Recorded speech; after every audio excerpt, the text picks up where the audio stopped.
Like in the one with milk and welcome to the party dungeon. This is Dungeon Party.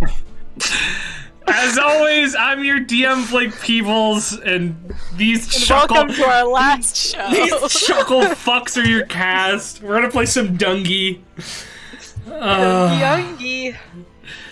We're gonna play Dungeons and Dragons for you today. It's episode 51. Only 100 more, and that's how many Pokemon there were in the first generation. So today's our all the players' 50th episode. Not besides Tommy. all, because some of you guys because you've missed Some of sessions every now and again. Yeah. Have I missed the Bright Futures? Who has the best attendance? I think Michael might have the best attendance. Ooh. Chelsea has pretty good attendance too. Actually, you two might be tied. I don't know if you've missed any, Chelsea. True. I don't think I have. Yeah. That wasn't me fishing for a compliment. Attendance record, but. So it's me and Chelsea's with the milkmaid dress, but did I miss any others? I also don't know if because you weren't there for part of a session once. And you just had me fuck off and do the milkmaid stuff. Yeah. There was bad traffic on the way back in the city after I was in Oneonta for the weekend. This I is missed not the one where turn left. That's true. They're pretty crucial one, actually. Phoenix has the worst. I think Tommy might actually have the worst attendance. I think Tommy, where were you? Percentage-wise, I'm doing pretty good. No, where were you for the first 40 episodes of this, Tommy? Yeah. Tommy's like, I'll be there next week for 40 episodes. I'm like batting 90% right now for episodes I've been involved with, so I don't know what. No, you're doing pretty good. Guys, glittery dice are weighted. With the glitter. 7. I rolled a 7 on the same die, Can I have that die? Because my Star Wars 5e character gets a bonus if I roll 7s on the die. So. It's a Scanlan's dice, I think. Oh! Yeah. Well, that's nice. Me? Guys, I'm ordering Thai food. Ooh, that'll be good. Anyway, I don't really have any announcements to make today. I guess, speaking of Star Wars 5e, we're not playing tomorrow. It's our week off, so we'll be doing probably fucking something else. I don't know. What are we doing tomorrow? Well, let's go to Dub City tomorrow. There's a new season. We gotta try out the map. There's a new character. We're gonna go to Dub City tomorrow, and other stuff is gonna happen this week too. I don't have any personally. Does anybody else have any announcements or cherished bits that they would like to do? Oh, it's time for another round of What's Chelsea Playing, featuring my dice bag. No. Toss a coin to your Witcher. It's Witcher! I liked the circus wind up to that song. It's Witcher, guys. I am happy to announce that Geralt lost his virginity. Meaning, or I guess I lost my Witcher virginity. Who'd you bone? Who'd you bone? Who'd you bone? You're a Mets, baby! Yeah. And then... Crucially, what happened then? Yeah. Well, I don't want to spoil anything. The game's like 10 years old. Okay, sure. She fucking goes, bye! Yeah. That dialogue is steamy, though. My goodness. Holy shit. I double-checked a million times online if fucking Kira Metz will make Yen not love me anymore, and it's okay! Hey, Taylor! Thank you for the 20 months of subbage, man. Much appreciated. She will still love me in the end, even though I haven't seen her in many, many hours. The same thing is true of Shani, which is good, because Shani's my pick for love interest, but she's not a real love interest, so... Yeah. You'll meet her later. It's you just can't fuck up anything between Triss or You can! Son, well, you can, but I mean... And then they go, hey, big boy, want a threesome? And then chain you up and you never see either of them again. Oh my gosh, don't worry. I have my whole notes starred for when I get to seduce ya, and I'm not fucking this up. Cut to episode 70 when I'm like, I didn't get my girlfriend. Is Yaskir an option? No. Oh, I wish. Damn. Is Yaskir from the show an option, specifically? Dandelion in the game is... Well, Witcher 3 Dandelion, he's pretty old at that point. Earlier versions of Dandelion, he's a little bit cuter. I don't know about the games. I think I think I need to put on my glasses because like my vision is getting blurry, but only for Tom. Only for Tommy, though. It's true. Tommy is phased out. I will also say, out of The Witcher, if Lancer happens this week, you might see me in the background witnessing the first hour of the new Lego game. Oh! Because it literally comes out the day I work 9 to 9. Oh. And I am gonna... I have it pre-ordered. I'm gonna open my PS4, and what is on my finger? A nail. Oh, is it a smudge? Oh no, I'm cursed now. The black spot. The black spot. But I have it pre-ordered. I'm gonna wake up that morning to make sure it's downloaded, and then I will run home when I'm done. But it's been another round of Let's Chelsea Playing. A great and cherished bit. I am wearing a sultry. Tommy You could do merch. 1 second, Tommy. You could do your cherished bit after I do my sultry seduction because it has been redeemed. It's a tell me, not a dare me. So.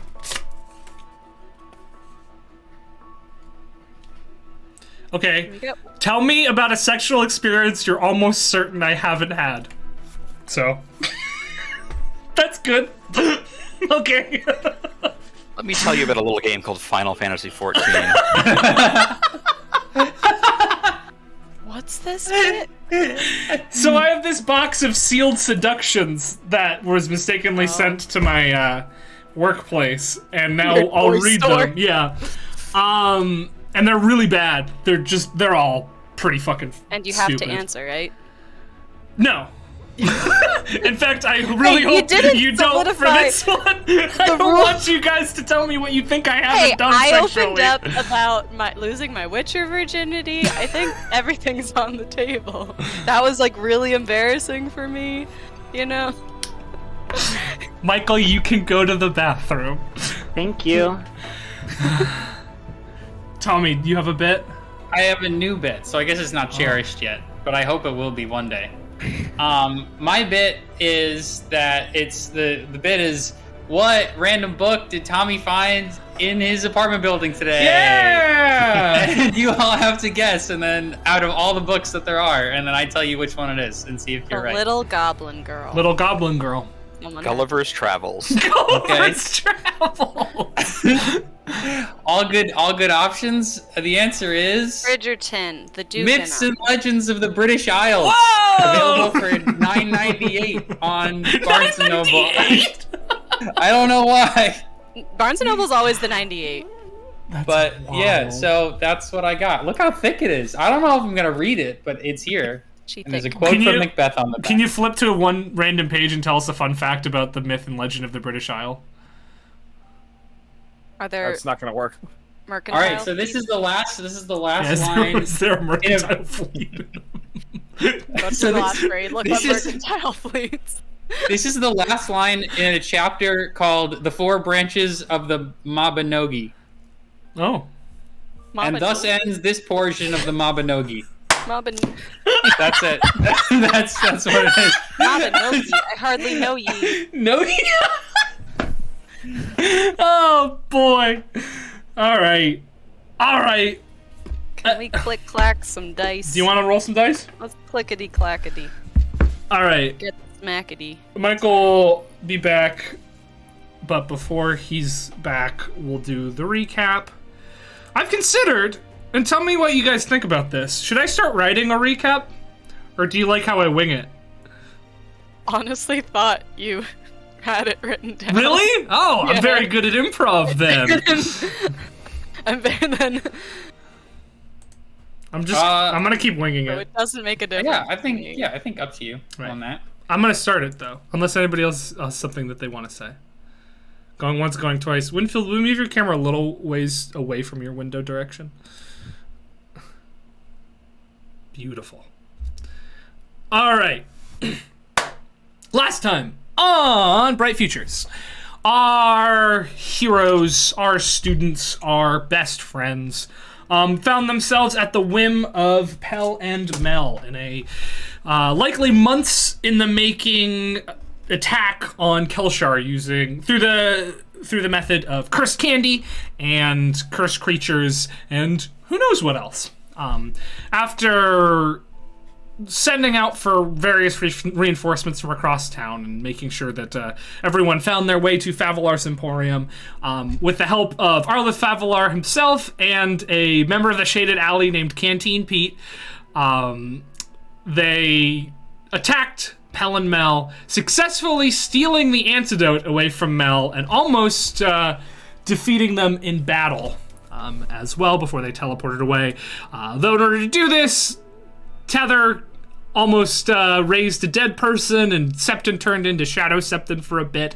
Things looked a little dicey, but all in all, it was a roaring success. We picked up as they were leaving the dance hall, the Minotaur, and seeing that their new friends, Orn and the Dirty Delvers, were taking care of a horde of candied creatures that were probably going to come in and flank them in the case of a battle. And right as we ended the session, a familiar, hungover Selosian figure was brought into the courtyard. Granet, he's had a lot of jobs since you've known him, but right now, the potion assistant at Oligarch Alchemy.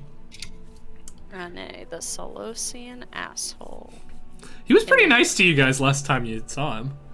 When was the last time we saw him? He was like, hey, you guys got me out of fucking dog shit USA. Now I'm in a city, thank you. Right. Never mind then. He is kind of an asshole, though. Is dog shit USA a real place? It is now, USA. baby! We live in it. All of USA is dog shit USA. All right. There we go.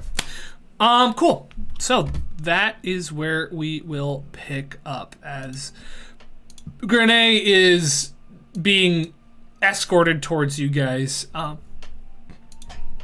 There are still several people lying on the ground here outside of the Minotaur. It seems as though the Dirty Delvers sort of made a perimeter around them, though, as you see just sludge caramel on the ground and broken gingerbread scattering all over the place. The three guards who you left outside seem to participate in this skirmish that took place outside as well.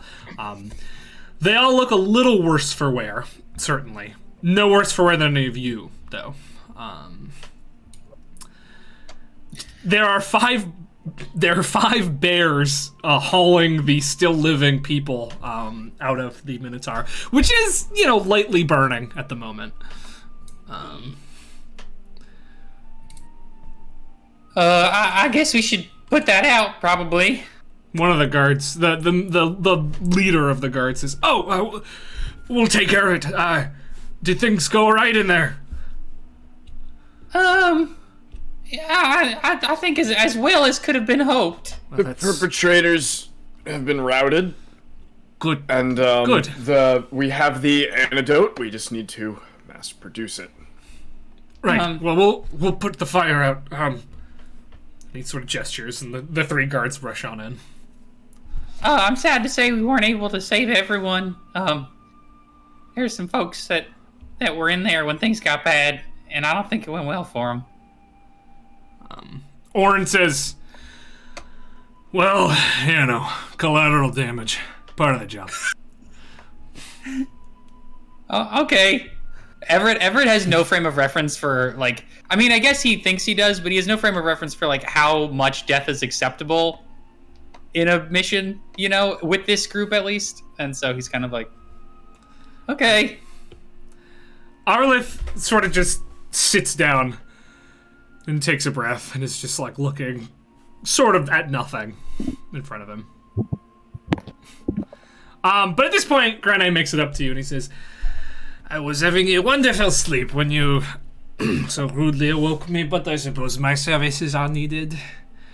Why is it not a surprise to me to find the lot of you at the center of this mess? I think I've been practicing. The festival to vision.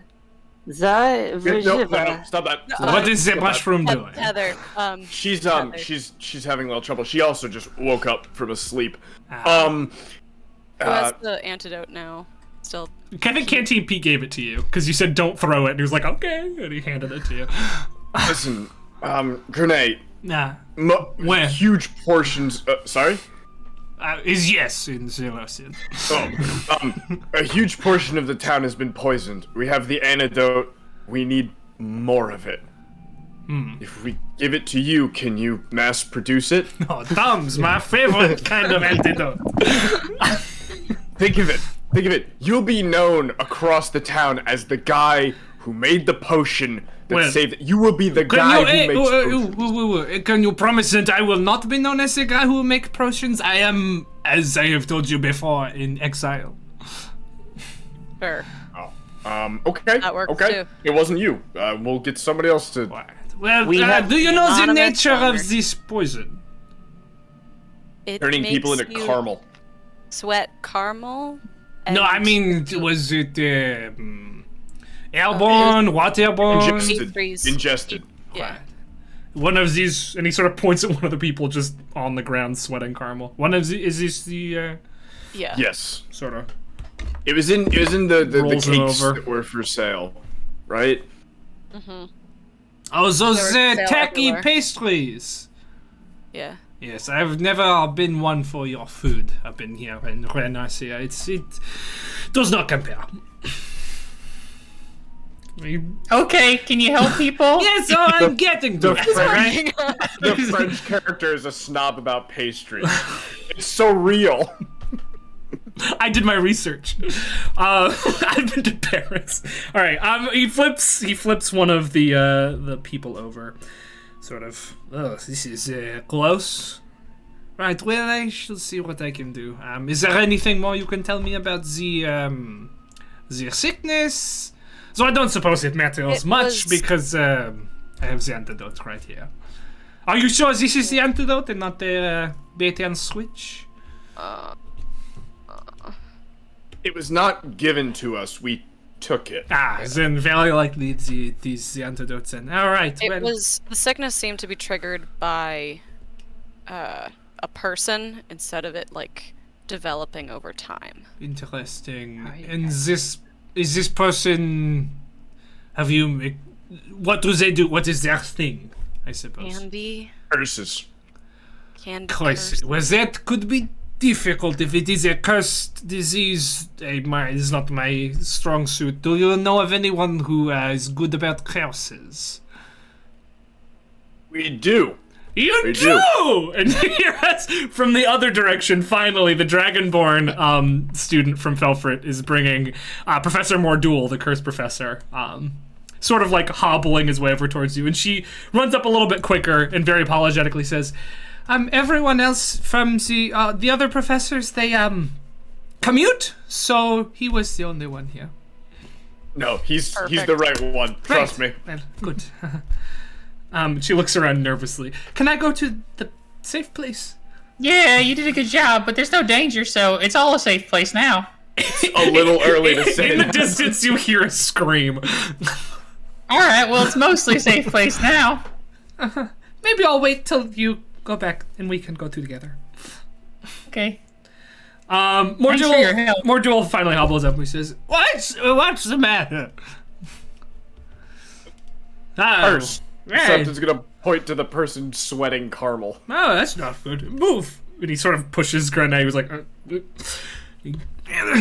oh, this is powerful looking curse here. And he sort of taps. Same guy who made the cat ears. Oh, the prodigy! Well, that explains how widespread it is. Oh, well, all right. I know curses. Good. Well,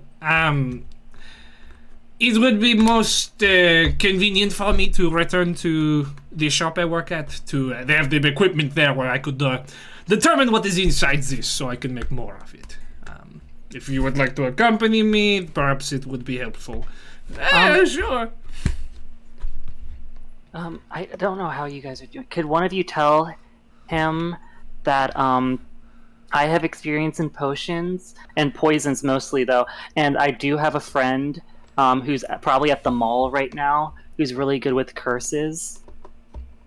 At the mall? I can understand you, so good to know. Would you like to help, or I don't know if it would be helpful if you seem unable to understand what I am saying. I meant like Egg Boy's dad's place. That's where we send all the sick people. Favelars. Yeah, Favelars. He's Arlith now. We're not doing Egg Boy anymore. Arlith. He sort of looks up and then realizes you weren't really talking to him and returns to his reverie. Well, we shall return to alchemy, Aligarch alchemy. We can contact you. Is there a way to contact you? It might take some time to determine this. We will work quickly, of course, but it might take some time. I could give him the ear. Yeah, we can lend him the ear. Promises to give it back. As long as you know, who has it? Shundi. I think I still do. Ew. Hand it over. This Yes. just goes straight to me. So. Right. Well, We will and lend you our he ear. puts it in a shirt pocket. Apologies for the fur. It's all right. You can just wipe it off. I will disinfect it when I get back to the shop. Well, my name is Glanay, and yours? They call me Professor Mordual. Great. Well, Professor, let us be away. And they start heading off in the direction that Grenade came from. Well, I think it's about time we get these back. And Right. Everett gestures to his coat. All the items. We also you could do that, but we could also get help Brutala, Lily Sepper, Tronta, and Sigwald to carry the rest of the sick here to Fabulars. Yeah, we could split up. Did we know if Gilligan made it to Favelars? He wasn't on his way when you left. Oh, I wasn't there. Just realized. I don't want to be a bother, but this is Orn, by the way. My boys took a bit of a beating. We'll be good to go again in about an hour, but we're gonna need a minute to cool down. We could do that here. We could do that at this Favelar's place, but If we can keep everybody in one location, Favelars is probably Right. the way to go. then we'll head there. If you want to come and check it out, it's up to you. We should get this stuff back to Gilligan, and then You think the? swing by. All right. Well, we Come on, boys. I was saying Everett and I could just do that. And if you guys wanted to get a jump start to Favelars.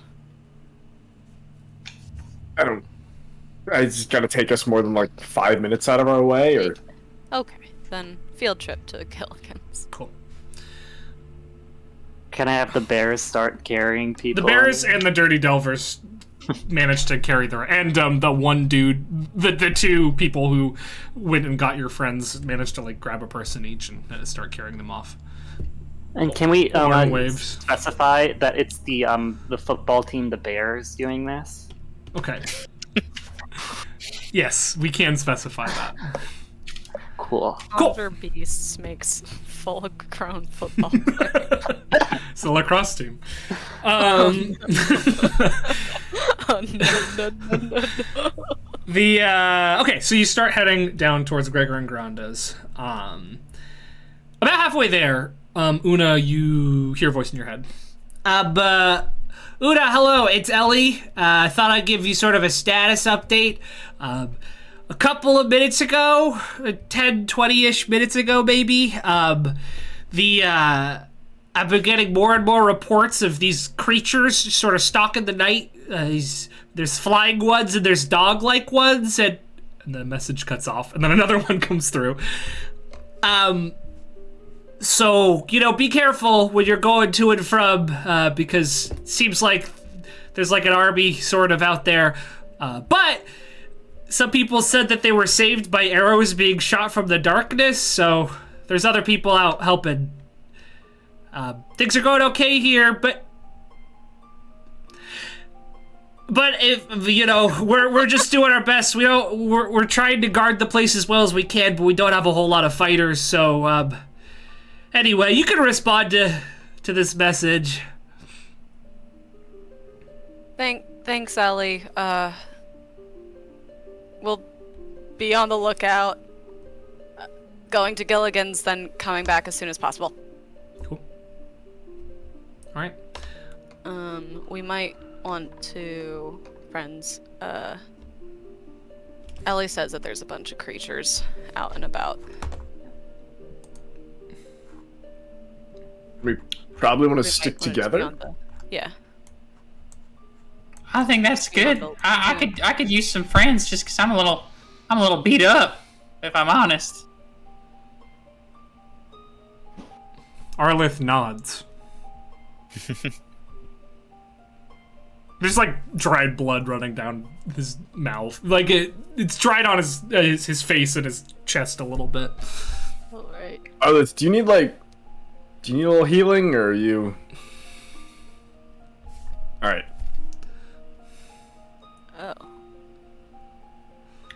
Oh.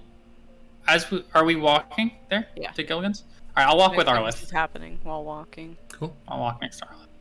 Are you just trotting down the street? No, we stealth. Cool. We'll do this. We'll do the RP and then we'll have everybody roll stealth checks. Hey, pal. I just wanted to say thanks for what you did in there. I don't know that we would have made it through without you. You were really brave. And also you saved me. Why you keep nodding like it was no big deal? It was a huge deal. Oh, you can't talk. Yeah. No, I hear that. I mean, I don't hear that, but and your vocal cords are just fried? Is that the problem? Alright, well. Is it like temporary? You don't know. Oh man. Well, I'll do some thinking about how we might be able to help you communicate. But thanks for what you did. And Everett will be quiet so that way we don't give ourselves away. All right, let's get some stealth checks. Ooh, natural 20 from Arlith Favelar, baby.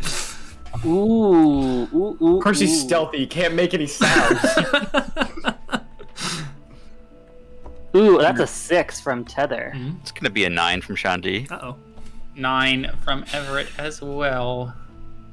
Well, Tether, I'm at 1 HP, so... Nat 20 for 25 from Septon. Not bad. Damn it, 24. 24. All right. Cool. So you make your way about halfway there. Before you hear something.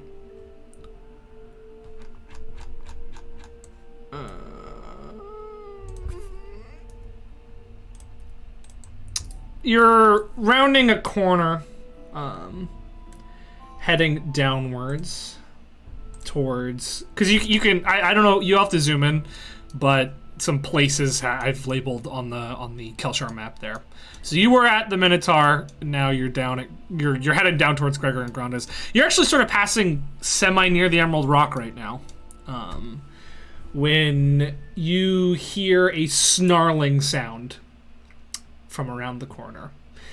And let me put you on the map.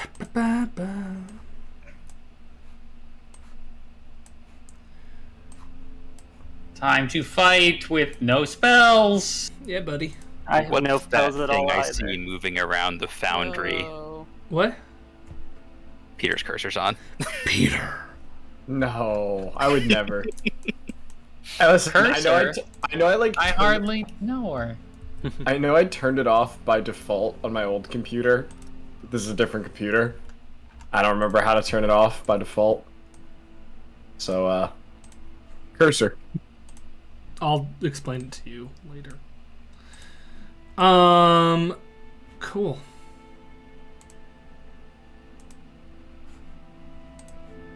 There it is. Hide by default. I am close. Okay, you can arrange yourself however you'd like to in this little section. Look at this here. insane map. This is awesome. Everybody stack on one tile. No. I was kind of gonna say if it's really obvious that Tether is out and Everett's spent, as soon as I heard growling, I maybe would have said maybe we drop off the stuff at Gilligan's later.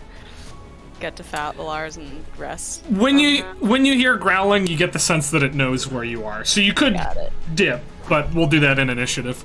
Okay. Everett is going to go towards the back, right next to Arlith. Same with Tether. Shandi's doing all right, so I'm gonna, I guess, stay up front. Yeah. Something can be out in front. Why do we all suddenly tilt? Yeah, why are we all at like That was so 45 cute. degrees? I don't. What? Oh, You like that? it's spinning. I'm adding people to the initiative here. All right, go ahead and roll initiative, gang. Gang. Arliss rolled really high. He can't do shit either.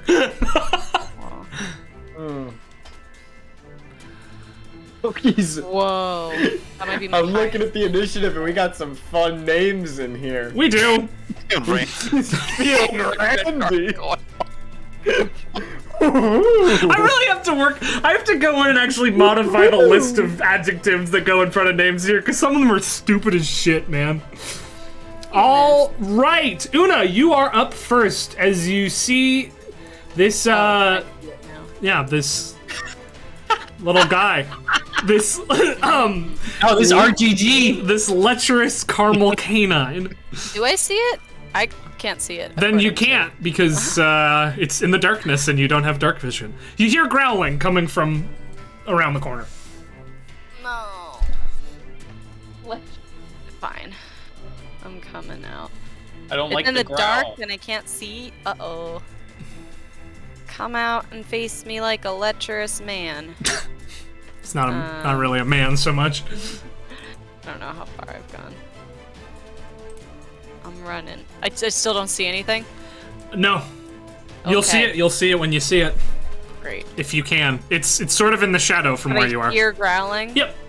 I'll You do get a it. general sense. You can take it a disadvantage attack if you'd like. Yeah, that's what I was gonna do. We'll see how it goes. Baba Booey. 12. 12 into the darkness. Hey, but at least get some attention.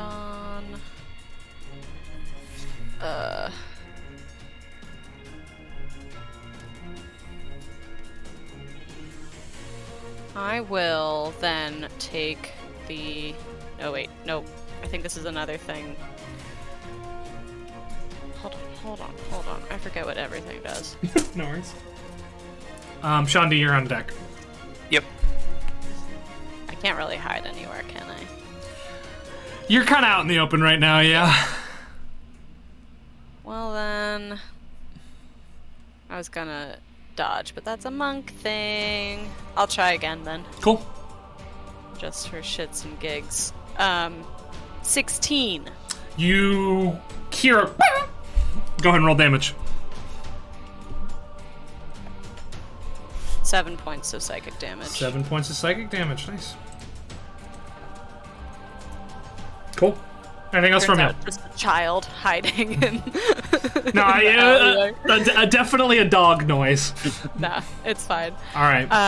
If I can see Tether and Everett, I'll just mentally to them be like, just try to stay back. I think we got this. Cool. Shandi. All right.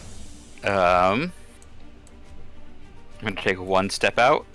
There's a dog. There's a dog. I could see it already, I think. Ah. Or at least according to Foundry, I could. And then Sheko is gonna pop out right in front of the dog. And I am going to take a swing with the Defender Rapier. Cool. So might as well use it while I got it. Right. 2. And I'm going to be adding the +3 to this. Cool. So that's an 18 total. 18 will absolutely hit. And that'll be 21 piercing damage. Sorry, 21 piercing damage? Hell yeah. Jesus Christ. That's a D8 plus 5 plus my normal bonus plus my duelist bonus plus the bonus from the rapier itself. Did Shandi get scary? Only with the sword. As soon as I lose the sword, I'm back to being fucking garbage. You're really gonna have to get working on your forge a magic sword quest, aren't you? Yeah, I'm really hoping for some good rolls next time we have downtime. All right, I'm gonna attack again. Cool. 19 to hit. 19 absolutely hits. 16 piercing damage on that one. All right. As Sheko slashes into it twice, it just completely loses its form and flushes into caramel on the ground. Nice. Tether. For me. You hear wing flaps in the distance. Tether. Okay, I'm just for the audience. Tether does have one more wild shape. She could do symbiotic entity, but she's a little freaked out about that right now because she's not gonna do it and get those temp HPs. But I will. Do I see anything? Nope. Nope. Should I just stay back? Is there anything else here?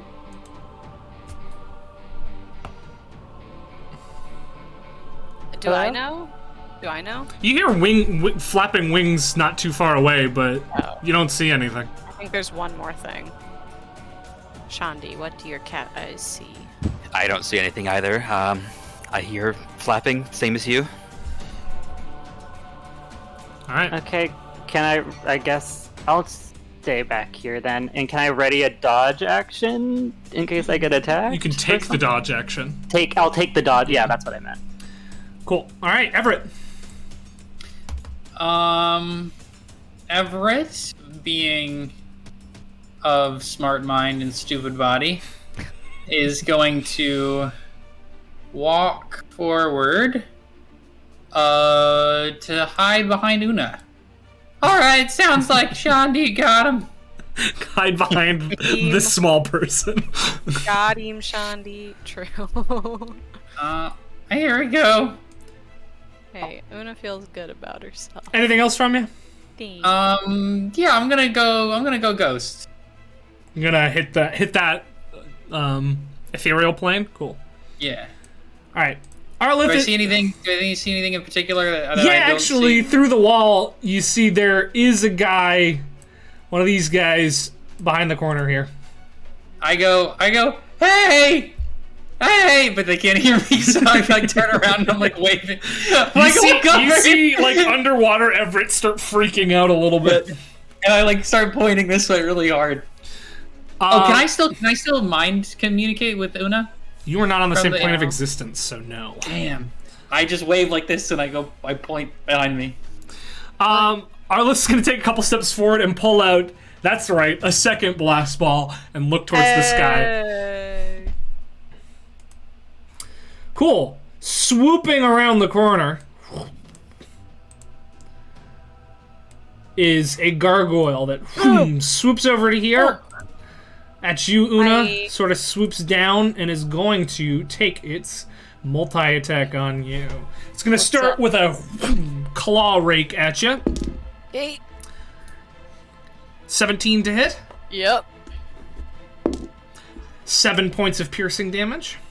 I will uncanny dodge that. Cool. And then... I think the first time. Right. And then it's going to try to bite you as well. Sounds good. Waiting for the bite. 11. No. Cool. That's a miss. That is all it can do. It is, however, 5 feet in the air. Just so you know. Not that it really matters. Oh, yes it does.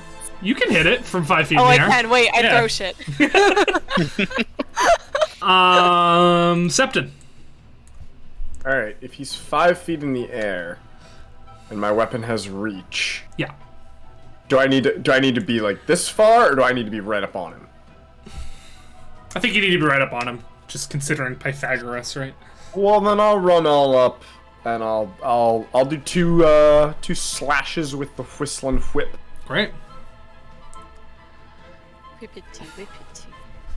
Because I saw it to be pretty good against these fellas before. That's a 23 to hit, 23 absolutely hits. and I'm rolling both Roll and do both. damage. Yep, he's at full health.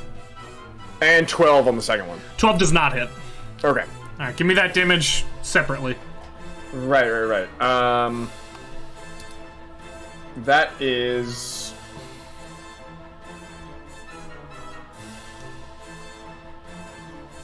7 slashing and 3 thunder.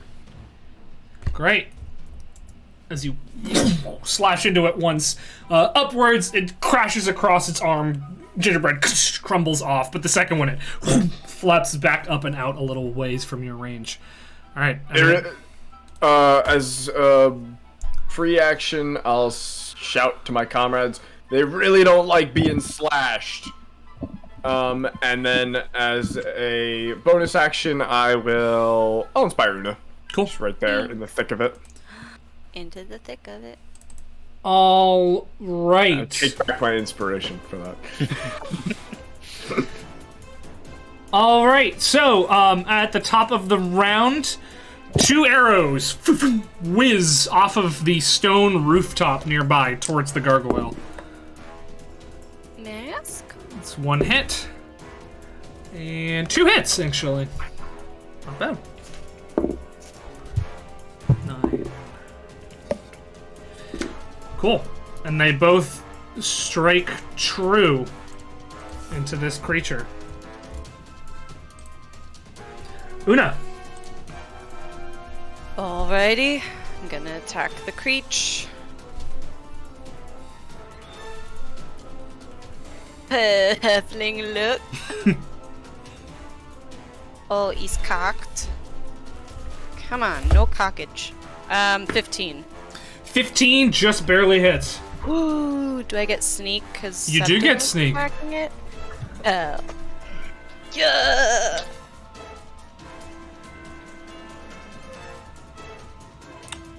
Michael. 21 points of psychic damage. 21 points of psychic damage, and this thing crumbles to dust, to gingerbread dust. I'm sorry that happened to you, Michael. I'm so hungry. And you said gingerbread.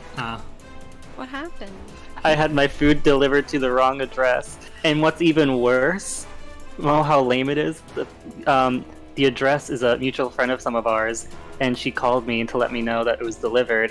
And I was like, oh no. And she lives kind of close by, a couple blocks. And I was like, I can't really pick it up. I'm playing Dungeons and Dragons. She's like, I'll walk and drop it off. I was like, that's so lame. Oh, I'm sorry, Michael. Well, at least you'll get the food. I'll get the food. Anything else from you, Una?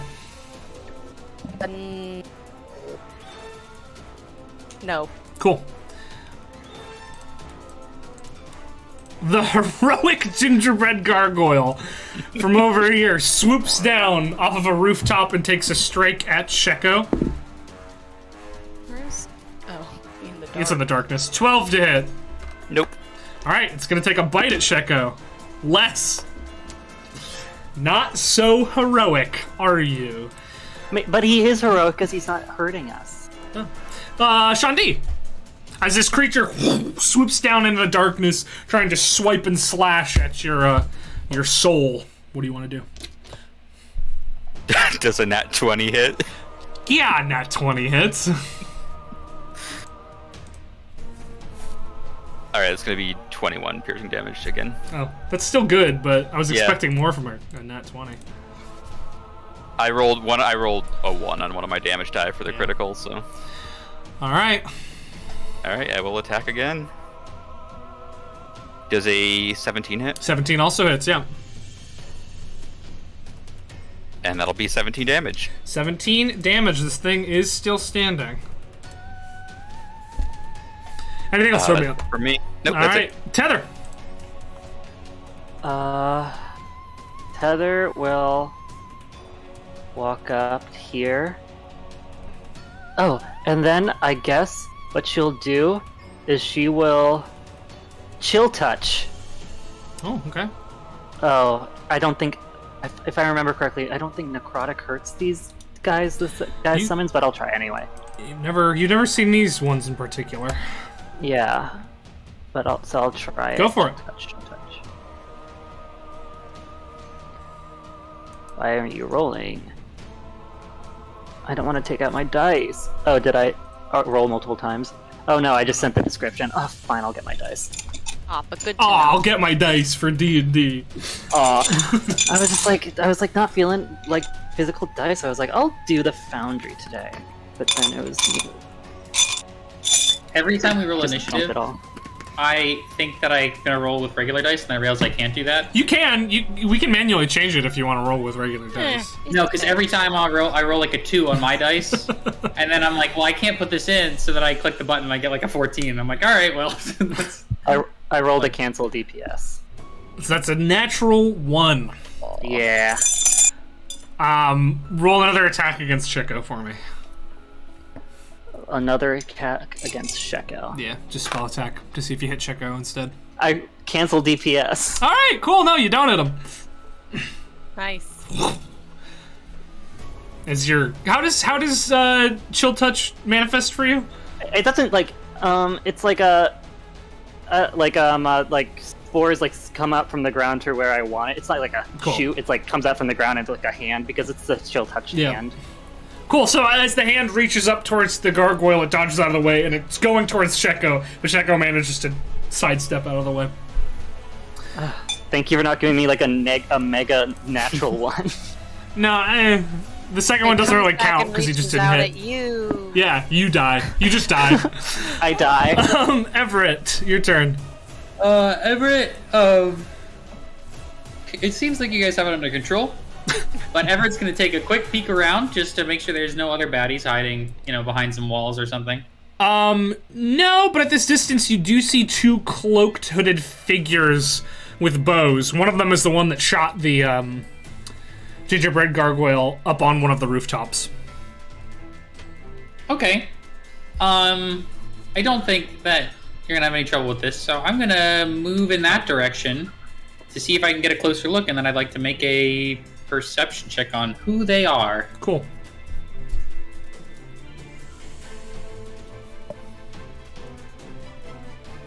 Alright. So I don't know which direction they're in on. It's the stone. Push those away for me to ping. Okay, cool. So I can move this way? You can't ping in Foundry? I'm sure I'll find What a. are we... Hold on. I'll Google it.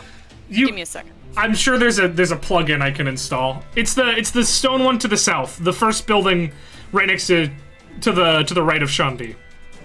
Oh, okay, cool. So it's this way then? Like that? But down at the bottom. Yeah. Okay, cool. Then I'm gonna go, I guess. I'll go back where I started. Yeah, that's fine. Alright, so that's 20, 30, 30, that's 30. Okay, cool. Alright, I'm gonna perceive. Cool. Natural 20! -1. Natural 20. With a natural 20, you can see that it's a man and a woman. They're both halflings. They are wearing hoods and leather armor. Though with a natural 20, you do notice that they have a little emblem on them that you've seen before. It looks like a slightly open round door. Canteen Pete also wore this emblem.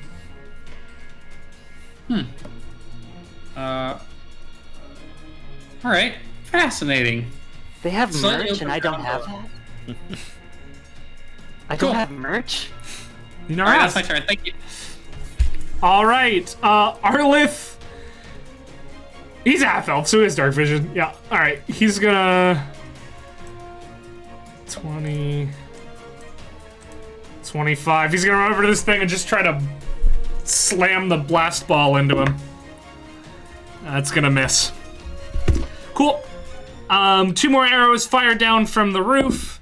A miss and a hit for only 5 points of damage. Septon. Why did I take a bite of food right as it was my turn? All right. I'm gonna go there.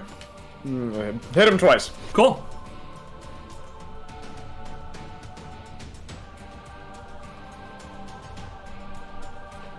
That's a 14 to hit, Miss. and nat 1. Nat 1. All right. So you whip the first one past it, whip the second one towards it, and it grabs the whip and yanks it out of your hand. No, my whole build. All right. Anything is else there from you? I can't spin the whip as a bonus action, so no. All right. 2 misses from the roof, unfortunately. Una. There's something going on in the darkness. So I accidentally clicked. I clicked on the darkness and now I can see into it. Just so you know, I that's don't. I will pretend that I don't see it though. I just want to let you know I don't know what I did though. Here, All I did was click. I do think I can fix that for you. Reset. But fog of war. anyway, There you go.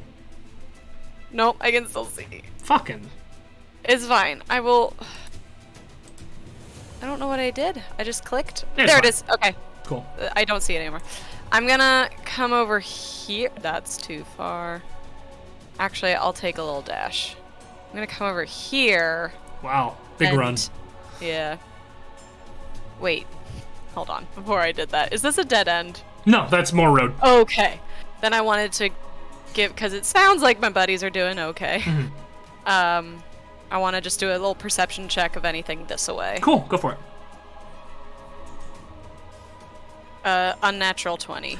From what you can see, you can really only see what's lit down the pathway. There doesn't seem to be anything else, and as you look up towards the sky, there don't seem to be any more figures or shadowy anything coming your direction.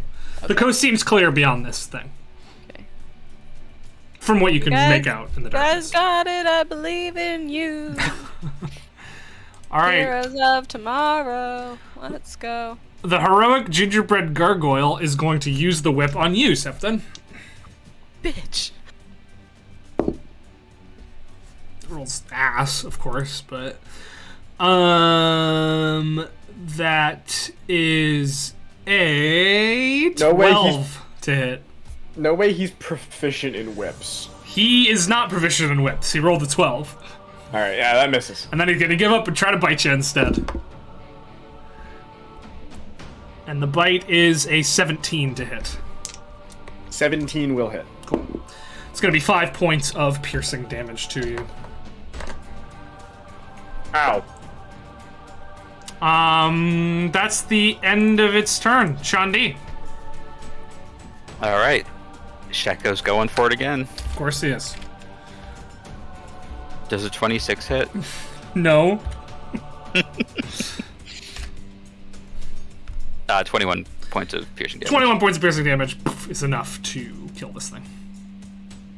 As you stab right up into it, it bites down into Septon, and before it can move any farther, stabs right into the neck, and its body just sort of crumbles. Give me my whip back. You pick it up, it's dusty now. It was dusty, it's not sticky. No, it's gingerbread dust more than... Oh, okay. Does it smell good? Yeah, I mean, it smells like gingerbread and blood. Hell yeah. Oh. What Delicious. what direction do I hear other noises coming from? You do not hear any more noises. Oh, okay. Combat I is guess over. Oh, sweet. All right. Onward. Okay. You see Everett as the combat ends. You see the two individuals sort of nod to each other and then run towards the next rooftop and hop over off into the darkness. I boop back into existence. I call after them and I say, "Thank you." There's no response. But... Okay. Well, what nice strangers. Good job, everybody. Sorry I couldn't be more helpful. Same. How is... No worries. It's fine. Y'all were everyone doing? strong out there. I'm holding up. Looking forward to getting back to Gropshanks and see if I can get healed. Been better, I've been worse. All things Well- considered, I'm doing well. Let's get to Gilligan's. All right. Just put the Let's stuff- go. You continue to make your way towards Gilligan's until eventually you find yourself at the door. It looks almost exactly as you left it. Okay. Is Gilligan still there? Peek inside, and he's laying where you left him as well, but fully Breathing? unconscious at this point. Breathing? Yeah, sweating caramel, but breathing. Alright, drop the items and pick up Gilligan. Yep. I'd like to try to pick up Gilligan. Make an athletics check. This is a beefy lad. I'll put the- After depositing 22. forward, I can help. Yeah, you get him up over your shoulder. It seems like you have it under Taking control. taking expertise in athletics is probably my favorite thing I've done on Septon. Since we're like going to Favelar's next and probably going to try to help defend that area, should we maybe at least keep the combat focused items? Because we're taking him with us, so if he feels better at Favelar's, we can give it him there. I mean, I don't know this guy as well as you do, but I have never seen anyone more serious about not losing their stuff. This guy was willing to die before make his dad mad. So, I mean, well, I'll at least give the whole away. It was the hole, the robe, the rod, the ring, yeah, the robe. Yeah, I have everything. sickle, the rapier. The robe is spent, so I'm gonna put the robe down anyway. I'll like put them all in a there's like an inventory spot in the back, just so they're You not. can put them all where you found them. laid out. Yeah, I think I'm gonna That too. try and put them back, hang them up where I found them and everything. You don't have the ring. Didn't we Canteen grab it Pete from has the Canteen ring. Pete? No, he said he'd give it back to you. I don't think he gave it back yet, though. I could be totally wrong, though. If you think you did, then you probably did. I mean, I feel like when we got the potion back, that would be a natural. Unless there was some reason that he was keeping it from us. I mean, he was that probably gonna keep it, but Okay. if you took it from him, that's fine. He gave it back, especially if Tether was involved. Okay, so we'll give. Arliv sort of points at Tether and nods at what she said. Well, I'm not averse to keeping the sword a bit longer if we think that will help us. I'm sure it'll be Without fine. it, Like, I'm next to useless out there anyways. I'll be honest, guys, I mainly came here to make sure we got Gilligan. Okay. Well, sure. If you all want to keep your stuff, just make sure you give it back, because I don't want to, have a hit out on me by some old guy. it's okay. We'll give it back, and also Una's friends with them, Yeah. Okay. and we'll just probably keep the rapier. Yeah. Pick it back up and put it back on my belt. I have written wait. down that Septon knew of the sickle, but did we give anybody the sickle? Was that right? Oh, I Yeah, do have the Septon sickle. had the sickle because he was gonna bait. I'm Do you sorry, wanna- yeah, Do you want to give it back, or do you want to keep it? I don't need the sickle. Tether's attuned to it. Tether, you're attuned to this. Can you But I cast also- spells? I also don't have the energy to cast any spells besides like the super easy ones. So do you Which want I the sickle don't- or not? No. Do you Okay. need an item to cast? Like it's cantrips? just up to you. You need to focus, Do you need a focus? or you need to Or, focus, or you need material to components. Or material components, I guess. Yeah. And most I don't- droid material components are like dirt. So Yeah. You know what? So yeah, we'll just leave it. Hold on Also, to like it. since it's a metal sickle, I can't even do shillelagh on it. I will drop off the Rod of Rulership, because as cool as it is, don't think I need it at the moment. Okay, so currently all but the rapier and the ring have been returned. Thought about it after last session. you That can, Rod you of can have return Rulership. the ring. That's fine. That Rod of Rulership Oh, wait, might have right, been right. pretty I'll be good. right back. Food Okay. here. Food here. All right. Let's go. Cool. Diddly. All right. We'll figure out the stealth check this time, half because Michael's gone and half because you kind of cleared up this section of town for now. But It's a little more slow going as you're carrying Gilligan along with you. You've got him over your shoulder, and you feel confident you can get him, but like you're moving half speed for sure, something. Probably like 20 minutes later, as you hear a clock strike 11, you find yourself back at Favelar's Emporium. So Favelar's Emporium is a big conglomerate. It's like a massive mall-like building that was made up of smaller buildings that were slowly but surely added on, and then the insides were like demolished and then it got added on. But it looks like different buildings sort of from the outside. And out front there is a little plaza. The front door, there's several entrances. There's a door next to the plaza. There is a side door and there is a back door. The back door is always locked. That's like the freight entrance, but the front and side doors tend to be unlocked.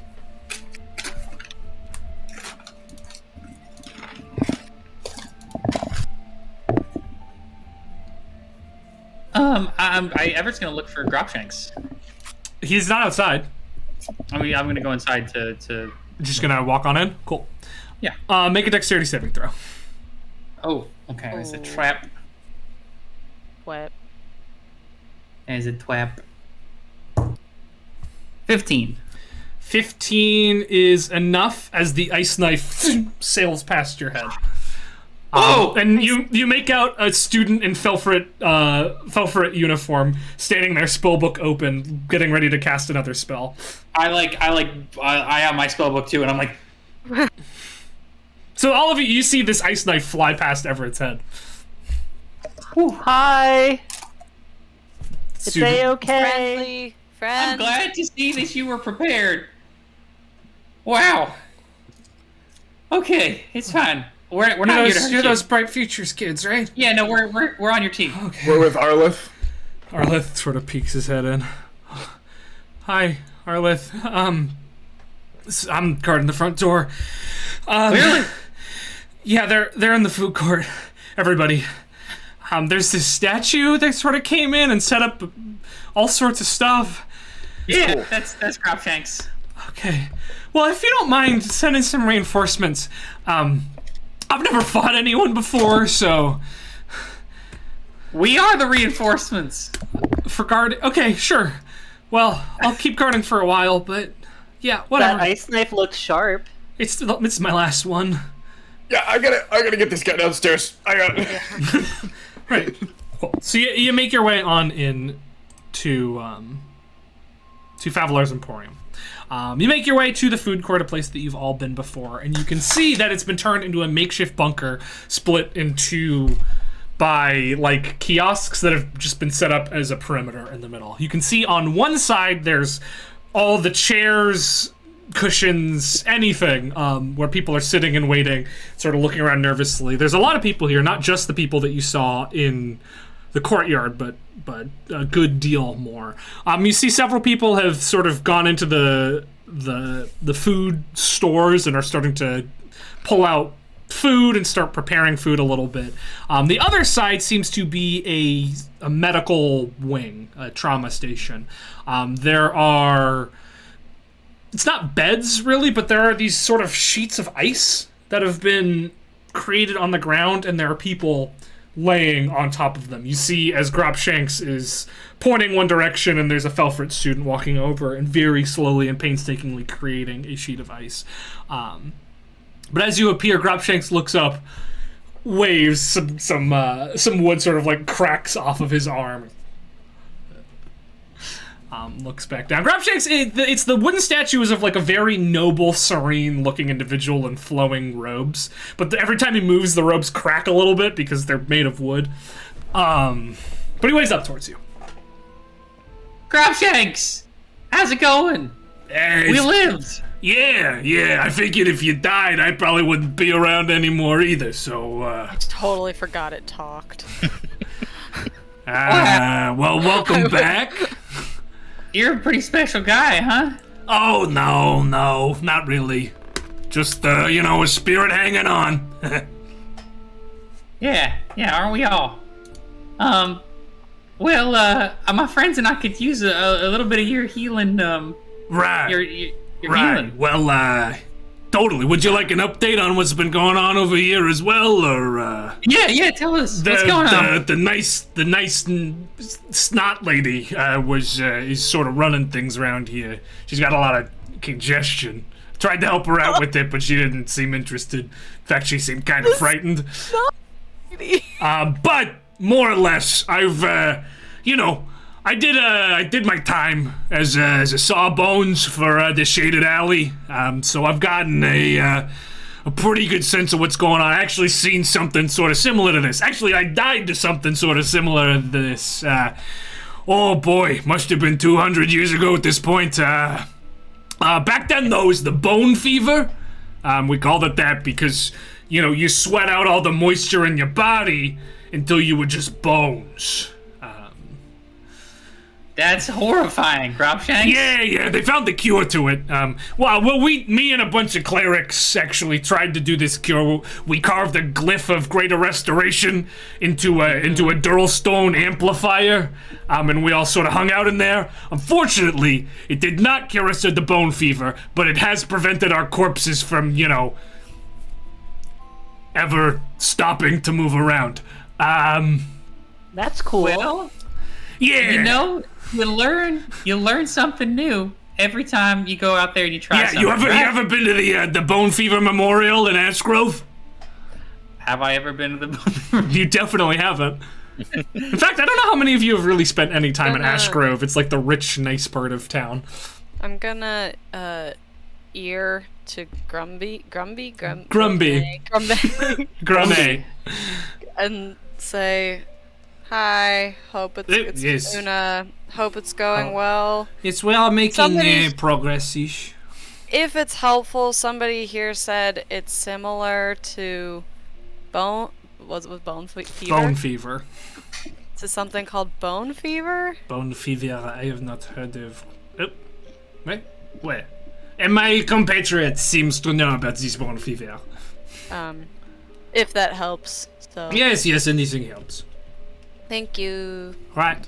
Click, click. So, this might be a dumb question, but, since you're sweating water, what if you, have a constant intake of water? People tried that, but you were losing water so quickly that no matter, it was impossible to drink enough water quickly. Oh, you're just gushing. Yeah, you could say that. Wow. In any case, I mean, it's not the same thing, but it's, what it seems like is they're sweating out this caramel shit in the same way that their moisture in their body is turning into this caramel. I don't know what happens in later stages, but if it's anything like the bone fever, putting them on ice, like I am right now, is gonna slow down the process. The deluge. Right, the deluge, the gushing. Due to my experience... The people here, they got about till probably 8:30 a.m. before they're gonna start suffering casualties. The people not here, 3 hours less. 5:30. It's probably that's your countdown. All right. Well, we got the best and brightest working on the antidote. Right. Just maxing it out. So hopefully that comes through. I put down. Yeah. Okay. And Grobshanks is sort of called over one of the Felford students. It's Felford students making the ice and just able-bodied Kelshar residents, putting people where they need to go. You do notice a couple people you recognize on the ice. Nalere is here. Chef's assistant. And Mrs. Lee. In fact, Mrs. Lee and Mr. Lee are right next to each other. Nah, Mrs. Lee. No. If Mrs. Lee dies, this becomes she a villain voted for us to go to the Underdark. That's what Tenner's thinking. She did. Let her go. Alright, fine. If Mr. Lee dies, this becomes Yeah, a villain Mr. Lee did campaign. nothing wrong. He didn't deserve this. I don't want Mrs. Lee to die because I have such a good, line to give her Okay. about education. Then we will do it for you. Keep her alive so she For the can line, because I suffer. want to hear it. So, yeah, that's where we're at. Well, thanks for all your help and your expertise. Yeah, thanks for giving me a way to, engage with the world again after all these years. Happy to. Actually, I have to look into this because I don't know if I can actually bring him back ever again. I think this is kind of once and a one done deal, but I'll figure it out. Anyway, do you have a second that you might be able to help us out a little bit? Just, yeah, totally. We're trying to defend the town, and so we're gonna need some help. Sure, yeah. Well, Arlith, by the way, Arlith split off from you and has just been sort of looking around in the other area. Not the medical area, but the other one. Sure, is there anything I can do for you right now? I want to make sure that we can get everybody on ice first, but you all look like you could take a rest, so... Yeah, I mean, if we could have just an hour, I think that might be better than, wasting Grobshank's time. What do you think, gang? Yeah. Might be good. Okay. Yes. You see Orin and the Dirty Delvers are here. Would your bears still be around, Tether? How long does that last? They last an hour. So they're still here No, as well. 2 hours? 1 hour or 2 hours? I'll double check. No, it's 2 hours for Wild Shape. It's an hour for this. Yeah. So your bears are still around. They're just sort of hanging out. Can I ask them, since they're like doing okay, to keep like heading back out and patrolling the streets to see if they find more people? Thanks, guys. Grobshanks, before you go back to doing that, though, there is one thing that I don't know if it can wait. That fellow over there, he can't talk no more because of some sort of magic he did.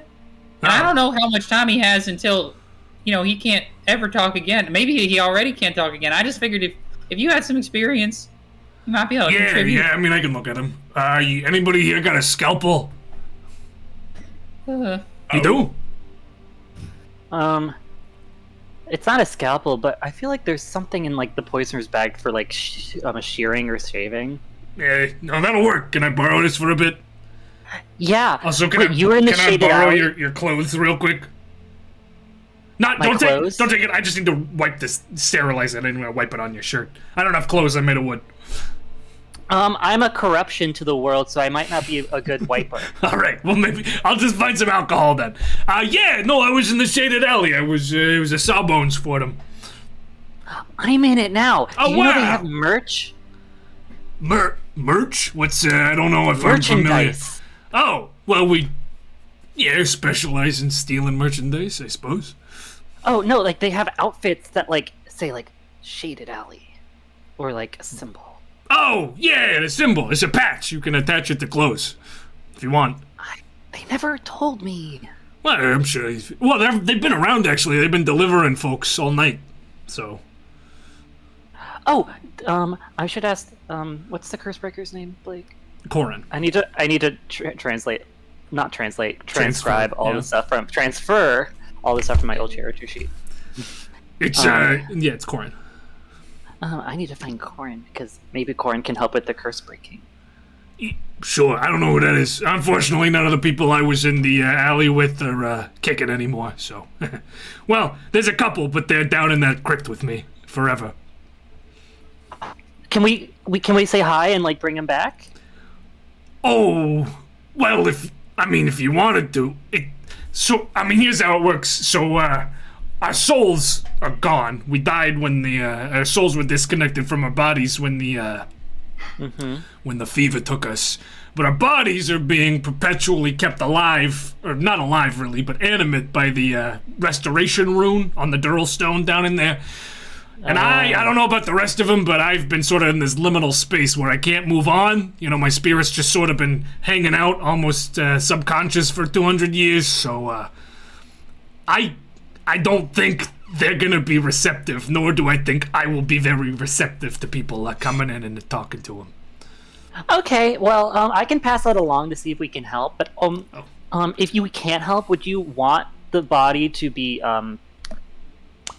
Oh yeah, no. I feel like if you blow that thing up, that might let me pass on, so to speak. So. Okay. If you just let me know where it is. doesn't feel super pressing right now. I've waited 200 years. I can wait a couple hundred more, if you know what I mean. No, I get it. I just had the thought immediately when we were talking, and I don't know I'm sorry if this sounds insensitive. I don't know how long you last. I don't know how long I last either, actually. So, Cool. So I just thought I'd we'll find out together. Yeah. Okay. So let me know where that is, how to get there, and I'll pass it along. It's the. You know, I don't know if you've been up to Ash Grove. They've got a memorial for those who died in the bone fever up in a big park. Well, it wasn't a park before, but it is now. On the back, there's a caduceus. You tap the top, bottom, left, then right. It should open the passageway. Used to just be a big rock, but they turned it into a memorial. So. Caduceus. Yeah, you know, like one of those. It's got the snakes on it. It's a symbol of healing, sort of deal. Okay, snakes. Okay, so tap the snakes. Yeah, top, bottom, left, right. Okay, I'll do the sign of the cross on the snakes. I don't know what that means. Okay, you should do your thing. I'm gonna go sterilize this and then we'll talk to your friend. Okay. Don't just cut his throat open. I mean, I'm a sawbones, so... Yikes. I know how to do it! Hey, you know what? I only ever had, we'll say 3 people die under my saw, and they were already gonna die anyway, so... Yeah, so you just cut them up just to see it? 4. No, I mean, I tried to save them, but they were beyond saving. 4. Okay. 4 out of 4. how many... You know what, just don't worry about it. Hey, I was in the shaded alley for 30 years, so... And this is a very good club. Tommy uploaded whenitends.jpg. Cool. Alright, well, I'm gonna go, work on this kid. Thanks. We'll see you soon. No problem. You should probably talk to Snot Girl, though, because she's looking a little stressed out. Who's the snarl? Snot Girl. See, back when... I'm just gonna go talk to Ellie. Now, in his time... Everett's talking out of his ass, so this would be true or not. But now, in his time, it was totally commonplace to point out when somebody had a snot situation. So that's just the way it worked back then. So a situation. Oh, Oda, it's good to see you. I'm glad you're here. I'm not really great at this whole being in charge of people thing, but you guys are, so welcome back. Well, it seems like you've got a fair handle on things. It was mostly that mean statue, to be honest. I got you. Have you heard anything from Brahm or anyone who is fighting No. the bandits? But I did sort of scry out there. There's a lot of bandits, but they don't seem like they're very good at what they do, you know what I mean? Sure. So your guys' guards are holding them off pretty well, but there's a lot more bandits than there are your guys' guards. We need to, get down there, or... I mean, from what I saw, 20 minutes ago, maybe, they seem to be handling it pretty well, but... The bandits have said they were specifically after Pell and Mell, right? Is that what Brahm told me? They said their leader was gonna fight Pell. Okay. I mean, okay. I'm gonna turn to Septon. I guess we've got 2 options. If they seem to have a handle on things, we hope that keeps going well, or we tell them Pell's not here anymore? Not that they'd believe us, but... Why are they attacking us if they're trying to fight Pell? Oh, no, your guys are keeping him out of the city. That's sort of what's happening right now. They're keeping them out of the city. They're not keeping them out of Hagen. Yeah, no, because they were on their way up and they sort of ran into each other. So they're making sure the bandits don't come in and, fuck up the city. What if... Oh, I got an idea. What if we just dress one of us like a bandit, or several of us, and then we just holler, and we say, Pell's over in this place we don't like, and then we start running, and just, see how many of them follow. You could try. I think we should just tell him Pell and Mell Where left. are we getting bandit clothes from? I mean, you just tear up the clothes you have on. It's not like bandits have uniforms. Oh, these ones actually, they're wearing armor and using weapons made out of this weird purple crystal stuff. Oh, Yeah. well, weird. All right. Okay, we did that. Just when you think you're out of Trinity. It's totally like Trinity always back. pulls you back. fucking. Purple vengeance. These are like displaced refugees from Trinity, pissed off, and they think it was Pell. None of you watched that episode, did you? No, Winfield did. I did, yeah. Which episode? An episode featuring someone who isn't in the campaign right now. Oh, I just watched that. Was I really watched that listening too. though? I The was waiting the for lowest numbers to rolls come on in. average. Lowest rolls on for average of campaign. the worst session for the player that I've ever seen. And that's why I don't use the fake dice. I don't trust it. It's rigged. But anyway, In any case, how is the antidote situation coming along? slowly but surely, Okay, got a guy, that's Two good. guys. two guys. Two heads are better than one, they say. So You got a really questionable guy and another pretty good at his job guy. Yeah. I'm curious which one is which. The curse breaker professor is a little questionable. Yeah, that's true. Well, I mean, we got to get these bandits out of here, right?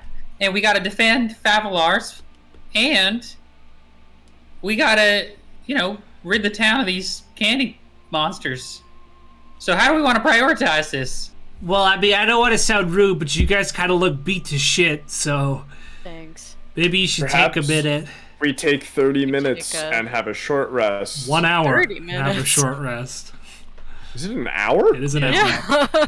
Oh shit, I thought a short rest was 30 minutes. If a I guess- DM's being really nice to you, your short Wow. rest is at 30 minutes. Is it actually? It's an hour.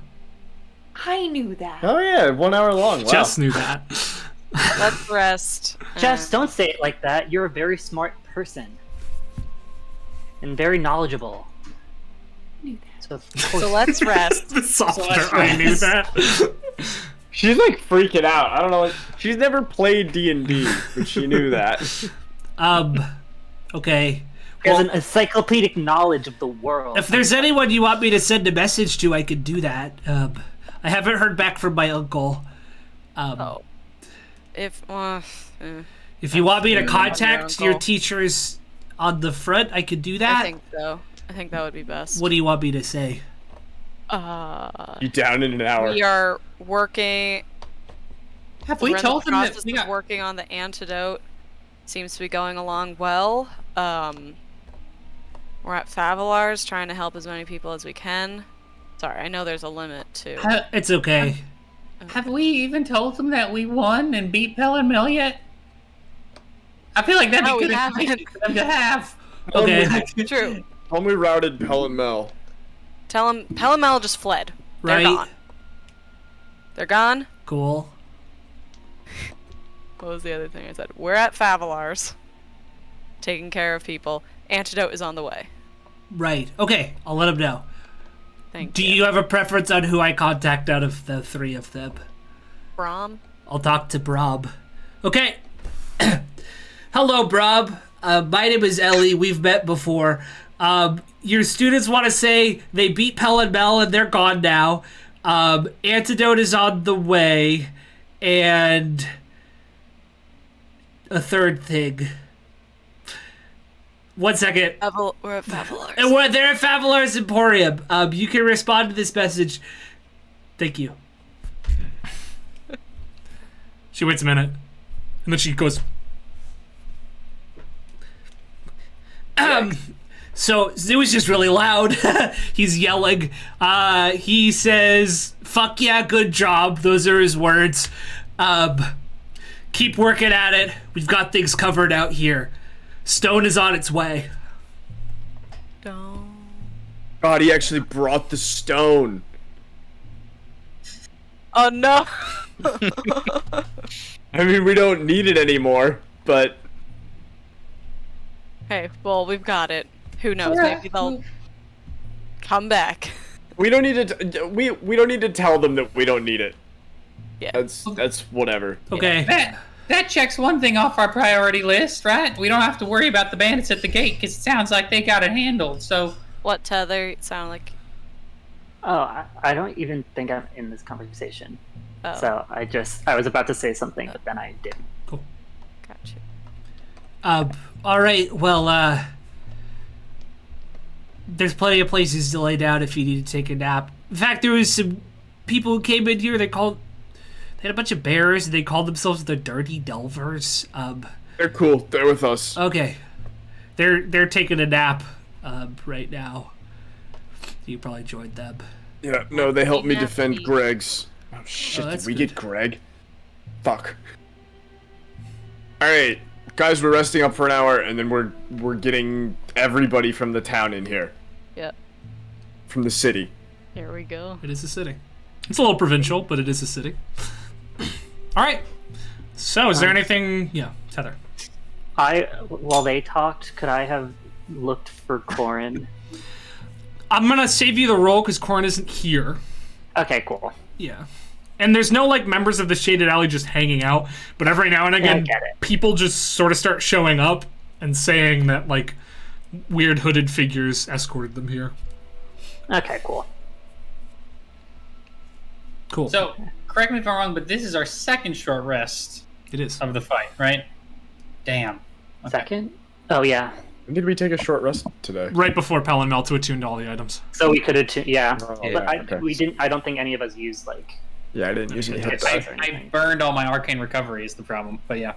Well, I don't even get arcane recovery. What did you cast before?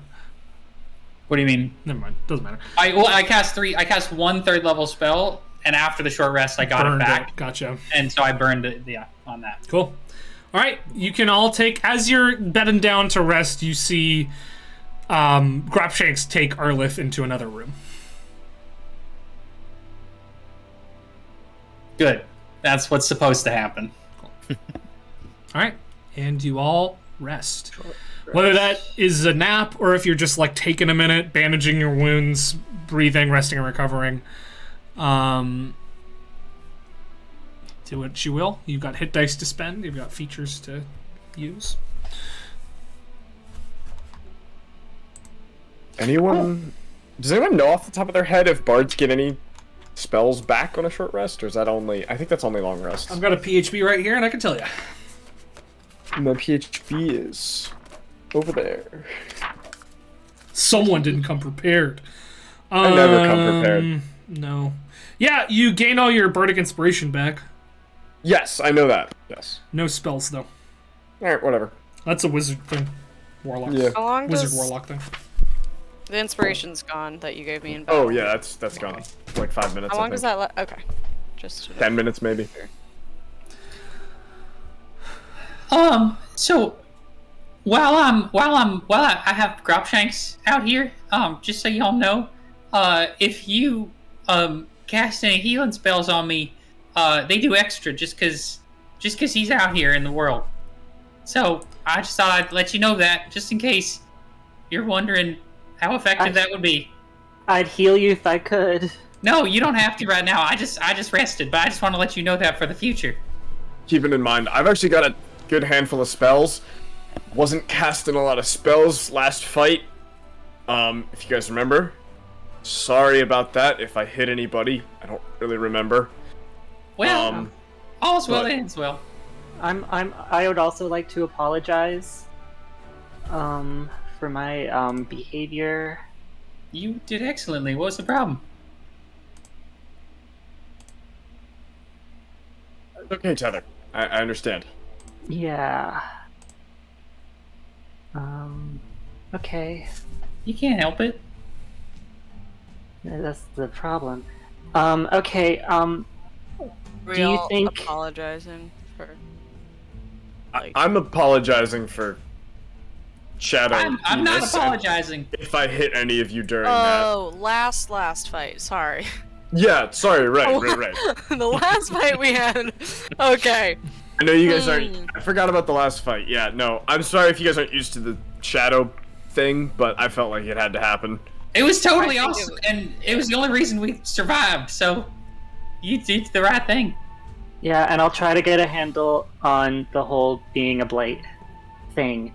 Do you think we should maybe when we're done head over to where the antidote is being created so we can like curry them here safely? Not a bad idea. Yeah. Yeah, that might be good. We might also want to round up more people in the town. I feel like, yeah. I mean, there's a lot of other people out there. And also, that novice at the door is not going to be super helpful anymore. I was gonna say, considering he's out of spells. If the dirty Dans can... Dirty delvers. Dirty delvers? They delve in the dirty. My notes is literally there. The dirty delvers. If maybe The dirty they delvers. take over guarding here. And That was my first thought, unless they could go else. How many are there? 5. And there's like 3 or 4 entrances, you said? There are 3 entrances. There's the front entrance and the side entrance, and the back entrance is like the freight entrance, and it's pretty securely locked. Why don't we talk to them? They're resting pretty near you, so like during your rest, you could talk to Orrin and his company. Waddle over. Hey! Hey! Thanks so much for all your help. Yeah, no, thanks for, giving us a place to do something. Of course. Gonna be honest with you, if we hadn't met your orange friend, we probably would have just skipped town, so... This feels better, obviously. Yeah, no, we're really grateful to have you. It's really inspiring. Oh, thank you so much.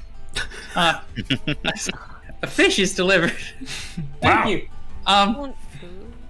Well, the reason I came over here is because I wanted to ask. We're just trying to do a little coordination, and I just want to see, what parts of the town have you all covered, and is there any part of town you haven't covered yet, or you're worried about, or We haven't covered any parts of the town yet. We came straight to where you guys did that fight with Septon, the orange kid, right?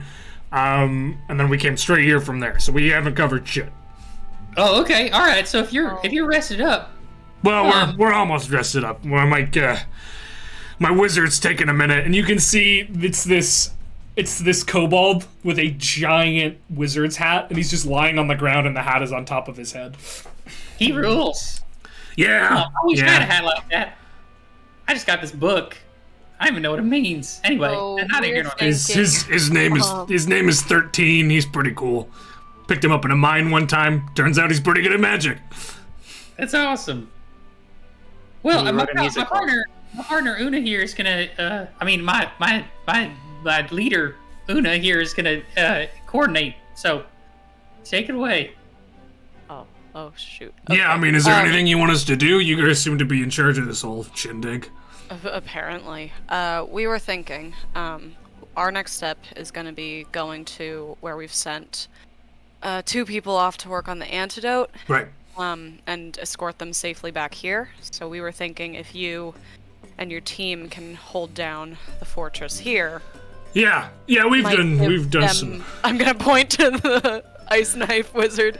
Be like, might give them a little break. Yeah, those kids don't seem to cut out for guarding the whole place. So yeah, we can stand guard for sure. And then have you met Ellie? The nervous kid. Yes. She can I believe she can communicate with me fairly easily. Right. So, All right. Well, if we need you, we'll have her tell you that. thank you. If you need us to do something different, let us know. I imagine, I'm not asking you folks to pay us, but I'd imagine helping out in an effort like this could be pretty profitable once it's all said and done. I'm gonna Probably something Casimir Orion should maybe do. I'm gonna out point of the to- kindness of his heart. Well, you know that there is a Says with all noble. the snark in the world. There is a noble in charge of the town. Like there is like a mayor of Kelshar. We're gonna point. The mayor? It's not a mayor. He's like a lord, but Okay. Lord Tommy's go- Lord Everett going Edmund Ghost Stone. Lord Edmund Beverly III is in charge of town, but Okay. Anglith Favalar is sounds- much. Come on, the ethereal plane. Everett. Do you guys remember when Blake? Do you guys remember when Blake used to go slow mo randomly? Yeah.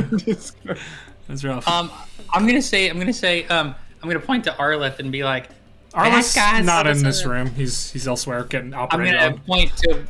I'm not gonna point to Arleth. I'm not gonna do nothing because I don't know anything. Okay. Uh. Yeah, Anglith Favalar, Arlith's dad, kind of runs the town, but officially Lord Beverly runs the town. Anglith?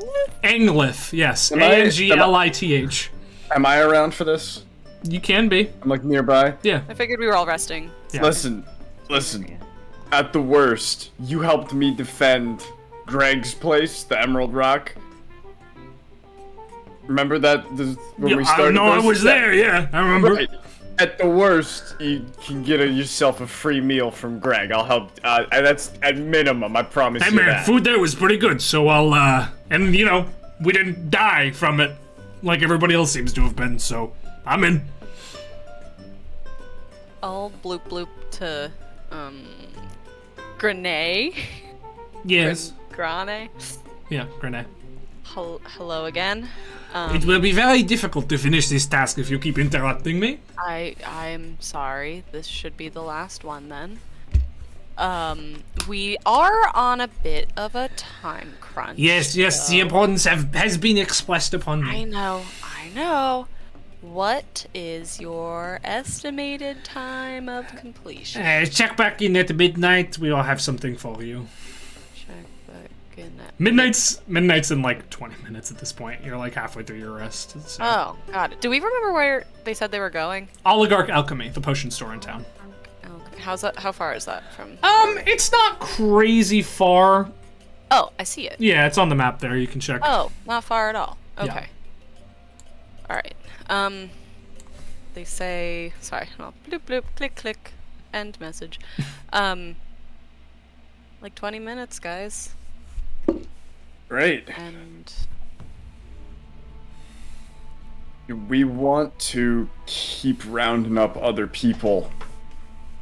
I would say we should make the antidote a priority, getting it back here, and then we can head out. But also, the Shaded Alley has been bringing people here throughout the night, and they'll keep doing that. Right.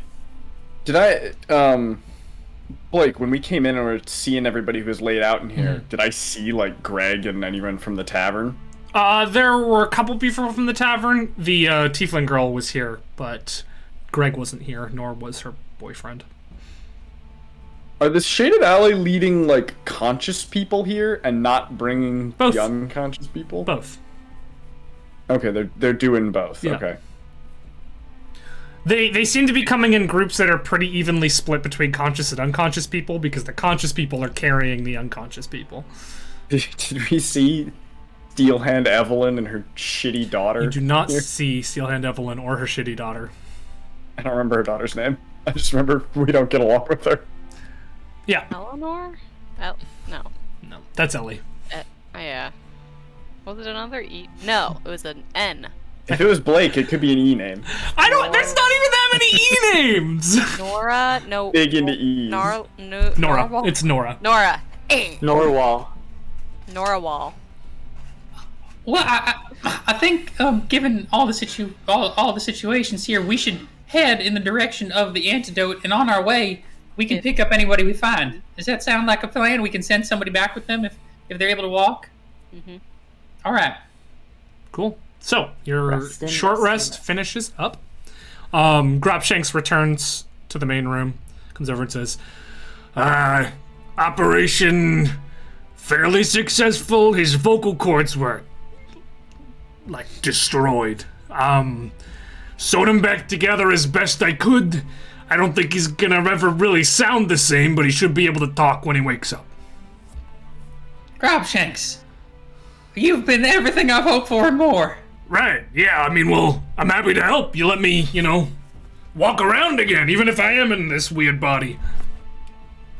Yeah. Well, so He had this thing on him, though. I don't know if you knew about that. Yeah. yeah, we Weird. saw it. Well, it was skin that wasn't. It was somebody else's skin that was attached to him, and whatever it was connecting these weird strands of magic to his vocal cords. They seemed to literally rip him apart. So I didn't sever the cords because I couldn't. They were sort of ethereal. I couldn't touch them, but I'd advise him against doing whatever he did the first time to make that happen. Well, he seems pretty set in his ways, but we'll let him know. Right. So we're gonna go out. Are you still working here? Can you come with us? I could come. Things would probably run smooth here if I stayed, but they run regardless if I came with you. So it's sort of your call here, boss. I think we could use your help. Right. Well, then I'll come. All right. Let me just finish up some instructions to this kid over here, and we'll go. He goes Okay. over, says a few things to, surprisingly, Bobby Berlin from the Blazing Bullets. Hey, get your shit together, kid. That's the only instruction I imagine him getting. Yeah, it is. It's a similar Get it vibe. together. Bobby nods his himbo head, and then goes back to work. He nodded his himbo head. And so Grabshek says, "All right, ready to go." Usually when I fought, I fought with a bone saw. Don't really have one of those. Oh, here you go. And he hands you back your cutting implement. Thank you. If anybody's got like a weapon,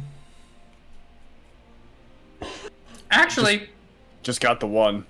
all we really need you to do is just stick around and heal us if necessary. cool, right? I've got these new powers. I don't know really how they work. I don't know if the statue is magic or if you're like very magic or what the deal is, but Mechanically, he can't attack. He doesn't have an attack. So he's just a statue. I think he does have a slam attack. It's just not very good.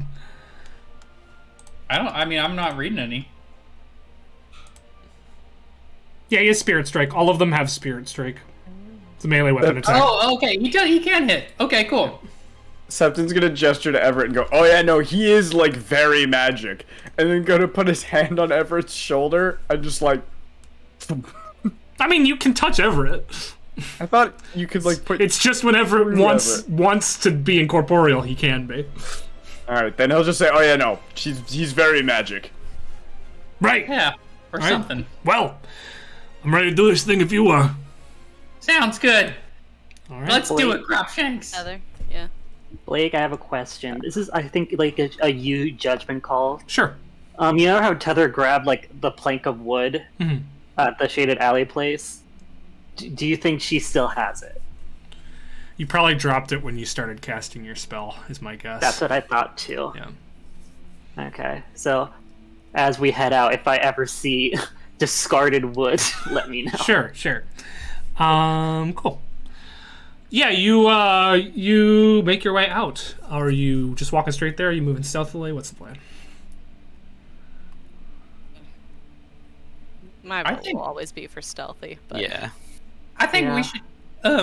As much as it's not great to attract attention to ourselves, I think we should be loud so that way, any folks who are survivors will know that there's somebody on their side and come out. Because I imagine folks are hiding. It'll be hard to find. I'd also say like, look, I'd rather have these monsters attack us than just like the baker and his family. You know, the randos who don't know how to carry a weapon.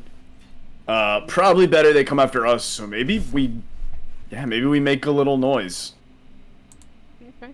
Cool. I mean, we handled those other two without a whole lot of trouble. I got bit, but you know. Cropshanks, seeing as you're not made of flesh, Yeah. if you wanna make sure that you're helping defend our my friends here, I would appreciate it. Right, yeah, happy to. Alright, and you begin making your way. Downtown. Technically, yes, downtown. Let me just do some drag and What even is- droppage here. What even is downtown? Does downtown actually mean like south, or does downtown just mean to like the popular? feel part like of It's town? the- it's the more- originally- yeah. yeah. Right, because like I know In New people York, South. in New York. I feel like it means south. In Philadelphia, if you said downtown, you Center would mean city. like center city. Yeah. You Center wouldn't city, mean yeah. south. I think Yeah. I think probably it means the denser part of town, but that was probably based off of when the denser part of town was south of the less dense. part of town. It probably comes from New York. Yeah. I had to clarify that with one of my managers because they were like, "We want to set up like a meeting downtown." I was like, "In South Philly? I don't think there's any Downtown? good." They're like, "No, like I mean, there's around good- Independence Hall," and I was Right. like, "Oh, Oh, okay. You mean So no. center city. I mean, if you were looking for a restaurant to do a meeting at, Yeah. there Yeah. are good ones in South Philly. Yeah. All right, so you make your way not stealthily towards the zone. As we go, I'm gonna holler and just be like, if there's anybody out there who needs help, we're not dangerous. We're on your side. We're gonna take you somewhere safe if you come out. Sounds Rolling a lot suspicious, of but dice. he really is being honest. How does? Oh wait, sorry, I rolled Septon's initiative for him. I'm gonna I mean, I'm gonna clear that's the okay. initiative, and you can roll it yourself. How does initiative work on your companion on Grapshanks here? So sorry. Does he go on your turn? Does he go after your turn? Or does he get his own initiative? And he goes after my turn, I think. Cool. All right, then I am going to remove him from the initiative, and just remember he goes after you. Sounds good. Cool. So are we rolling So initiative? I'll set the scene.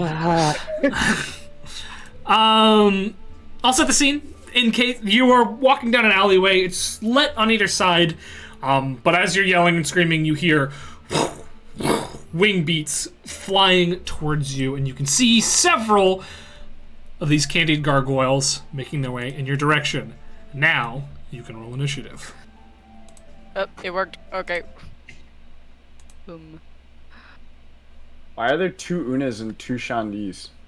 I think they added themselves. I added you in the first place. It's okay, they went away. Oh. I'm just gonna get rid of the lower of the initiatives for these two. I did it again. How do I? You just click the dice in the initiative tracker. Now realizing that I'm the only one in here with their last name. I don't have one. That's true. All right, Tether, you are up first. Oh, let me put you on the map. That could be important. Nah. Should we position ourselves? Yeah, you can position yourselves in these first little areas here. So, no plank of wood, right? No plank of wood yet. Can I make a perception check to see if there's one in this area? Yeah, go ahead. It'll be your action, but you can search for a weapon here. Okay. Just the first 2 rows, tell me. Columns, sorry. 18. 18. You look around, there's nothing loose, but you do think you could grab one of the torches out of the sconce and use that pretty effectively. As an improvised weapon. Can I grab it? Yep, as your object interaction, you can pull the torch right out that sconce. It's not going to move with you because it's a stationary light source, but it is there, so. Okay. Do I still have a bonus action? Yeah, you do. Can I bonus action shillelagh the torch? You sure can. So just And then- stats-wise, you're going to get your shillelagh damage, and you're also going to get 1d4 of fire damage. But it is an improvised weapon unless shillelagh makes you proficient with it. It does make me proficient Cool. in it. And I'll move here. As you move forward, you can see that there are a few more at the end of the alleyway there. Okay. Can't believe we have a heavy metal gingerbread gargoyle. Sure do. In fact, Tether, I'm going to make you emit some light here on account of you have that, just for Chelsea's sake. Oh, Thanks. Una, fight with me. I got you. We can see. All right, Tether should be emitting light now. All right. That was Tether's turn. It is Una's turn now. Beep boop beep boop boop. Shing shing. At Shing, shing, shing. At the stubborn one. Cool. It hasn't. 23. 23 hits. Has it? It's not really engaged with Tether, is it? I would say yes, because Tether ran up wielding a torch, so I'll give you sneak attack here. Oh no, that's 2 ones. Oh. But then, okay, 13 points of psychic damage, All right, nice, not bad. and one more. Yeet. 22. 22 hits, yeah. 7 more points of psychic damage. Cool. As you launch your daggers out towards it, Good. 4. goes into it. Cool. Anything else from you? That's it. All I right. think I'm gonna hang out here. Blake, I'm not real running quick. anyway. Yes. I assume no, but I don't have. It's not long enough to do like the bonus action attack, right? The torch. It's not Because a I pole have- arm. No, yeah, it's yeah, it's a yeah. one-handed torch. Yeah.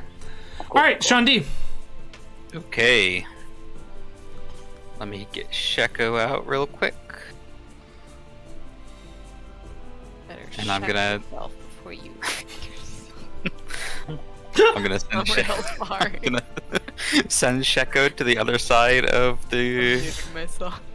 gargoyle and attack. Cool.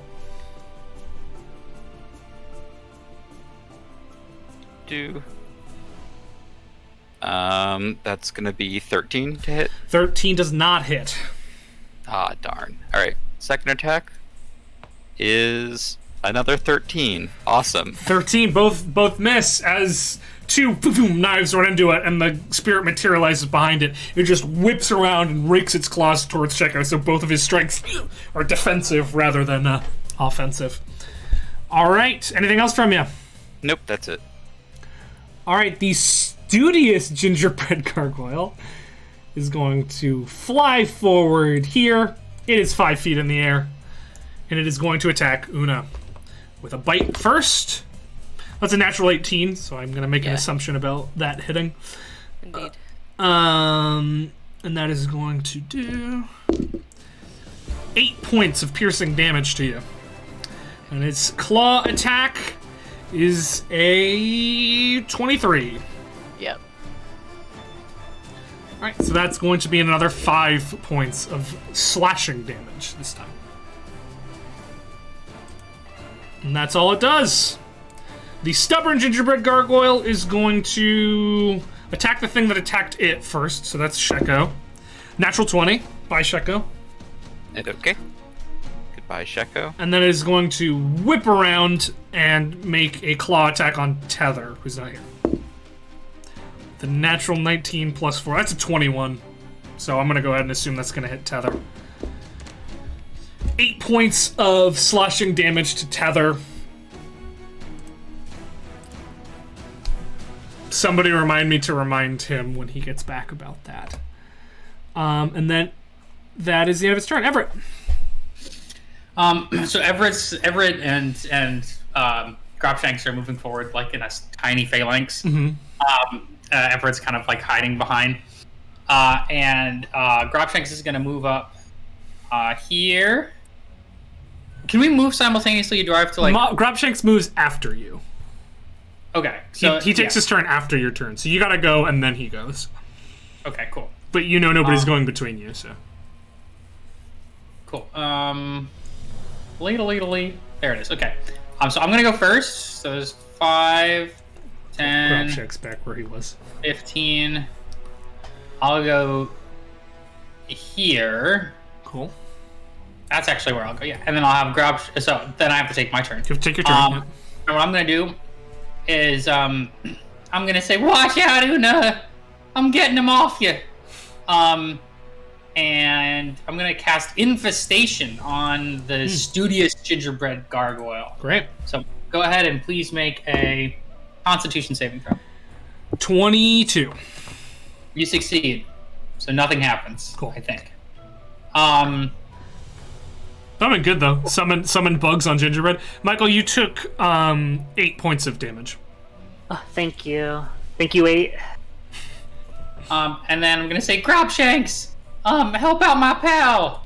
So Gropshanks is gonna go ahead and flank our person here, and then with his action, he's going to do his healer's light.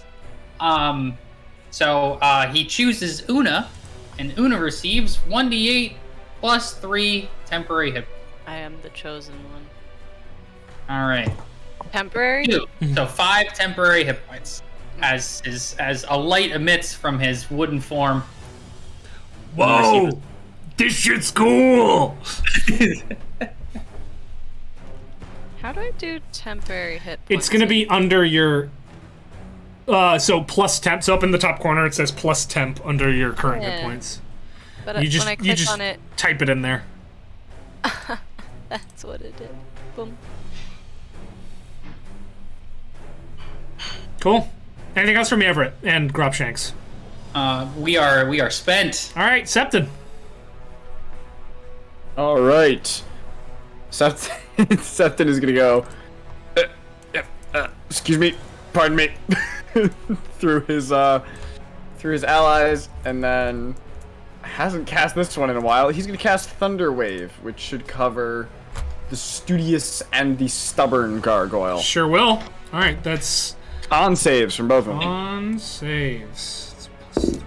The Studious gets a 13, and the Stubborn gets a 20 plus. The 20 plus succeeds. The 13 fails. That's gonna be. Why is that there? Oh. The failure is going to take 10. The success is going to take 5 thunder damage. For damage. And the failure is going to be pushed 10 feet from me. Boom. So you run up and boom, a cacophony of force just knocks these things back. All right. And then,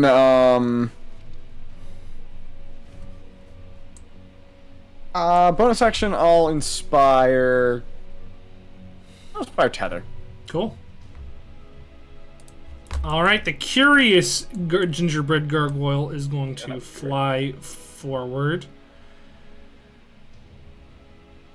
It'll fly. What's its speed? 30 feet at least. 60 fly. Cool. So it's going to fly up over to here. How much is that? Cool. It is also going to get up in the air 5 feet. And it is going to bite Septon. Flats at 20. You keep attacking people who excuse themselves. Oh no. That's 3 points of damage to Septon, remember that. And then it's gonna You can't it's leave. gonna claw Una. That's a 10, so that'll be a miss. And the heavy metal gingerbread gargoyle Sick. is going to fly 55 feet down here. And then it goes, I want to rock! Bam. Dun, dun, dun. It's gonna attack Gropshanks with a bite. 12 to hit. 12. So sorry. 12. Ancient Companion, 14. All right. Sorry. And then one on Septon, a claw. That is a 19, which I'm almost certain hits. It's gonna be Oh man. 8 more points of damage. So that's 8, 9, 10, 11 total to Septon while he was away. Someone remember that. Tether, you're up. My turn. I am going to try to hit Stubborn Gargoyle. All right.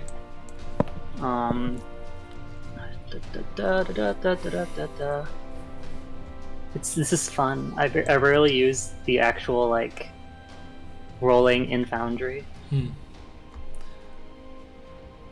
Now, that 11 damage to you, Septon, by the way. Hey, Joel. Nice 20. That's a 27 to hit. 27 absolutely hits. Ooh, I'd hope so. Give me the Consider that- damage separate. Okay, so the magical bludgeoning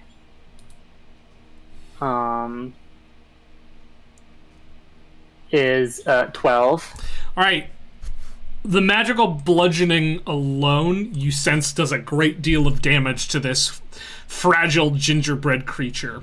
Hell yeah. And before the fire can even touch it, you shatter this thing with your torch. Nice, Tobin. Yes! Good job.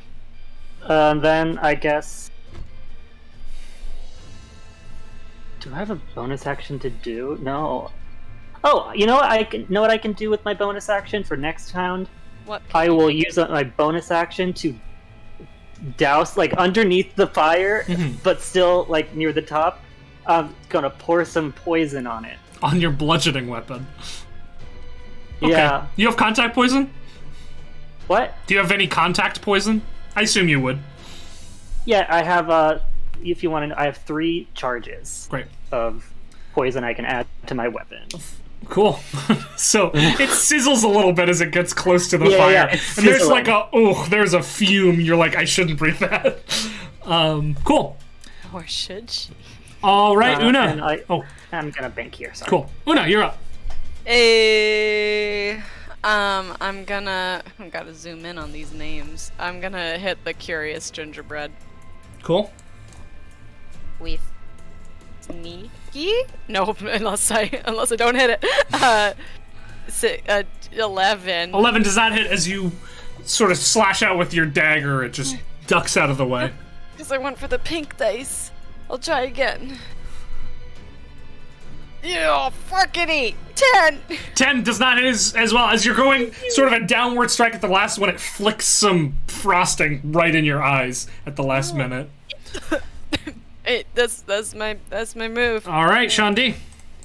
All right, Sheko is coming back right here. Welcome back, Sheko. Yep, and he's gonna take a swing at the heavy metal boy. Cool. 26 to hit. Hits. And 16 piercing damage. 16 piercing damage. Nice. Second attack is gonna be a 15 to hit. 15 just barely hits. All right. And 20 piercing damage. Sheko fucking smacks, dude.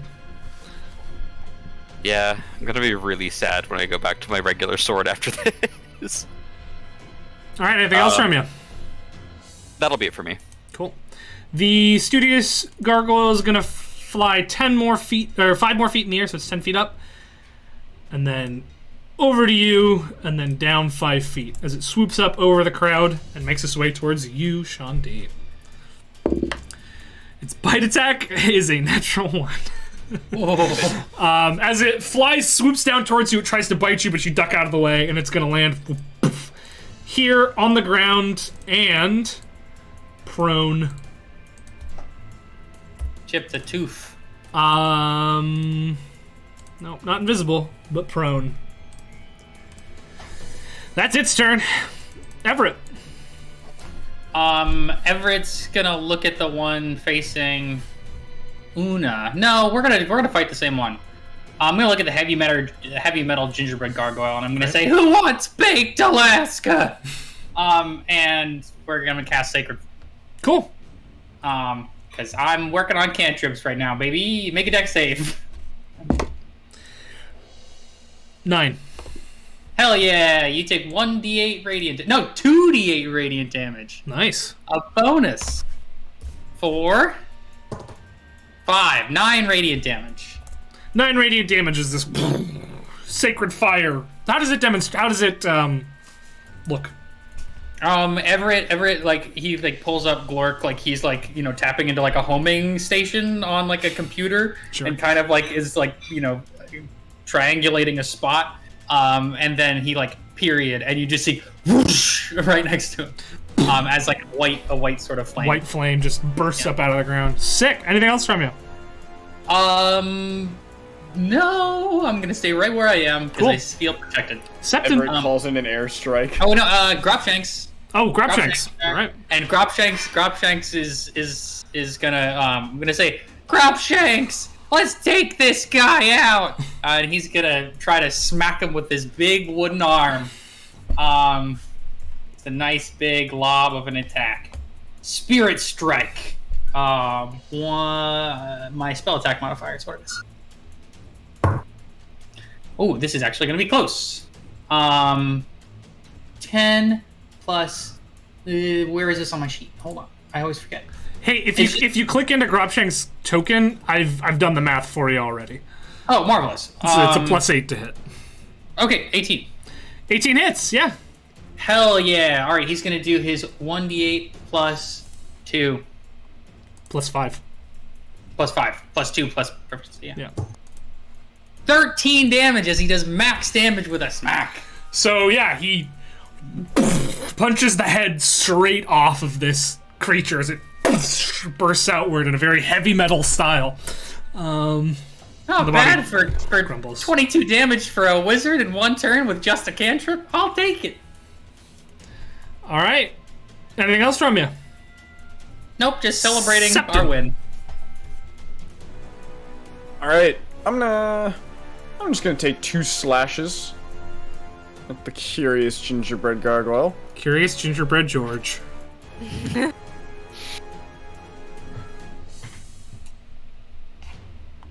Does a 25 hit? Oh, absolutely. And does a 26 hit? They both hit. All right. Then that is roll damage. What's that sound? See if I can do the math real quick. 16 slashing and 4 thunder. Does someone have a It's sound? magical slashing. Yeah. I heard it too. Yeah, me too. All right, it's still Me too. up as you across this creature. Stuff's crumbling away, but it's not dead. I'll bonus action inspire. I did tether. I'll do Una. All right. And that's my turn. All right. The curious gargoyle. Can it make a Constitution saving throw? It sure can. Thank you. 9. It's gonna take 3 necrotic damage. It sure does. All right. It is going to disengage as an action. And fly. Then as a bonus action, it is going to reach into its wounds and chest cavity, pull out some icing, and start putting it on its body, and then just attach itself to the other one. Oh no. Uh-oh. Cursed bakers. This is That the sucks. This is the And now cutscene it's of sort the of boss a fight. two-headed gingerbread gargoyle, half of which is on the ground and the other half of which is just sort of looking upwards, and that is the end of its turn. Tether! Tether will, run where the fighting's hot. Mm-hmm. And it's gonna attack this boy. Does an 18 hit? An 18 absolutely hits. Thank you. Would you like me to separate everything? I would. Okay. I would also. Okay, so magical bludgeoning damage is gonna be D8 plus.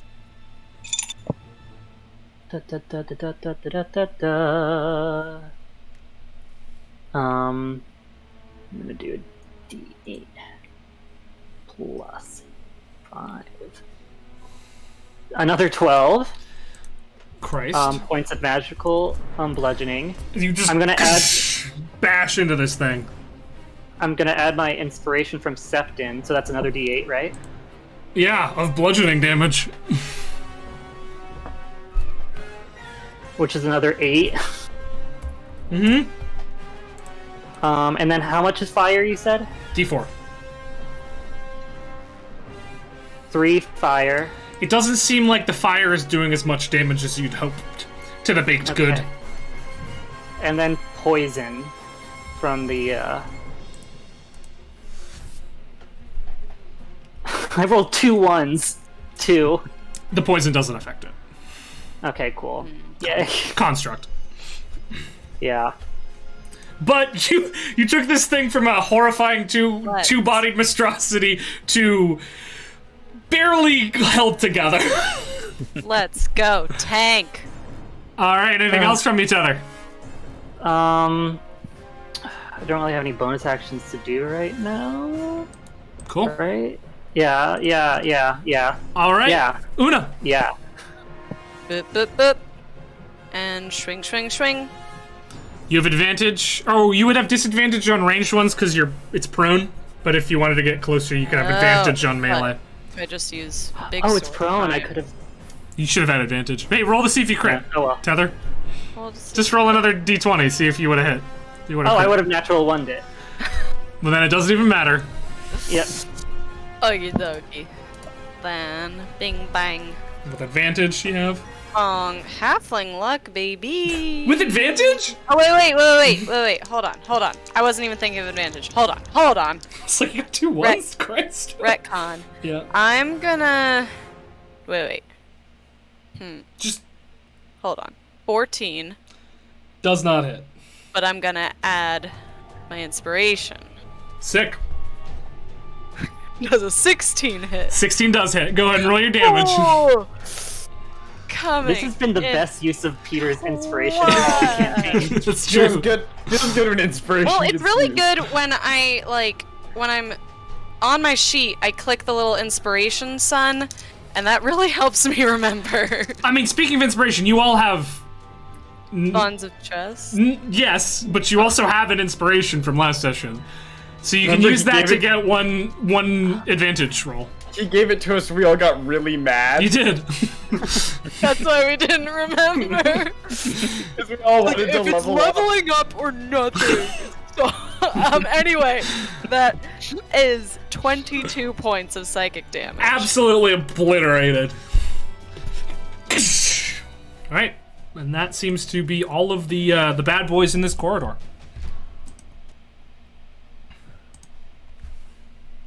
You can continue on your way. Ooh. I'd just say, like, yeah, we don't have to sneak, but maybe we don't yell just because, like, we don't want to attract things towards us because we want to get to the antidote as quickly as possible. I could also be a little scout ahead and, like, check for people, maybe hiding or healed over. I mean, I think that was relatively successful. Also, all of those gargoyles are now no longer attacking random helpless folks who can't help themselves. So I think it was 100% success what we just did. I don't know. Oh, no, I think it was good, but I think we don't, like, try to not to fight, but not, like, look for a fight, and that because we get to the antidote faster and bring it back faster, and then we can just brawl it out. How much time until the antidote's ready? Like, how close are we to midnight? It's midnight. Your rest ended at midnight, so Oh, okay. All right, let's roll. cool. Are As there... you continue, you notice the ground beneath your feet is warming up. And as you pass by one of the entrances to the ferry, you can hear hissing and boiling. As you get the sense that the water underneath the town is being superheated. Entrance to the what, you said? So there's these ferry systems that people used to get around Kelshar. The water in there is hissing and boiling. And you feel the ground itself warming. Yeah, I want me to go take a look. Ghost. Cool. Superheating the earth. It's probably Pell. Pell. Do we want it? There's a lot on our plate right now. Do we want to do this and see if we can solve this, or maybe we'll leave this on another pass? Or do we want to do the antidote thing first and then return to this? I don't know. There's a lot. Well, I mean, I don't have to engage just so that we know what's going on and how it's working. Maybe that'd be useful information. Okay. How close are we to the Emporium?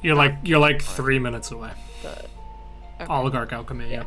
We're close. Cool. You go down to the ethereal plane and you see that, in fact, the water is bubbling and boiling and hissing and horrible. And that's, I don't see, like, who's heating it up. I just Nope, see that they're not at this entrance. You don't know really probably anything about the way this ferry system works, seeing as you thought this place was, ice cream central. You gotta heat the water to make the ice cream. Of course. Obviously. There is like a ferry device that is sort of like shaking and bubbling around. Can I just make like a straight up insight check just to see if I can get a beat on how bad the situation is? Like how much Sure. time before it gets worse, basically? Sure. Okay, cool. There she is. Attributes.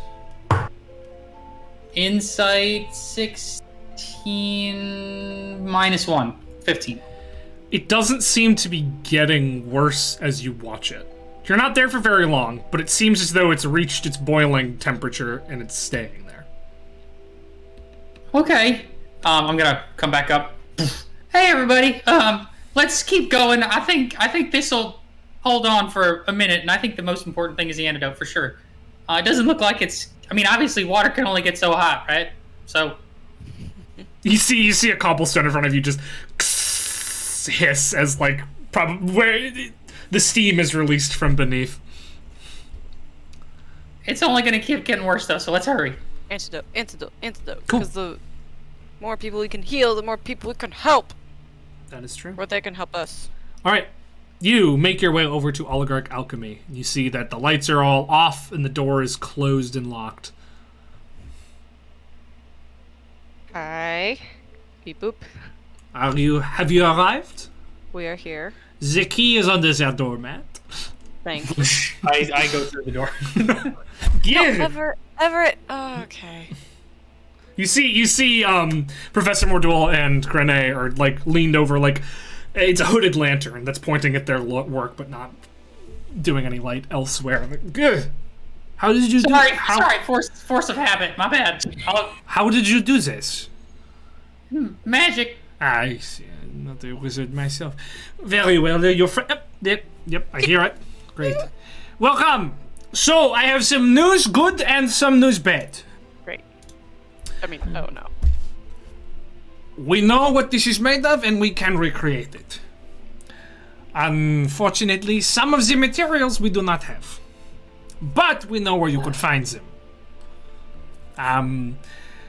When I was looking through this thing, most of the materials we have, and I doubt Miss Halfast will mind considering, and he points over to the corner of the room and you see that the ancient lady who did the Stowe's Harbinger speech, she is sitting in a chair sweating caramel.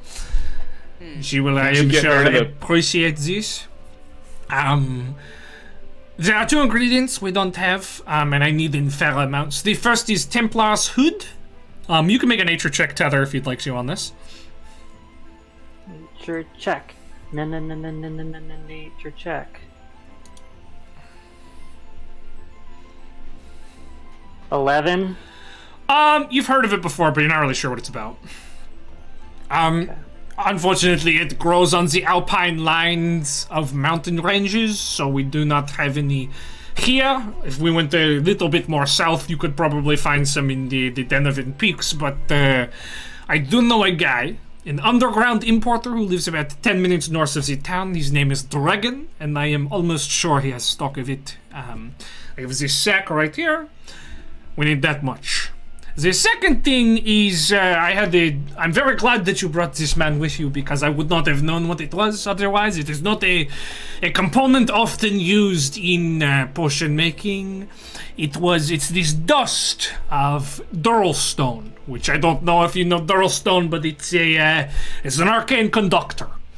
The most prominent place you could find, I'm sure there's Durlstone all over Ashgrove, but the most prominent place you could find, the way station, the teleportation circles in there are made on Durlstone, though I have heard that place is out of commission at the moment. The next best step, I would think, is at the turning stations of the underground ferry. They use a rune to make turning possible. And those runes are imprinted on Durlstone. So that is probably the most likely place. We need two fairly medium bricks of Durlstone for enough dust to make the proper amount of potion. Any questions? Unfortunately, the underground ferry is a bad place to be right now. Oh. You got a third option? Not that I personally know of. Tether. You remember hearing about Durlstone earlier tonight. From the Shaded Alley? 200 years ago, Gropshanks and company tried to use a Durlstone amplifier to make a Lester Restoration thing cure the bone fever. Oh yeah. Oh, I know where we could get some more. Ah, well, then perhaps this is a move. There might be, zombies or some other type of undead down there, but... Gropshanks, you ready to go visit your body? Gropshanks leans his head in the door. Yeah, I mean, I guess. Ah, you have a talking statue. Well, great. We will continue. Me and Mordul will continue to work on the base of the potion, and we will await your arrival with the rest of the materials. And Mordul says, "Yes, I've never made a potion before, but this should be very fun." Listen, the cure. I gotta ask. Administered topically, orally? Well, that was going to be my second question for you. So we could, as it stands, it needs to be ingested. I could do some modifications, change that up a bit. I am not to toot my own horn, so to speak, but I am quite a proficient alchemist, so these things I can do for you. Is there a preferred method of application that you have in mind? Well, in the occasion that someone's passed out, probably topically might be the best, just because it might be coin. Keep anything down. I could also make it airborne. Yes, I could do something like that. That's good. The potency of it will vary depending on the different application methods, but I am sure it would be effective if we made it airborne. Let's do that then. Right, well, I will work on that. That should be difficult. I will need a steady set of hands. And Mordul says, "All right!" Oh no.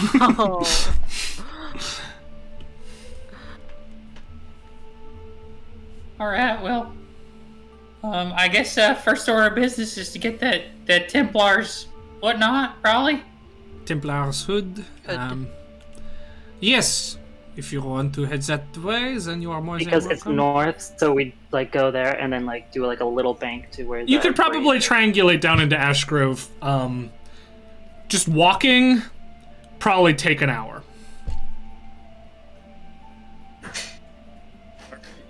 It's 10 minutes up. Yeah, but then to bank around, you would kind of... Ash Grove is pretty big, so it would take the whole... Just walking the route, it would take you about an hour to make a full circle. Back to No, here. oh yeah, no, I was confused. When you said 10 minutes up, do you mean 10 minutes up from town or where we are From right town. now? From the edge of town, yeah. Okay. Okay. Well, could we have somebody stealthy go by themselves, and then the rest of us can go for the Durl Stone just to save some time? I have no preference on how you obtain it, as long as you obtain it. Thoughts on this, gang? I mean, I for one would love to see my body again, you know. I'll be going with you. Don't worry. We're going to the Durl Stone. Right. Yes, send the wizard to the Durlstone, probably. And probably send, me and Una can go to, because I know the plant. We can go up. And also I have a light source for Una.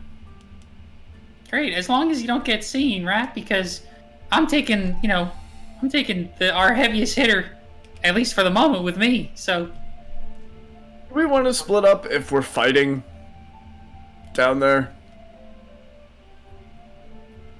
I mean, as long as we got. I can give you some insight on what's happening down with my body, if that would help you. That might be Please. helpful, yeah. So there are, there's 6 of us down there, right? Most of them were clerics before, and then there was me and one other sort of doctor. Our souls are gone, any sort of spellcasting ability they ever had was gone, but we're being, sustained by the glyph. I'd imagine, We won't be too difficult to kill, but we might be fairly difficult to keep down. So we gotta get rid of the glyph. You could get rid of the glyph, or you could, crush our bones. Alright, well, how do you get rid of a glyph? Arcana check. How do you get rid of a glyph? Yeah, go ahead and make the Arcana check. Do you think Septon could just like thunder wave it and break the stone it's on? I actually know how to make a glyph. I don't know how to destroy a glyph. 14. So a glyph is a glyph, especially on Durlstone, is going to be not easy to break. It's sort of like destroying a magic item, so it's not as easy as just carving through it. It's the way Durlstone carving works is that it becomes sort of preserved by magic when you put a glyph into Durlstone. You could probably remove the stone that the glyph is on from the location, and that might be easier than actually destroying the glyph. But enough damage to a glyph will destroy it. Okay, if you have to just remove it, if you guys get down there, Shandi can send Sheko grab it. Grab. Well, it's the thing about it, it's not just like sitting there. It's like embedded in a pillar, so. Does anyone have a bomb? I wish we had bombs. Did have a bomb briefly. We don't have one now.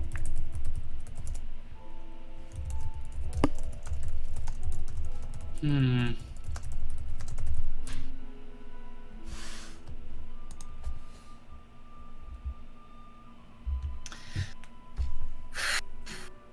mean, maybe. Is this crazy? What if we got a horse down there, and then we used the horsepower to rip the stone out of the thing? We could do it. You just have to have somebody attach it on there. What if we just went in, got our 2 pieces of Durastone, and got out? We're gonna have to fight 6 zombies. Alright. There's also the ferry if you wanted to try that. That seems quite dangerous, having just taken a look at it in there. Especially if it's probably Pell. Yeah, I think that's something we all want to do together, probably. Okay. Let's I think we can split up. I think we can do this. I think we can do this separately if we want to save the time, and let's not take any more time thinking about it. Very well. Best of luck to you. So if you are heading down into a place where the bone fever is, I advise here. He sort of stands up, walks over to one of the counters, and pulls out. How many of you are going to see this bone fever place? Well, I was going to ask Septon, do you think one of us should accompany Una and Tether so that it's a more even split? Well, we can't really do an even split, because... But one group is going to have Grobshanks as well. Well, we know there's combat where you're going. That's true. That's fair. And I think 2 people can stealth better than 1. 2, 3.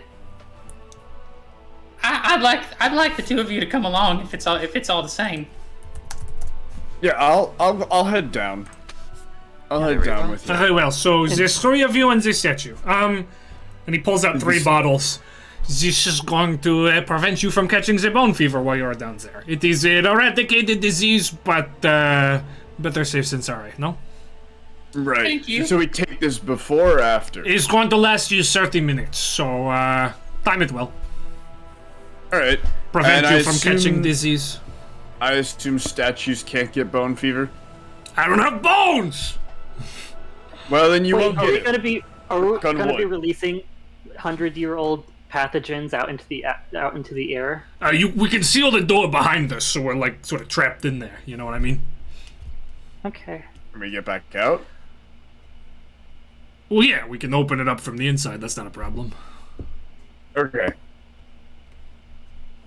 All right, let's do this. Una's a better stealther than me, so I still have 1 wild shape, so I can like ride on you. Or I could turn into a horse and we can go fast.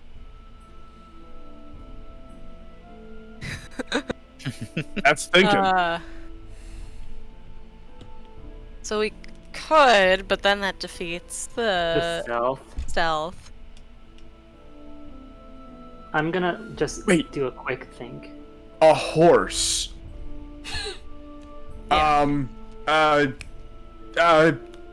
Everett, didn't you have horseshoes?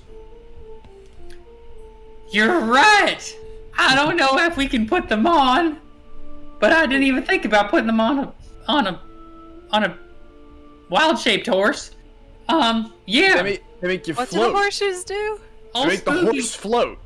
Yeah. So you'd be real quiet, like no clop clop as you go along. They allow the creature to move normally while floating 4 inches above the ground. The effect means the creature can cross or stand above non-solid or unstable surfaces, as well as water or lava. The creature leaves no tracks and ignores difficult terrain. It can move at a normal speed for up to 12 hours a day without suffering exhaustion. Do they have to be like put on? I think so. I think we gotta fix them like a normal horse. Oh. Do you know any blacksmiths or anyone who might be able to put the We need a farrier. zings on horses? A farrier. I don't know what this is.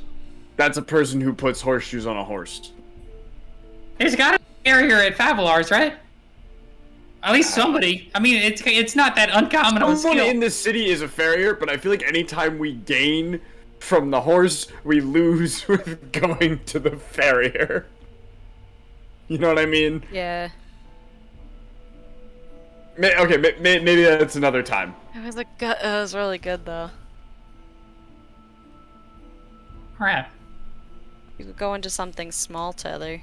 I also don't like the horrific idea of Tether unwild shaping and there being horseshoes like lodged in her feet. And I don't like that. All right, so you ready to head on out? Yeah. Cool. So, Septon, Everett, Shandi, and Gropshanks are headed out to Ashgrove. Una and Tether. Whispers on the 3 who are going to Ashgrove. For 4 hours. Cool. Sorry. No, you're good. Una and Tether are heading up north towards Dragon's Farm. And Grenay gave us instructions and who to go to. There's a dude named Dragon. He's an elf. Did we get directions or just told? He lives. There's a windmill. There's a windmill right outside of his house. Great. Cool. Oh. What happened? Did we lose Tommy? There he is. Oh, he My back. Discord just stopped. Oh. Sorry about that. You put Moon in a basket and it was adorable. And Well, I then- had to move her because I wanted to sit. So I put her. I have this basket because she annoys me when I work. So I have Get your moon merch. This is cat jail. This is cat jail is what this is. Cat jail. All right. Cool. So She looks pretty happy to be in cat jail. Una and Tether. Tether, are you just going along with her, or are you wild shaping? Are we stealthing Una, or do you want to go Yeah, fast? stealthy. Stealth. Okay, so then, should I ride on you? Yeah. What small creature would be the least creepiest on you? So you can understand me when you're in wild shape, right? Yeah. So maybe if you're like a fly, you can bite me twice for no, once for yes, if I have any questions. Technically I can't really change into anything that can fly. Oh. Then a spider? That isn't poisonous? My first instinct was spider, because they really hold on, but Yeah. I knew you were afraid of them. I'm not afraid of spiders, I just don't want them to bite me. If it's how about- poisonous. Do you How have about I a tickle con? your ear once, and yes, Little- twice for no. Great. Yeah. Little tap on the ear. So I'll be a tarantula, so you Okay. can feel it. It's a fluffy spider. Okay. And I Yeah, turn I'm into gonna have a tarantula put its leg in my ear once for yes, twice for no. It's a lobe tickle.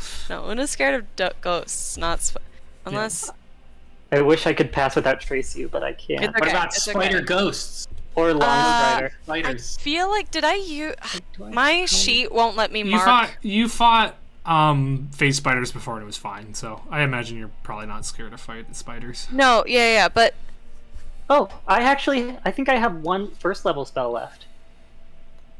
Right? I cast Long Strider twice. And does anyone know if I used invisibility? you did. You use did. it on me. Did. Yeah. Okay, good. So Tether, if you pass without trace, you can't concentrate on that in wild shape.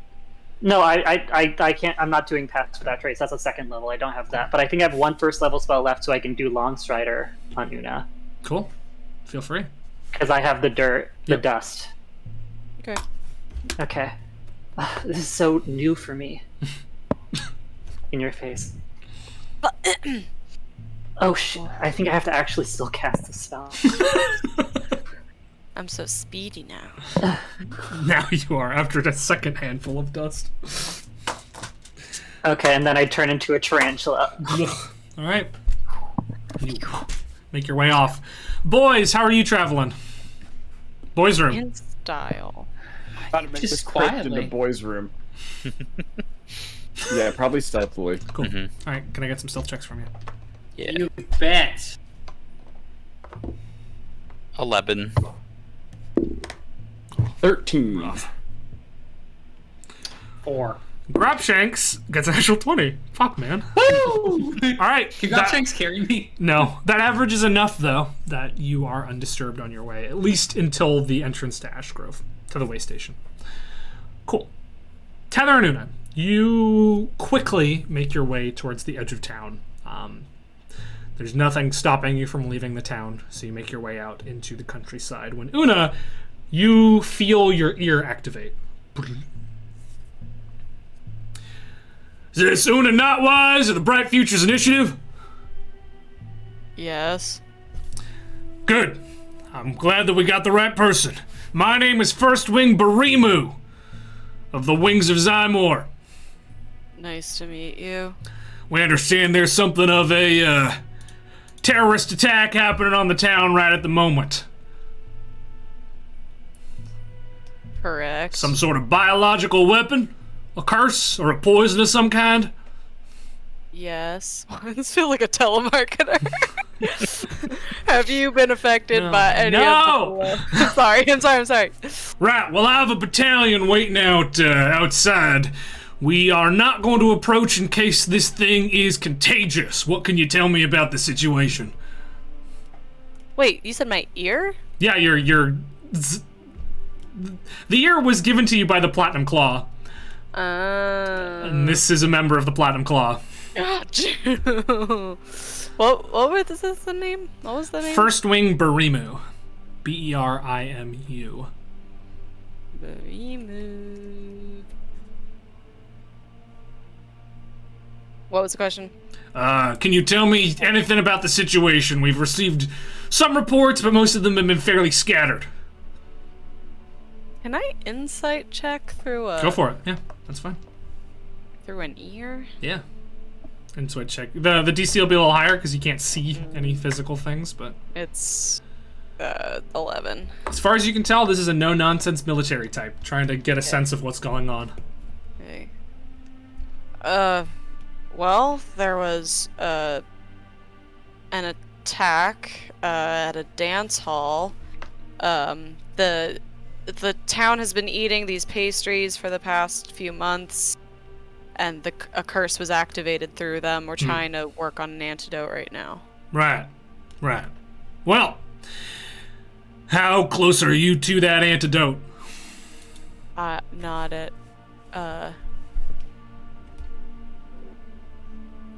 me personally, not close. I'm anyone who's working on it. What do you mean? I'm trying to determine what my battalion should, sort of actions my battalion should take in this situation. Does it look like you're on the verge of fixing this thing, or things still seem pretty dire? I think so. We have Right. we have to collect some things. Who told you to contact me? Well, some of the guards tried to make contact with the Platinum Claw. We tried to send a few foot soldiers in. Unfortunately, we were not able to, as your way station is currently coated in some sort of sugar crystal, apparently. Love that. We're working on it. Right. My brigade, my crew is trying to scramble to find the last few ingredients we need for the potion. Great. Well, based off of our guidelines, we are not going to engage until we can, without a shadow of a doubt, confirm that this curse or this disease is not contagious. Right now, consider this city under quarantine. Okay. Good luck. May Bahamut be with you. And also with you. And the ear deactivates. I'll relay that to my friends on the other side. Cool. I feel like we're about to save Reach. That didn't go so well the first time. All right. Cool. You continue to head on your way. Can I get a stealth check from you, Una?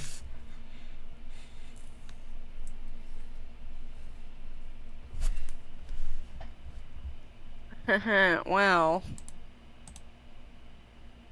Oh, I didn't mean to activate that. Don't look at it. Don't look at it. Do you want a bonds of trust, Una? No, I'm gonna use a psi-bolstered knack Okay. instead. Another method by which you can change your scores. Yeah. You got a lot of those. That's good. I know.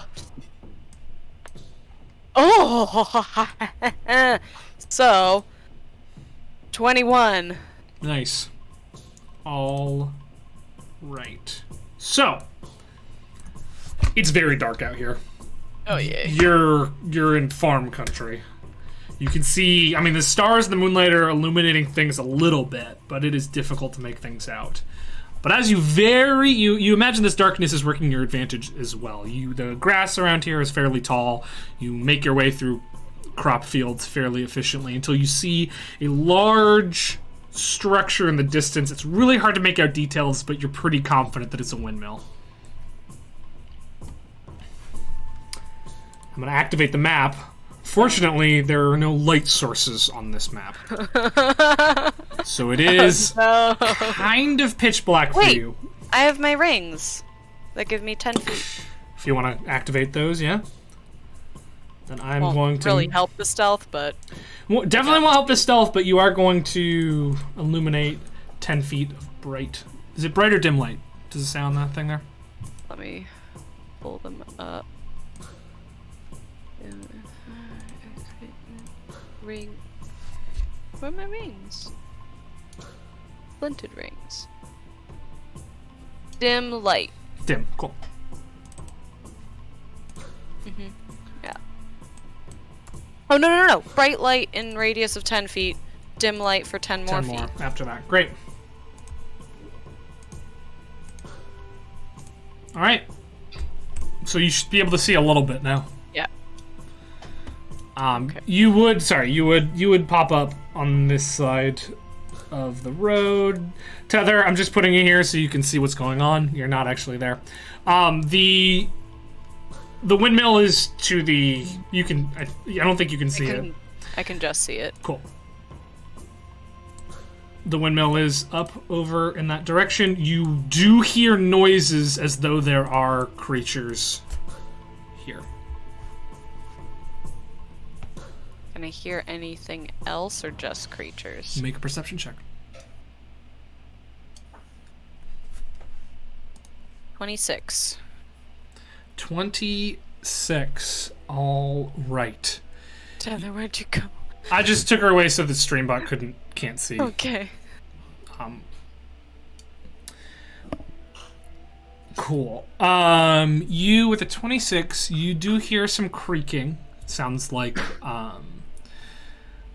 probably the windmill moving around a little bit. You hear the sound of something eating.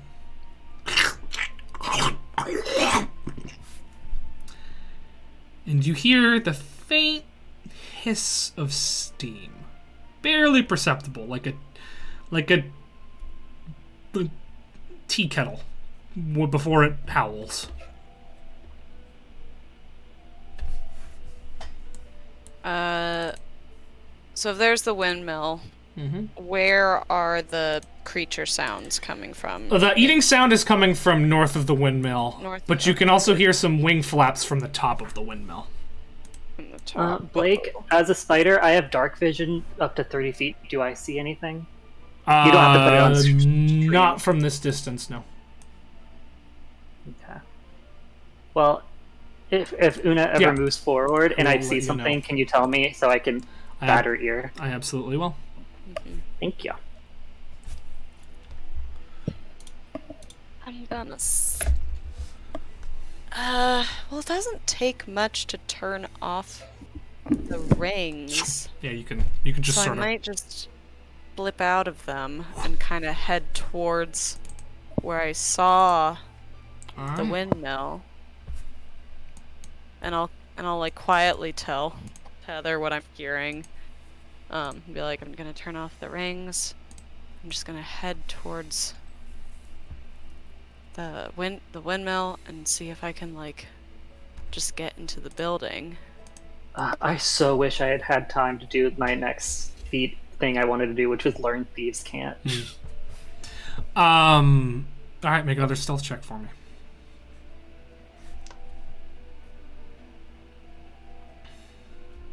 Mm, 16. 16. No movement or any indication that anything has seen you yet.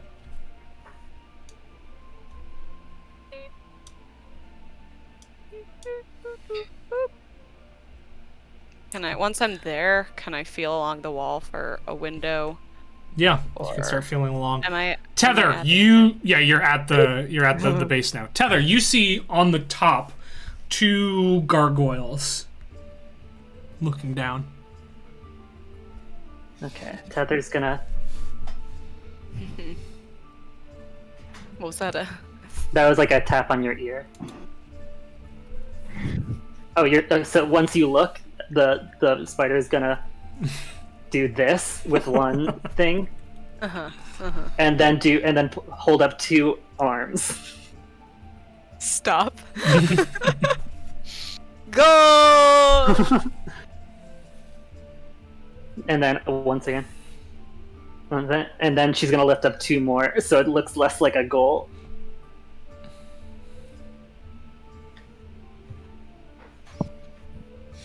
What are you doing, Una? And then she's gonna make these movements like it's like fly.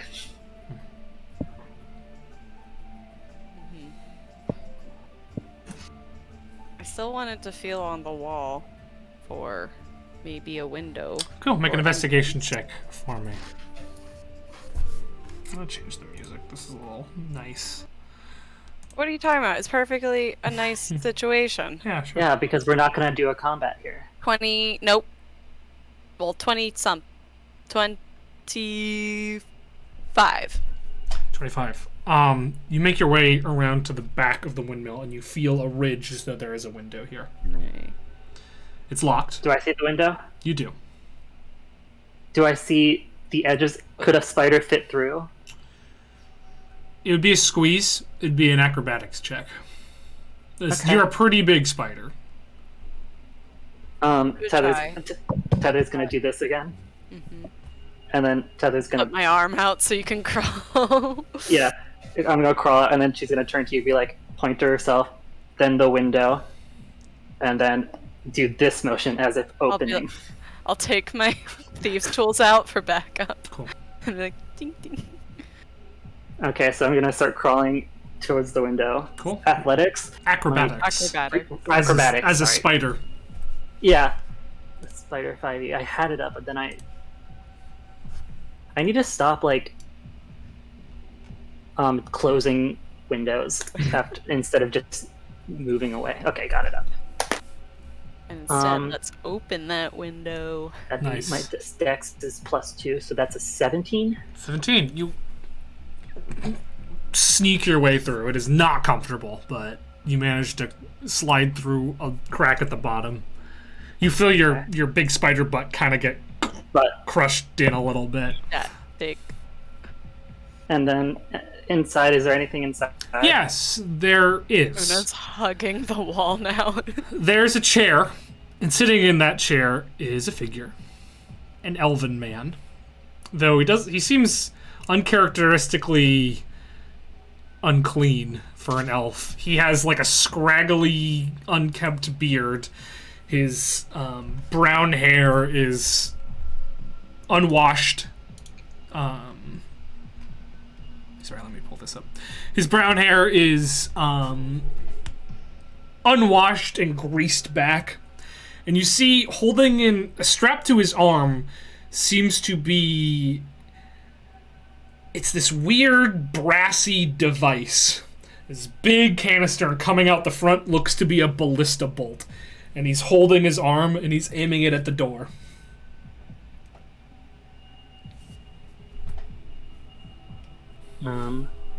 Okay.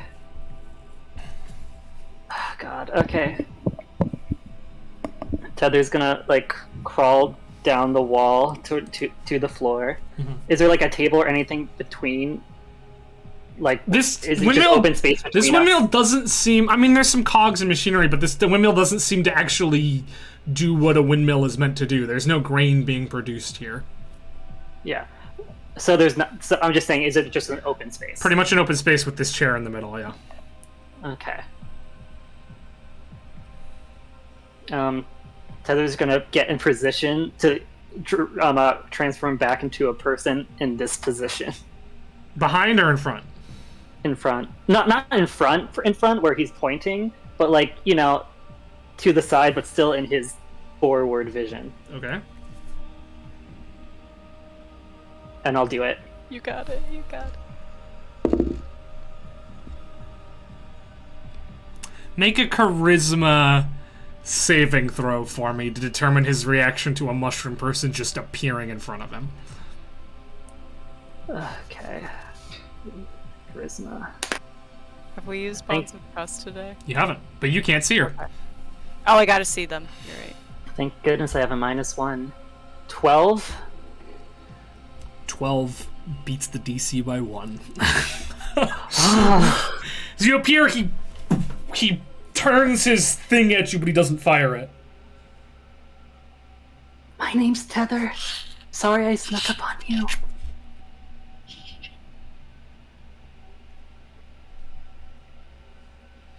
And he offloads, he pulls it off his arm and gingerly places it on the ground. And he reaches down on one of the wooden floorboards and pulls it up, and you can see that there's a little stairway going down. Okay, once I'm closer to him, I'm like, I'm just outside the window. I need to open the window. I'm gonna reach into my pocket, like slowly, and hand out and give him 10 gold. He grabs your mouth.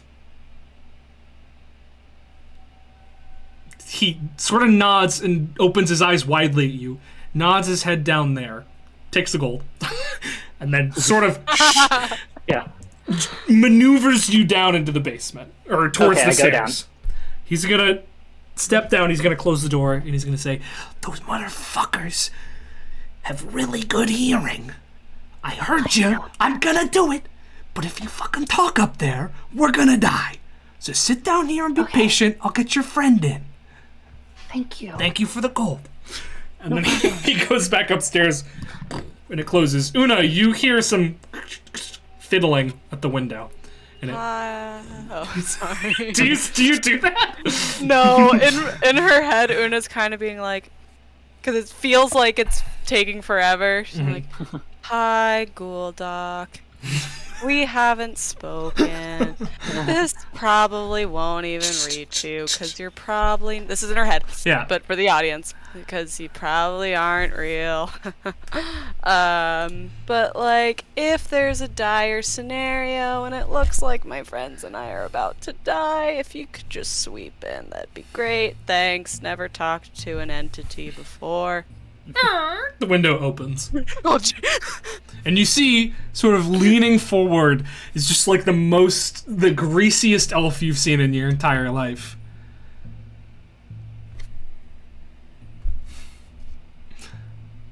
Okay. I'll follow. He closes the window behind you.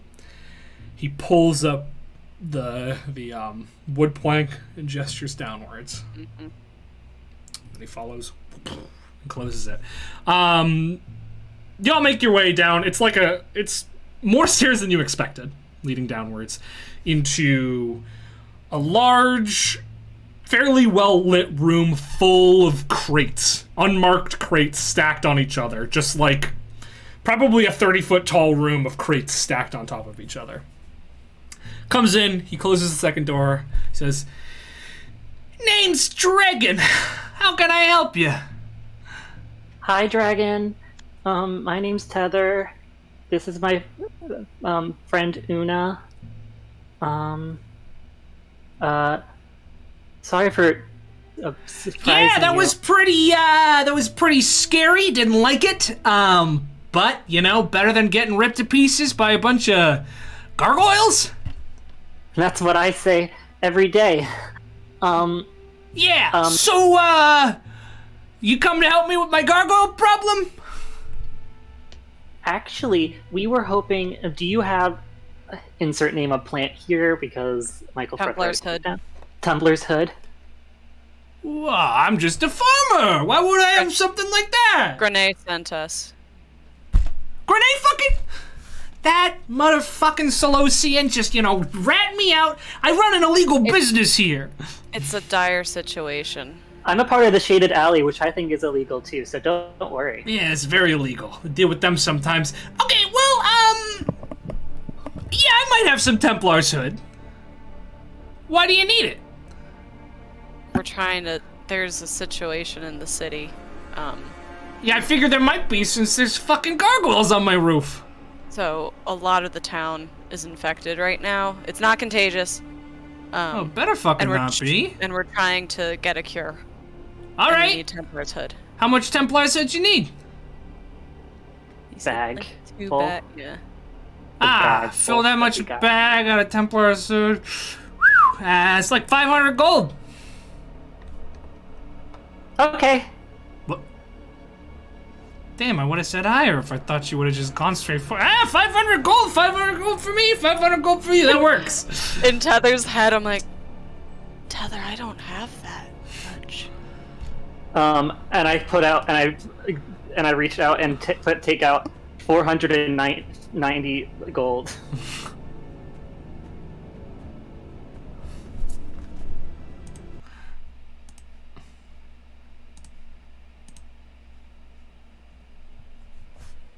All right, it's not quite 500. You short Well, one? I gave you 10 before, right? Yeah, well, that was for something else, wasn't it? I can cover. No, that the was just rest. like a. Okay. That was to let your friend in, which I did. So, service Thank you. service provided. Fine. 10 more. Thank you. 500 gold. And he's gonna scoop it up. Close your eyes real quick. You can't see where I put this. Sorry, trade secret. Okay. While you're filling, do you want to just let us know what else you got? I mean, I got all sorts of stuff.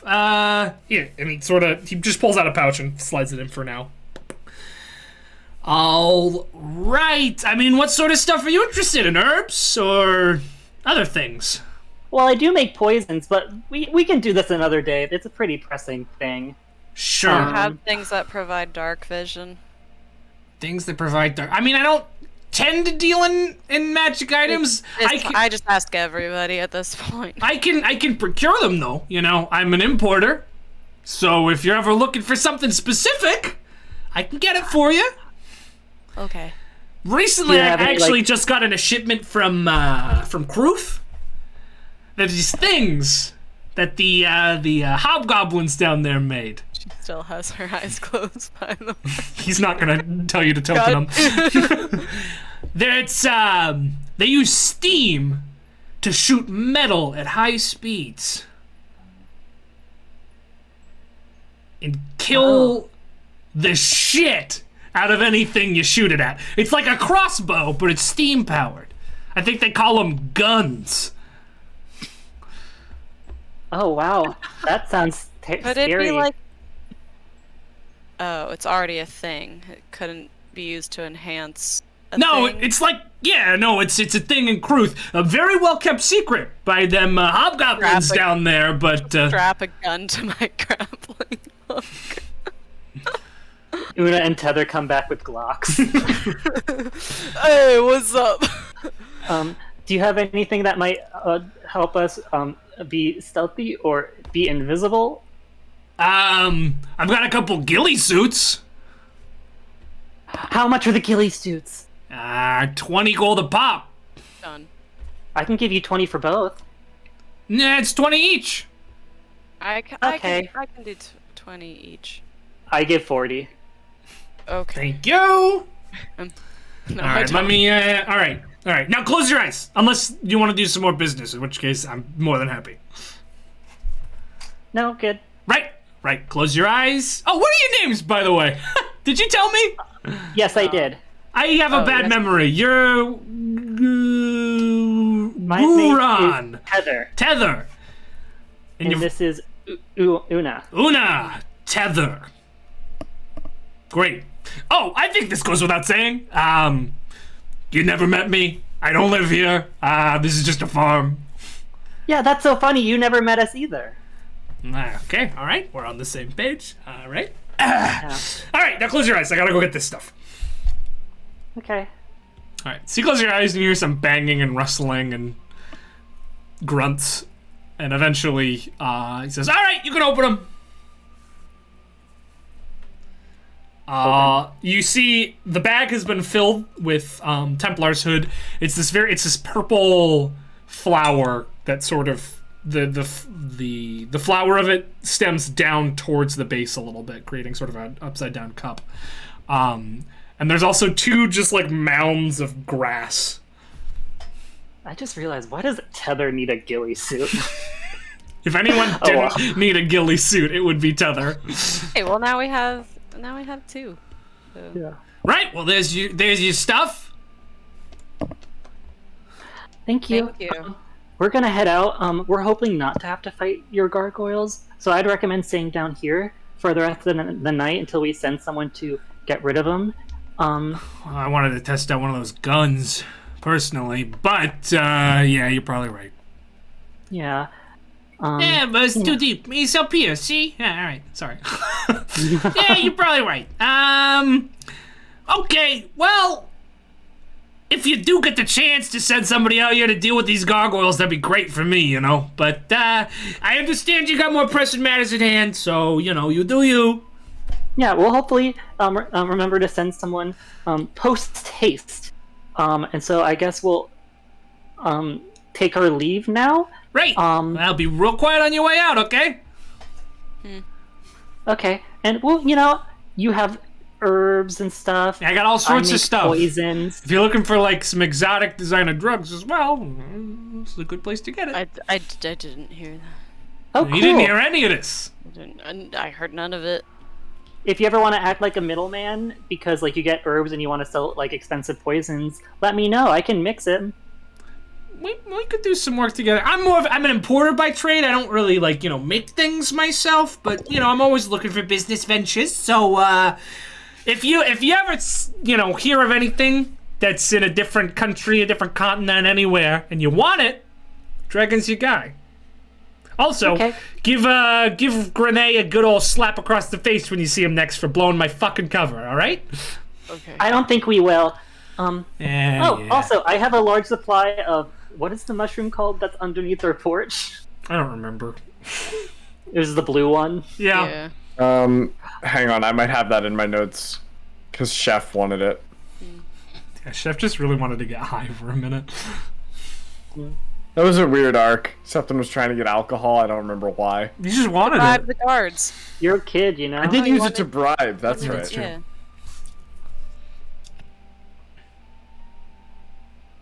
Yeah, well, well, you know in where to terms- find. You know where to find me. Unless I fucking Yeah. die tonight from gargoyles. So Hopefully you don't. It's Night Bloom.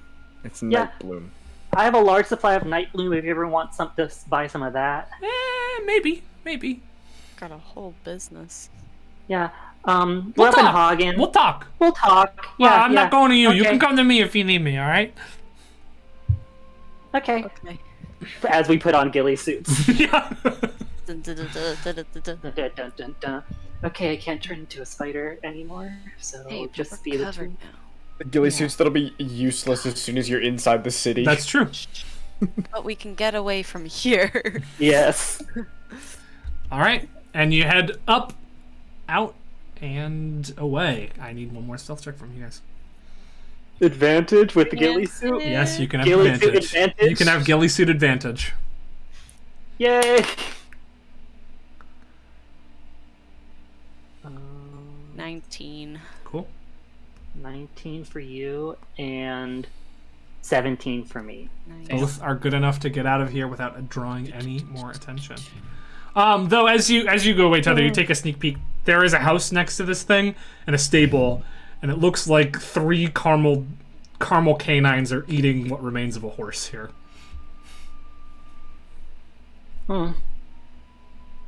Yep, that's all. But you head out. You also notice there were 2 more gargoyles lying in wait, so this would have been probably a fairly difficult fight had you not stealthed. All right, let's move High five, Chelsea. to the boys.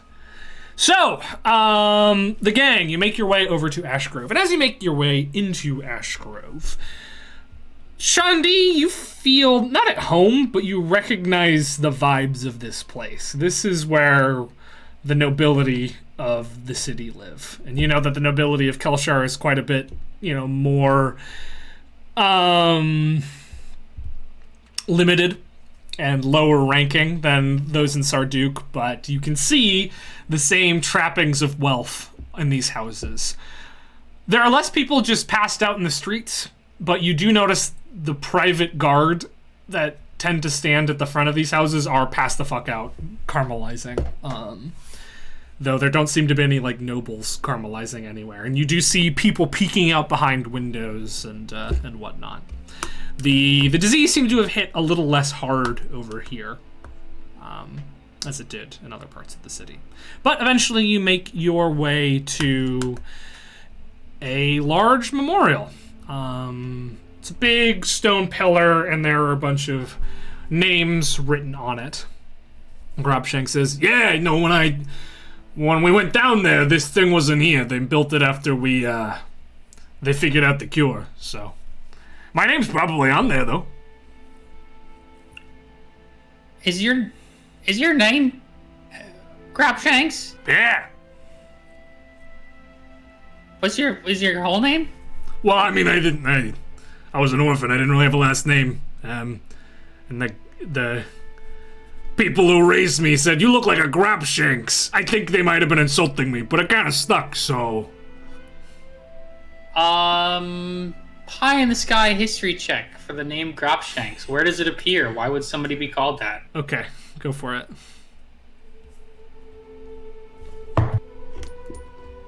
19. So, Grobshanks was actually a really, really popular pirate way back in the day. He's known for conquering, every continent. And his signature move was he would, before he made you walk the plank, he'd put cream pie on your ass. That's horrible. Cool. Well, they must have... Just so you know, out of game, that's not real. You imagined that. That's a story, but you think it's real. Well, I mean, Grobshanks the pirate was absolutely dastardly, so I'm sure your folks had a respect for mischief.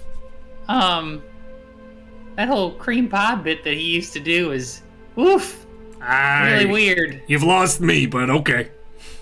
Okay. Well, nonetheless, let's do this thing, right? Just walk on in. Any ideas? Any thoughts? Yeah, we got a plan going in here. We just gonna knock some heads. I mean, we can't negotiate with these guys. My guess is, since I'm here talking to you and my body's down there roaming around, they're not gonna be the most talkative. Right, I think we're going in swinging. Right?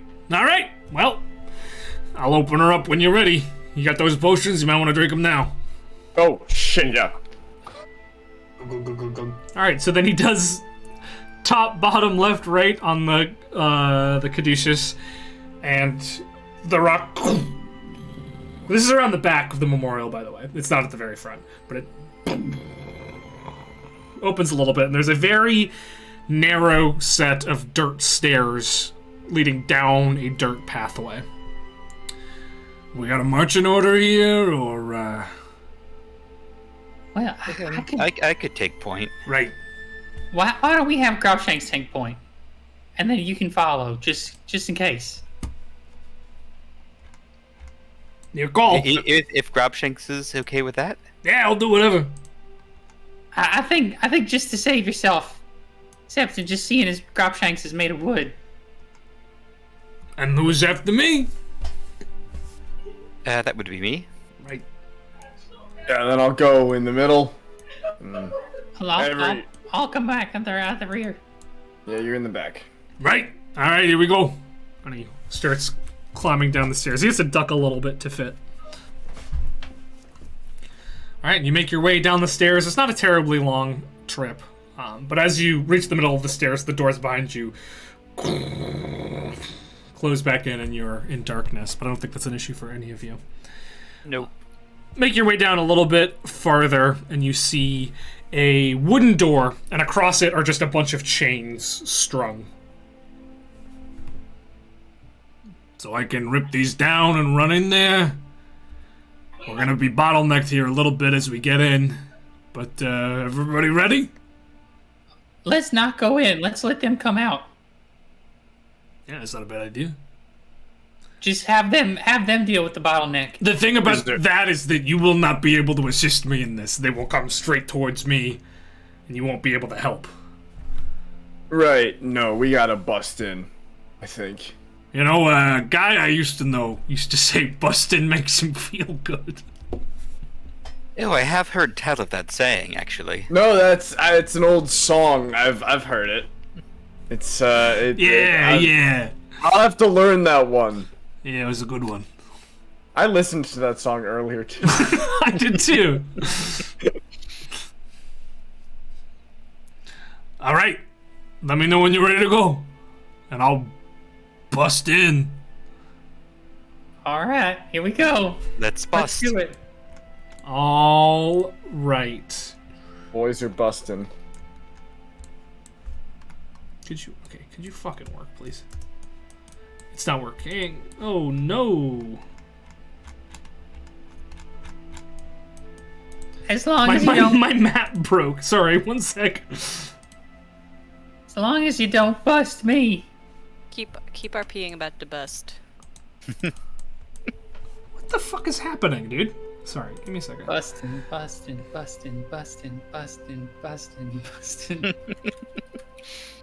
That Yo, whole and album what is if you amazing. met somebody who, like, as a derivative of Justin, named their child Bustin'?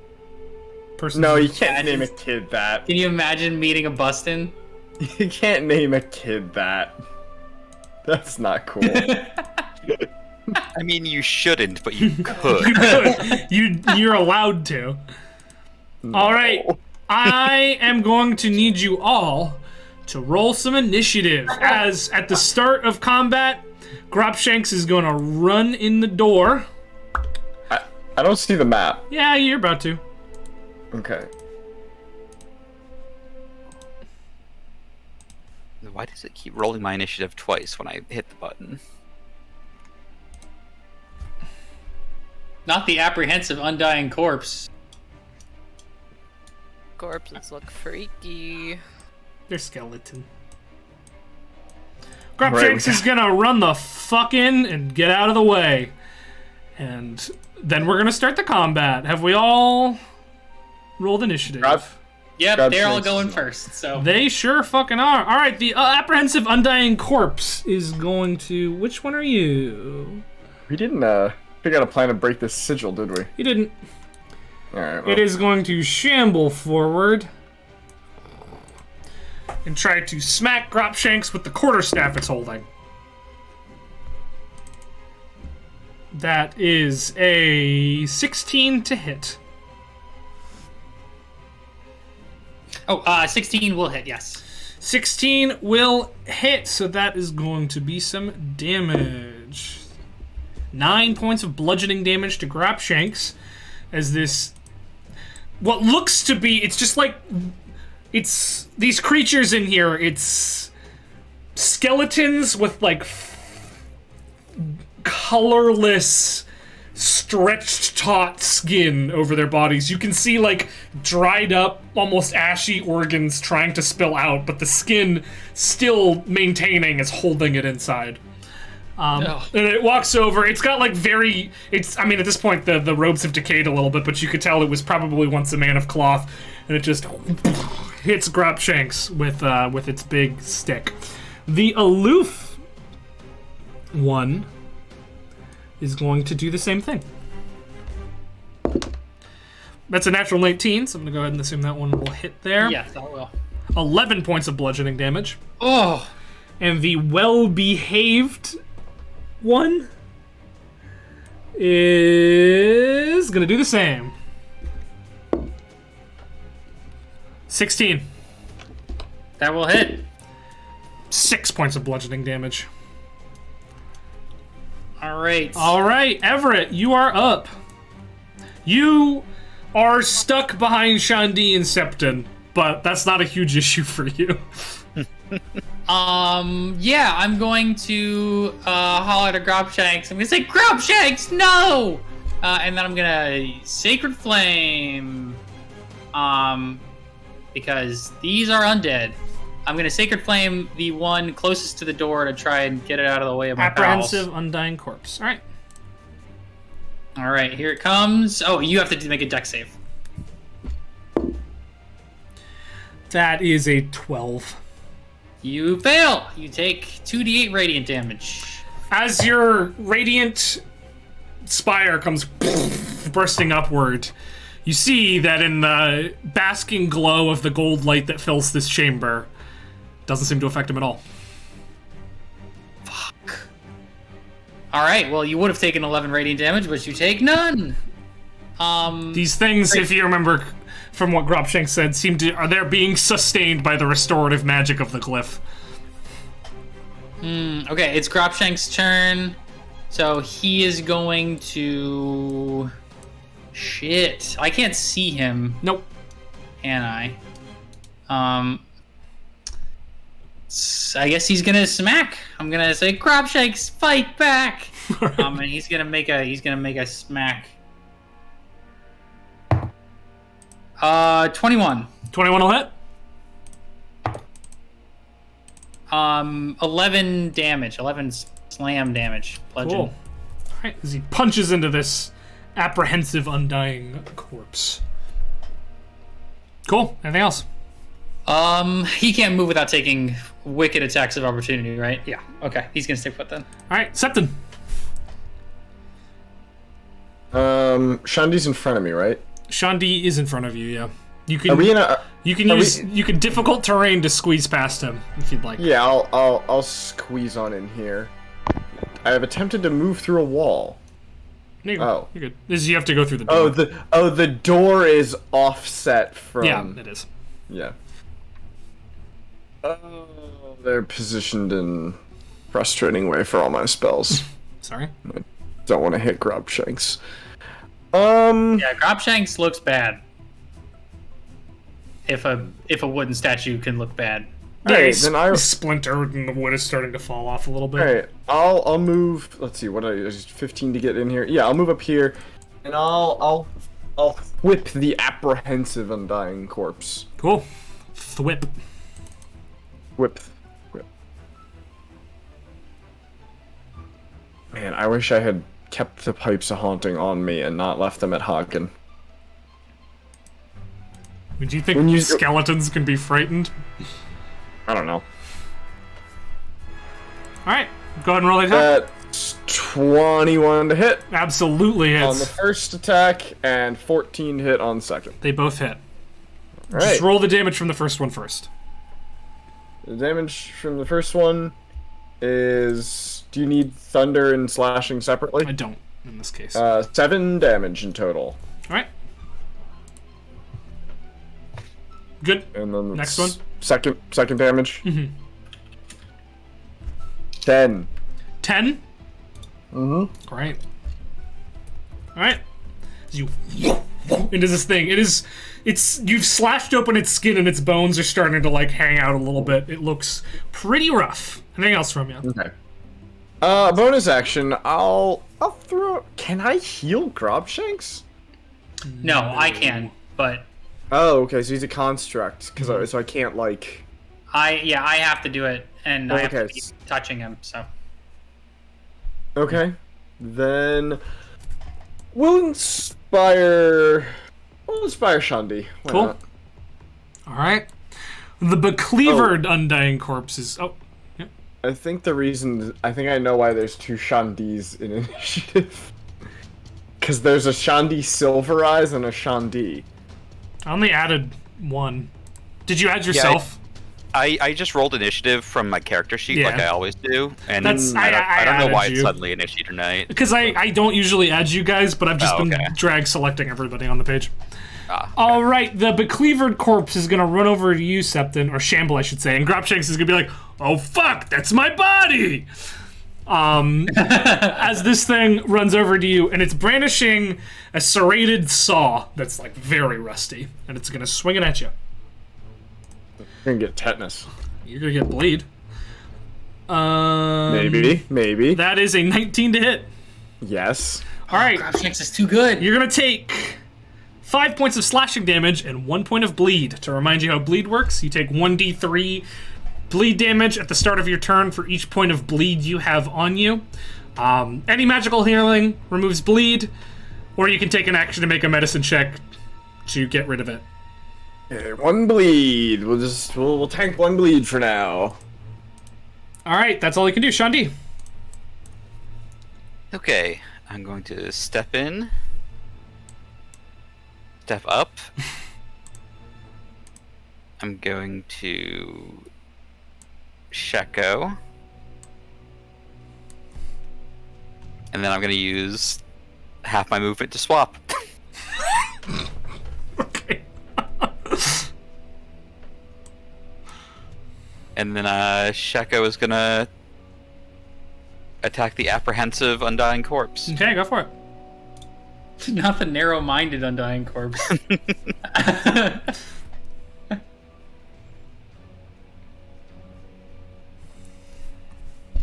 Flaccid, 23 actually. 23 absolutely hits, yeah. Okay. And 16 piercing damage. All right, 16 piercing damage. As Sheko slashes into his thing, the skin just snaps like an elastic, and its body parts fly everywhere. Rough. But as they hit the ground, they don't stop moving. No! No, that's not what I wanted. Sorry, one sec. Oh, I must have... No.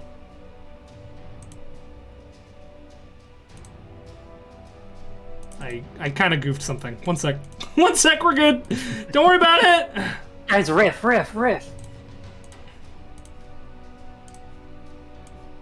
So, how about A them disembodied falcons? head. Fuck Ew. off, dude. All right. I absolutely changed this. I just didn't do it right.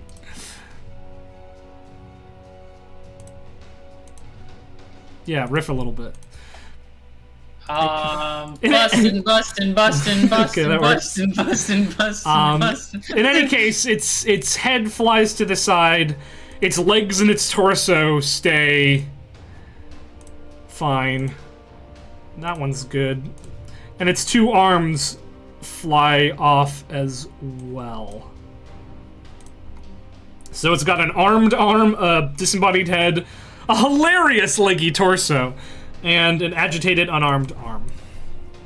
This is I'd like It's to a use my weird fight. second attack to try to break up the hilarious lucky torso. Okay, go for it.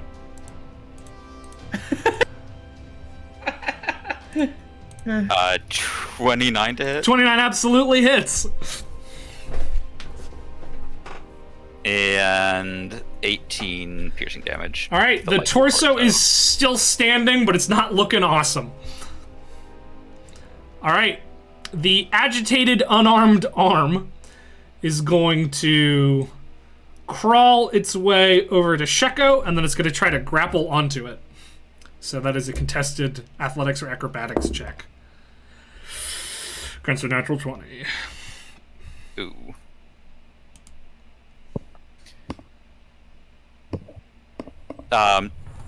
It's still contested, right? Yep, you can roll it. 24. 24 is actually maybe going to be enough. Yeah, it is enough. I feel like we don't do acrobatics checks a lot, and it is Shandi's best skill. Cool. As it tries to leap its way up onto Sheko's face, Sheko just bats it back down to the ground. All right, the narrow-minded, undying corpse is going to shamble on over to Shandi and take an attack with a quarterstaff. It's cocked. 11 to hit. Nope. All right, and the compulsive undying corpse can't really get to anybody this turn, so it's gonna... No, it can. 20 feet. And it's gonna attack Septon with a quarterstaff. 14. 14 misses. All right, that's all misses. The hilarious Leggy Torso is going to make a contested athletics check and use its tackle down ability. So, Shandi, make an athletics check. 14. That beats it. All right, so the leg really tries to knock Sheko the fuck down, but Sheko is kind of incorporeal, so it doesn't work out so good. All right, the aloof undying corpse is going to take another attack on Gropshanks. 12 to hit. That will miss. All right, the weak armed arm is going to swing its quarterstaff at Septon. Fucking probably miss. That's like an 8. Yeah, that's a miss. The well-behaved undying corpse is going to attack Gropshanks. That's a 9. That misses. Everett. Everett, from what I'm seeing, it looks bad in there. So Everett's gonna holler to everybody and be like, "I'm just gonna go look for the Daryl Stone. If you guys can hold on for one more round," and is gonna go ghost. Cool. As my action, 1, 2, 3. Oh, I guess I can't. Great.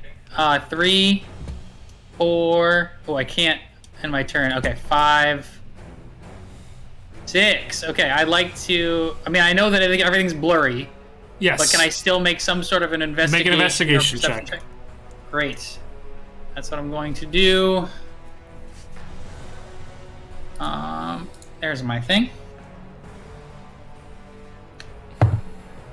Ooh, not so bad. Okay, investigation is +5, 18. 18. Yeah, I mean, right in the center of this pillar, up at the top of the room, there is a almost, in the ethereal plane, it is almost blinding to look at this thing. Definitely the glyph you're looking for. Cool. And then the Dural Stone itself. The Dural Stone is what it is carved into. Okay. Cool. All right, like the whole room was Daryl Stone. Nope, just the pillar, just the where the glyph is carved. Most of the room is just like the floor is dirt and the walls are stone, and the yellow is the light being emitted by the glyph. Just so you know. Cool. All right. Anything else from you? Oh yeah, Gropshanks. Gropshanks is going to try to attack just knock out the legs. All right. Hilarious leggy torso. So he's gonna make an attack, and he rolls better than me usually. Natural 20 for Gropshanks. All right, roll that critical damage. Lead. All right. So it's 2d8 plus 5, I guess that it is. A 6, a 7, 15 plus 5 is 20 damage on the legs. He just sort of like people's elbows, slams these legs into dust. Like these bones are definitely brittle and ready to break, and that the amount of force he puts into these bones just shatters them. And the slivers are like moving around a little bit, but they're no longer a threat. from the ethereal plane. Good job, Crop. All right, the disembodied head is gonna try to bite Septon. Do it. It's not gonna succeed, but it's gonna try. It's a 9 to hit. Yeah, that's not gonna hit. All right, Septon. All right. Something's gonna throw out a thunder wave on the hand, the torso, and the beleaguered undying corpse in front of me. So, con checks from all three of them. But cleavered, I think you'll find. Cleaver? Because he's got a cleaver! No, take 1d... Sorry, you need to take damage at the start of your turn. I gotta do that. Oh, yeah, 1d3. You're taking 2 damage. I just rolled it. Okay. Alright, they need... Wait. Hang on. I'm sorry, something's wrong with my character sheet. Give me a second. You're good. 2 damage, you said? 2 points of damage, yep. Yeah, I tried to write down that I had 1 point of bleed, and for some reason that threw me into death saves. Oh, that's not good. So... What's the save these guys need to make? Con. Oh, something they're very good at. They actually all rolled really good. 19, 16, 14. The 14 fails, the 19 and 16 succeed, but All they're right. still all gonna take Some some damage. Yeah. The compulsive undying corpse is the one that failed. Okay. Successes take 5, failures take 10. Okay. Failures are also launched 10 feet from me. So the weak armed arm lived up to its name and died anyway. Woo! And it is thunder damage, if that's important. It's not. 10 feet away from you. Boom. Cool. Anything else? You know what? No, because I can't heal Grobshanks, and everybody else I think is good at the moment. We're good. We're good for the moment. All right, the becleavered undying corpse, Grobshanks' body, is going to attack you again. Do it. That is a 16 to hit. Oh, that'll hit. Grobshanks All right, can't be you're going to stopped. take 7 points of slashing damage and a second point of bleed. Okay. Shandi. All right. The real Shandi is gonna go for the narrow-minded undying corpse, and I am gonna reserve those 3 points for AC. I see. Nice. 18. 18 hits. All right, and damage is gonna be 15. 15 points of damage. Nice. I punched my lamp. All right, and I'm gonna take the second attack. This is like the first time Shandi's made an attack himself in this sugar heist. Yeah. Sugar Siege. In general, it's been a while actually. I don't remember when the last time it was. That's a nat 20. All right, go ahead and roll your critical damage. 18 piercing damage. 18 piercing damage. That's enough to destroy this thing. And a few body parts come out, but not as many as before. Just its arms. The rest of the body sort of crumbles to dust, but we get 2 arms.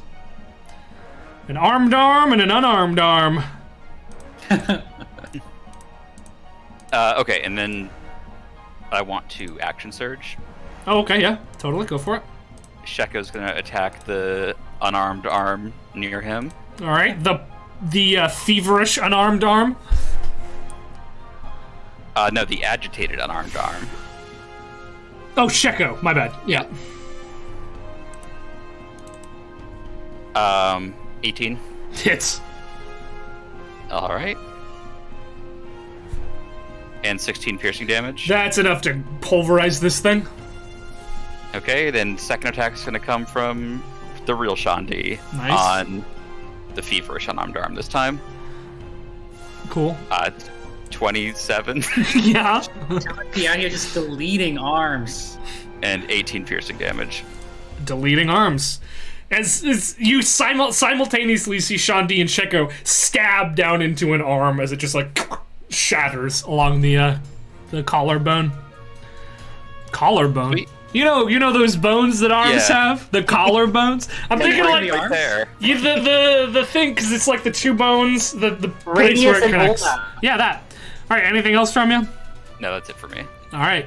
The compulsive undying corpse is going to run down towards you and try to smack you with a quarterstaff.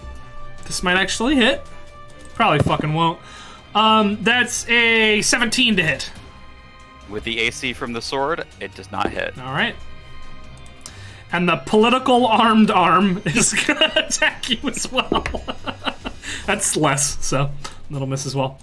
All right, the aloof undying corpse is gonna smack Grabshanks again. No! Well, it's not actually. It's gonna be a 6 to hit.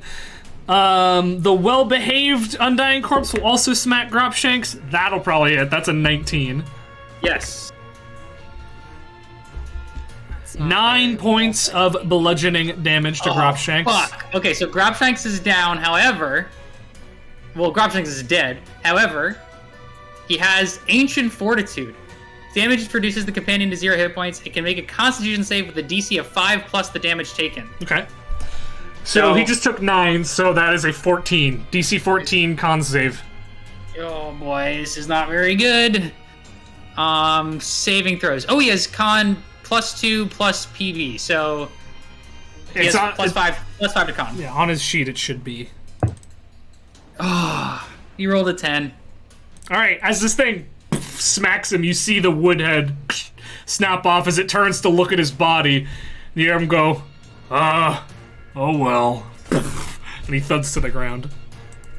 Grabshanks! I say to no one on the ethereal plane. 07, Grabshanks. 07. All right, your turn, Everett.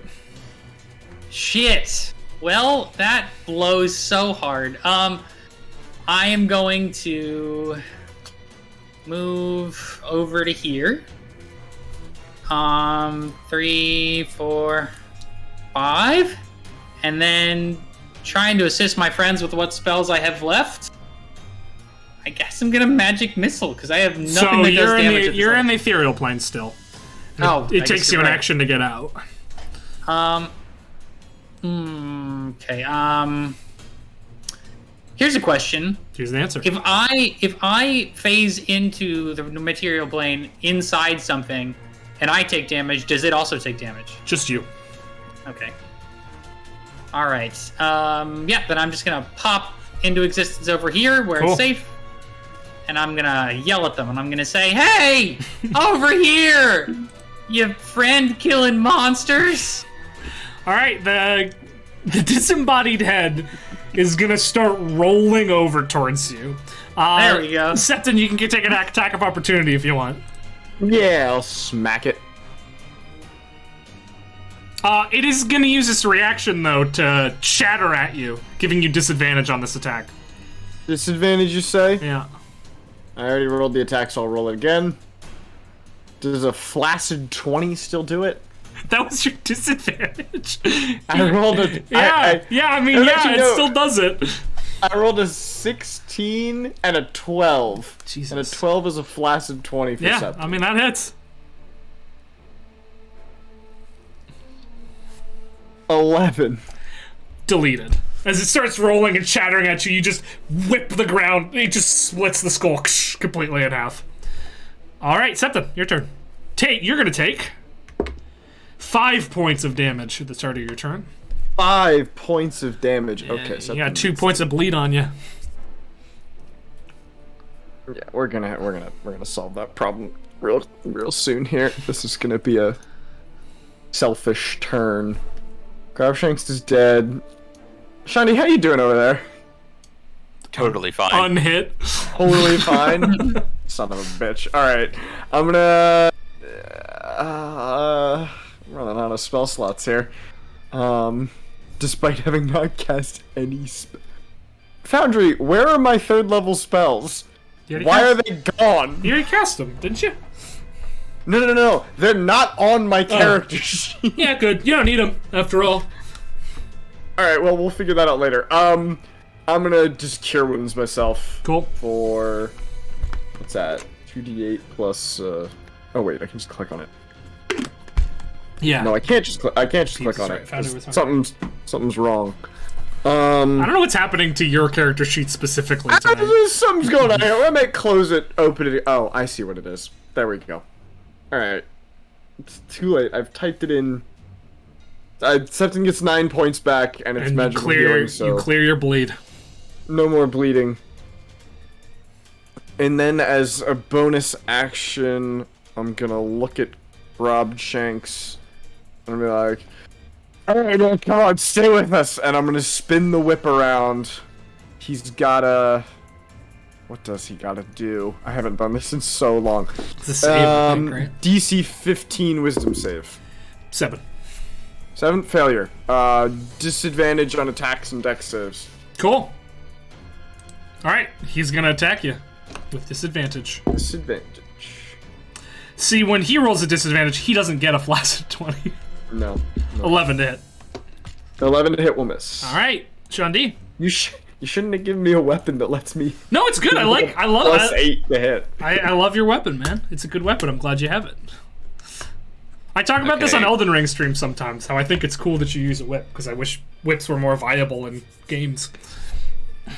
I mean, you've made it better than the best finesse weapon at this point. Just by giving it an extra d4. Yeah, it's a magic weapon. Shandi's gonna attack the compulsive Undying Corpse. Alright. And I'm once again gonna save the AC for myself. Cool. That's a 26 to hit. Yeah, dude. And that's 14 piercing damage. Cool, 14 piercing damage. Second attack's gonna be an 18 to hit. 18 also hits. And another 14. Alright, it's still standing. Compulsively. Okay. It's gonna try to smack you on its turn. Unless you have more you want to do. No, that's it for me. Fucking finally. 23 to hit you. Oh, I was gonna... Nope, even defensive duelist wouldn't give me that. Yep, that hits. It's 3 points of damage. I rolled a 1. Alright. Whatever. The political armed arm is also going to attack you. Hey! 23 again! Nice. Do better. Oh, you're a D6, because you're not versatile anymore. It's still a lot better. 9 points of damage. Okay. Alright, the aloof Undying Corpse no longer has that target, so he's going to take a step over here. And he's going to attack Sheko. 17. Nope. Alright, the well-behaved Undying Corpse is going to come up here and attack Septon. 16. Could you say that one more time? I think 16 hits. Cool, sorry. Alright, that's gonna... 3 points of bludgeoning damage. Okay. Everett! Everett is out of almost everything, so he's gonna magic missile. And he's gonna magic missile Grabshanks. Cool. He's gonna say, "I'm sorry, Grabshanks. It didn't have to be like this." Magic missiles are +1, right? 1d4 plus 1. Yeah, okay, so that's 3 plus 3 plus 3. 9. 9 points of force damage? Yep. Boom! Bash right into his back. Cool. Anything else from you? That's all I can do. Septon. You don't take any bleed damage. No. This.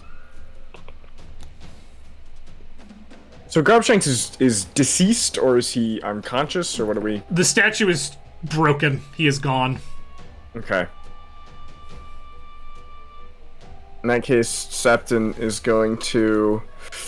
Ooh, this is gonna be a risky maneuver, but we're gonna do it. So I'm just gonna step back. All right, he's gonna take 2 attacks of opportunity. Yep, do them. Miss. 23. 23 will hit. 9 points of bludgeoning. Okay. Then Septon's gonna drop, hitting all the boys and Sheko, sorry. And Grobshanks, technically.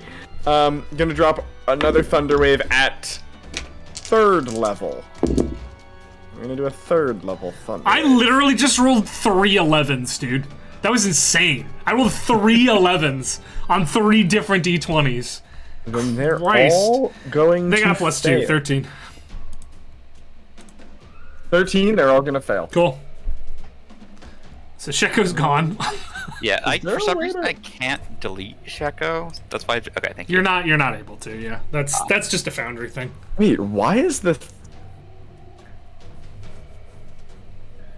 What? What's happening, Peter? There's no Talk way. to There's me. no way on Foundry to increase the level of a spell, is there? I don't know. I'm just gonna do it manually. Also, I noticed I always do it manually, but I just. I think if you cast it, it'll ask you what level you want to cast it at. I tried that. Oh, I didn't cast it. I just clicked damage. Oh yeah, there it is. All right, whatever. I'm rolling the damage manually. 26 on the failures. Ooh. 26 thunder damage All right, to each well, of them. and they're going- delete. Well, they're not going fucking anywhere because they're all. No, they're not all gonna die. All right, their pieces are going 10 feet back.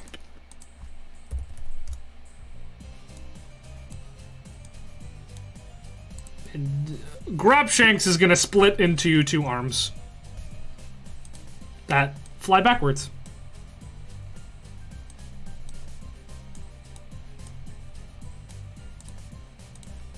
All right. Cool. Anything else from you? Decisive Pieces is really good. That's awesome. All right, Septon, anything else from you? I don't know. I'll inspire Shanti. Why not? Cool. All right, the bright unarmed arm is gonna crawl because it has.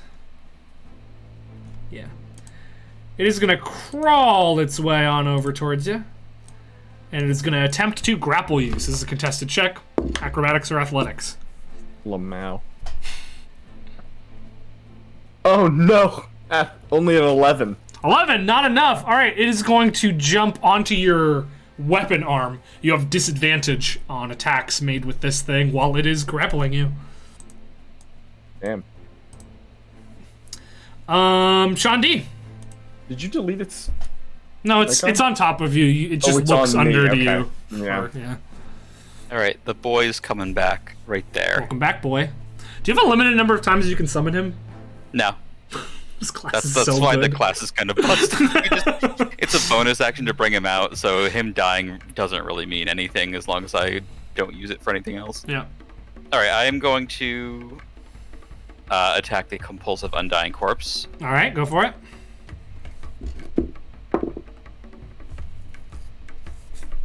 Uh, 18 to hit 18 absolutely hits. and 16 piercing damage. 16 piercing damage as. I don't know, his torso will stay there. As he splits into 4 pieces.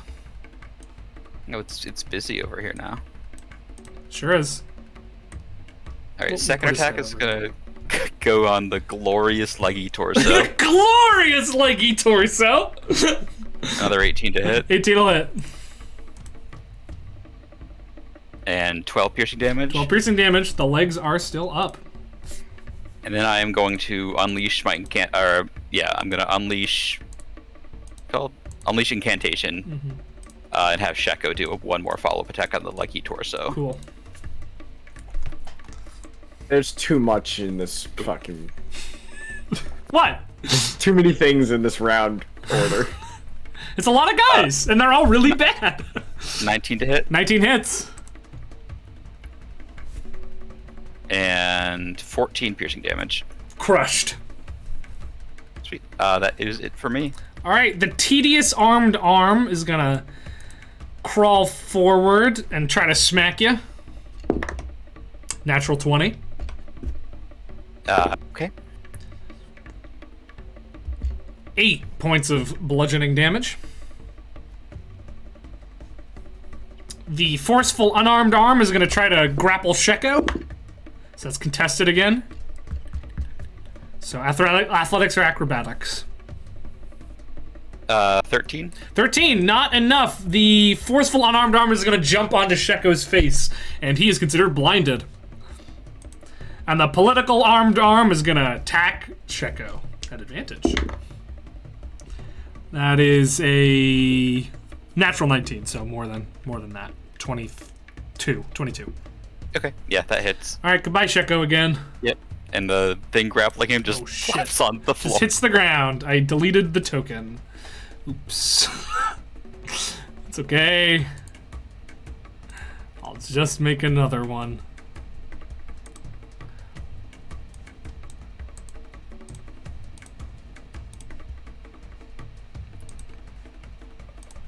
Okay. Great. That is the end of that round. The aloof undying corpse is still alive. And it's gonna run at Septon. And bop! And it's gonna lose its quarterstaff. Whew. Alright, the towering armed arm is over here. That's gonna come over towards you. Bring it on! And it's gonna attack you with its bone cleaver. 6 to hit. That's gonna hit. No, just kidding. Alright, the hard-working disembodied head is gonna work real hard and try to bite Shandi. 9. Nope. Alright. Sometimes I feel like a hard. The sociable unarmed arm. Oh no, that should be going later. Let me change the initiative for that, because that'll go after you. Its initiative will be 12. Cool. The well-behaved undying corpse is also going to run up to Septon and attack. Oh.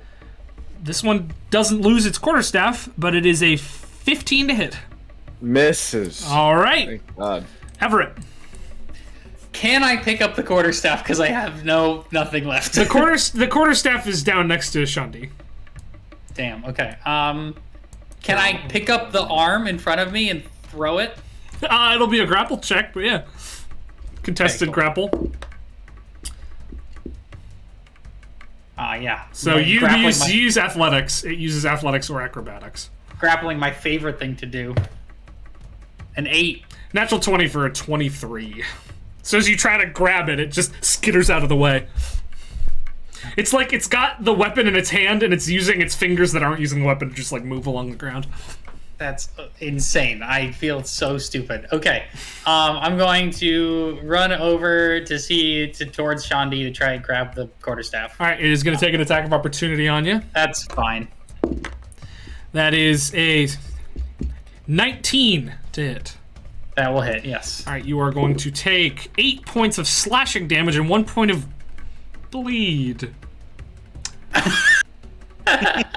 Which technically, mechanically, you're not immune to. But you don't have any blood. So I think you're immune to it. Okay. Alright. I will go ahead and take that damage. That's true, ectoplasm. Right now, I'm gonna rule you're immune to it, but I might change that. I reserve the right to change that in the future. I'm gonna think about it more. Cool, that's my turn. Alright, Septon. You got an arm sort of holding onto your arm and tugging it downwards. Your whip arm.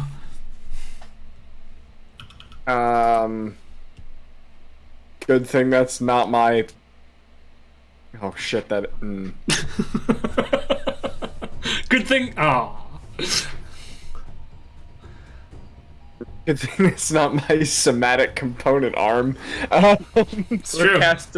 We're casting Thunderwave again. Fucking... I don't speak so I could, like, get him in the He's Thunderwave. in your space, so unless you put Alright, yourself then no. in the space, then no. No, you can't. Alright, you can't cons. hit yourself. That is a 17 and a 16. I'm gonna do it at second level. Alright. You said 17 and 16? Yes. Those are both successes. Alright. But they will take half damage. That might be enough. Up. Ugh, they're only taking 5 damage. That's not enough. They're both up and they don't move. Oh, this is a damn shame. I don't know. Spin the whip at the. I can't read. There's well-behaved on top and aloof on the bottom. Well behaved. All right. The bright unarmed arm, which is on you right now, is gonna. Wait, he's got a. Oh yeah, you're right. I figured he'd just lose. Save. Yeah, he got a 7. He loses. Okay, he lost. Wisdom is not their strong suit.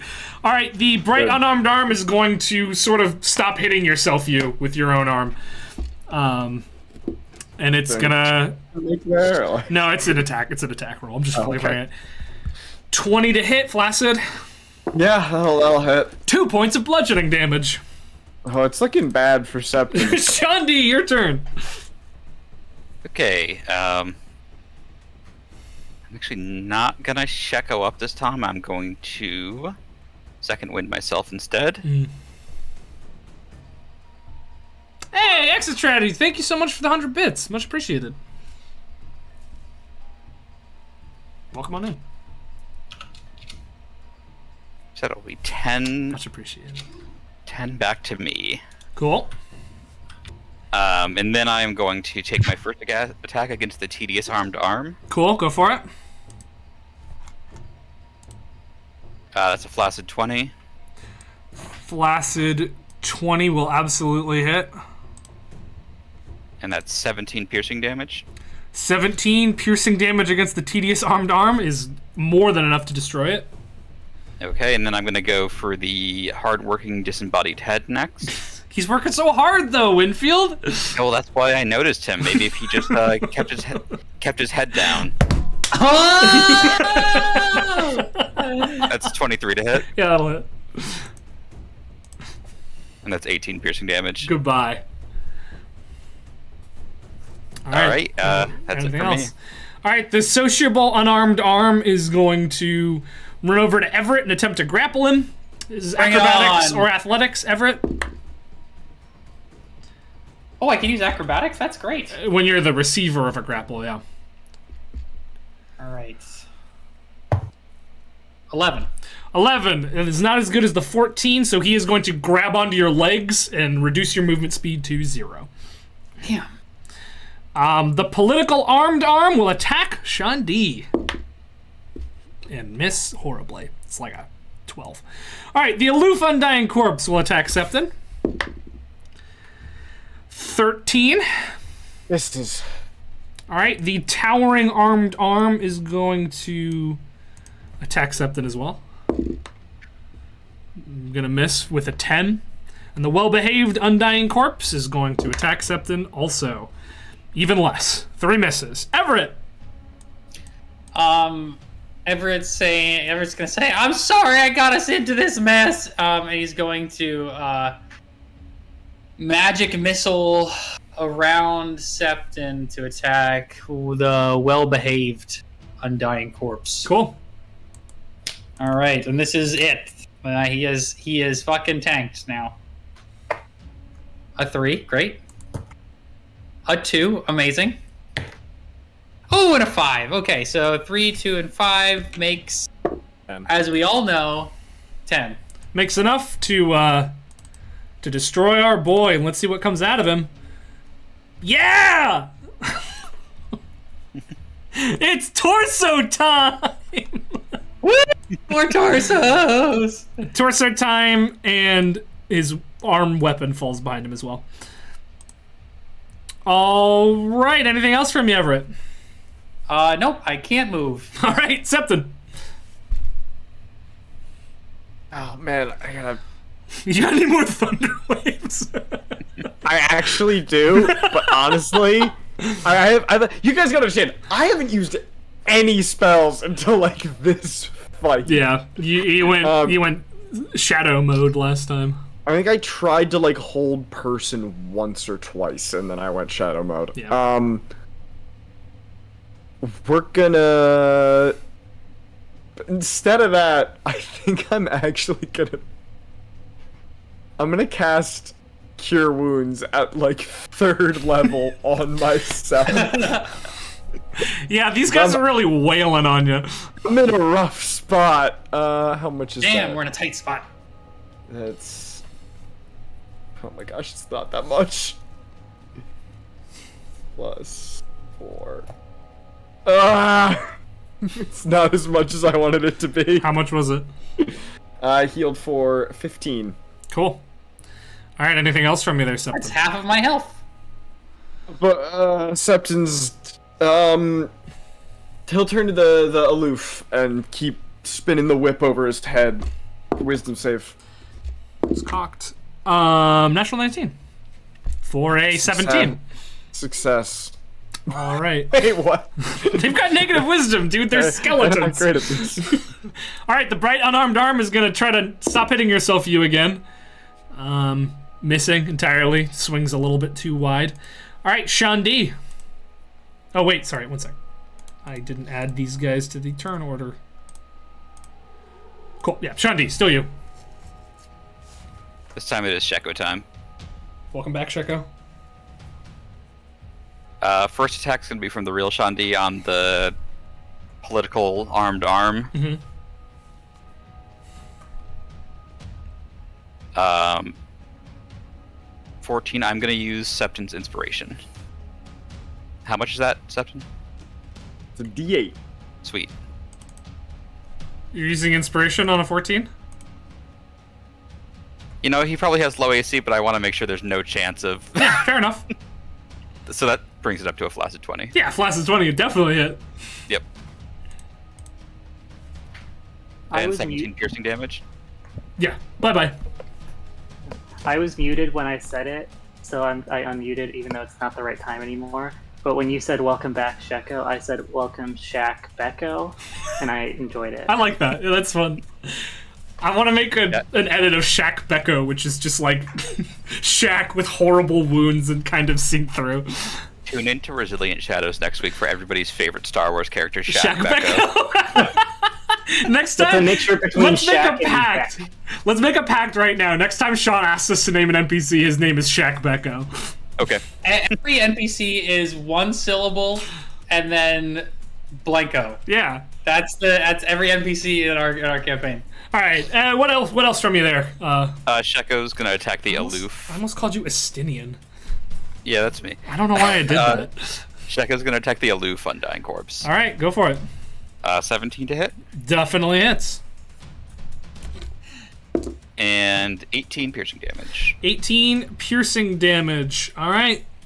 And out of him, we got a head, and we got an unarmed arm. Not mean to click that, but Oh, we got no full bodies left. Thank God. Yeah, no more bodies. It's just pieces running at you now. All right, is that all, Shandi?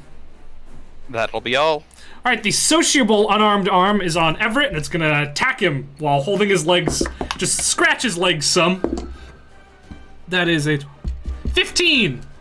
That will barely hit. Yes. 1 point of bludgeoning damage. Oh no. The tough, leggy can't. torso is gonna try to knock Septon down, but Septon isn't here. It's not gonna succeed. It's a contested athletics check, and Septon's really good at that. And it rolled a 11. Gotta watch out for the tough, leggy torsos of the world. Yeah, dude. The nosy armed arm is gonna around to here and try to hit Everett. Bring it. 18. That will hit. 7 points of bludgeoning damage. Septon, can you make an athletics check for me? Beating 11. Yeah, bring sure. it. Bring it less. Sorry. Bring it less next time. Okay. 12. Oh, you barely beat it. Okay, well. All right, the scandalized disembodied head is gonna try to bite Sheko. Did I take any damage? You while I took was none, no. That is a 13 to hit Sheko, so I know that misses. Yep. And then this thing is gonna run up and try to grapple Sheko again. So athletics or acrobatics from Sheko, please. 24. All right, it does not grapple. The towering armed arm is gonna attack Septon. Cocked. 16 to hit. 16 will hit. All right, that's 4 points of bludgeoning damage. Everett, you're up. Can I go incorporeal to escape this grapple? You can try. or do I have to go ethereal? You would have to go. You could try going ethereal, but being incorporeal is just moving through stuff. But it's on you. Okay. Otherwise, that's just a really, really, really easy out of grapples, which is broken. So. Okay. Can I guess I just have to take the action then to try and escape. Yeah, you can if you like. That's what I'm gonna do. It's an acrobatics check to escape, or athletics or acrobatics. Your great. choice. I will do that. I will fight the hand. 14. They roll the 4, so you have broken free of the grapple. Yeah. Do I have to now disengage or take attack of opportunity, or do I get to, because I broke the grapple, do I get to just go? It can't hurt you, but there's some other guys that could. Okay, I'll take the attack of opportunity. So you'll take 2 attacks of opportunity. The first definitely misses on a natural 2. The second is a 16 to hit. I will hit. 6 points of bludgeoning. 6 points of, oh god, I'm looking bad. Okay. But I am armed now. Run over. Yep, and you can use your object interaction to pick up that quarterstaff. I pick up the quarterstaff and I hold it like I've just been given a broom to kill some rats, and I'm sort of like, ah! Alright, Septon. Alright, do I still have this guy on me? Yeah, he's on your arm. What would it take to get him off? Action to break the grapple. Or you can attack him at disadvantage. Is he giving me disadvantage on all attacks? Yeah, you know what? I'll make 2 attacks on him. All right, roll them one at a time. They're pretty. Yeah, I'll roll them one at a time. They're some squishy lads, so. We're not gonna go crazy. Michael and Chelsea, what's happening over there? What's happening in Stealth Corner? Thinking of team names. Oh. And finding interesting origins of the one we came up with.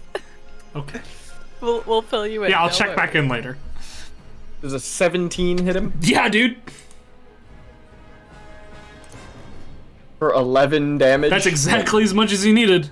Goodbye. Wait. already Is that deleted possible? I already deleted it. It's 11 damage. Yeah, it's 11 damage. Cool. Alright, it's gone. It's not on you anymore. Cool, then we're gonna take a non-disadvantage attack on the torso. Alright, go for it. That's only a 10. A 10 does not hit the torso. There's some armor bits laying on it still. Alright, Sean D. Alright, Sheko is going to attack the torso. Alright. I like when Michael just stands up. It's the leggy torso. It's the leggy torso! I'm pretty sure that's the gag. I'm not positive. Okay. And there's the arm, yeah. I'm not taking the AC on this one, so that's 19 to hit. 19 hits, yeah. And 16 piercing damage. 16 piercing damage. The torso is still up. Looking difficult, though. Another one. Okay. 23 to hit. Yeah. Don't even roll damage. You had 1 HP left. Alright, sweet. Alright. Anything else? That's it for me. Alright, the sociable unarmed arm is going to run up to you, Sean D, and try to grapple you. Go ahead and make that athletics or acrobatics. 13. Yeah, you succeed. It doesn't grapple you. This one's going to move down here and attack Septon. And with a natural 1. So I guess it's prone? I don't fucking know, man. It's supinated. The scandalized disembodied head is gonna try to bite Sheko again. Hey man! 21 to hit! Oh, of course. If I had taken the AC, I could have defensive duelist that. Damn it. He munches on the toes and Sheko goes away! Not my toesies. Alright, and the unrelenting unarmed arm is going to unrelentingly chase down Everett and try to grapple him again. Oh shit. And he does not... You can roll your thing, but it's gonna be very difficult to 16. So, yeah, you win. All right, the towering armed arm will attack Septon. 11. 11 misses. All right, Everett. Ah, you creepy things! I'm gonna kill you! And I just like smash the ground with the quarterstaff. All right, go for it. What do I get? What do I have to roll for this? Because It's you're proficient with quarterstaffs because you're a wizard, so it's your strength proficiency to hit. great. And since you're using 2 hands, it's D8 plus strength damage. 3 minus 1. 8 to hit. 8 is not enough to hit. Damn. Cool. I'm gonna just chill there, I guess. All right, Septon.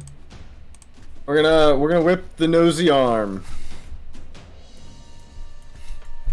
I'll give you advantage on this because it nat 1. Okay.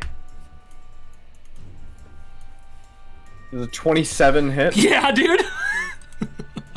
Alright. Roll damage on that. 10 damage. Goodbye. Alright, second attack, we're gonna get the towering arm. All right. This is the one with the bone saw. Oh, the bone saw. This caused me a lot of trouble. Good. This is a 19. 19 hits. 19 hits. Damage is 10. And the last remnant of Grapshanks disappears. I hope that means he's in a better place. Anything else? No. All right, Shandi. He's coming back.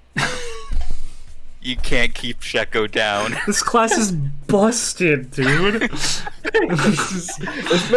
may be the wackiest combat we've done. Yeah. Michael, I have to tell you something about this We need combat. a Hall of Fame of names. These guys are like, vulnerable to ultimate necrotic damage because I was trying to throw you a bone, literally, but you didn't come here.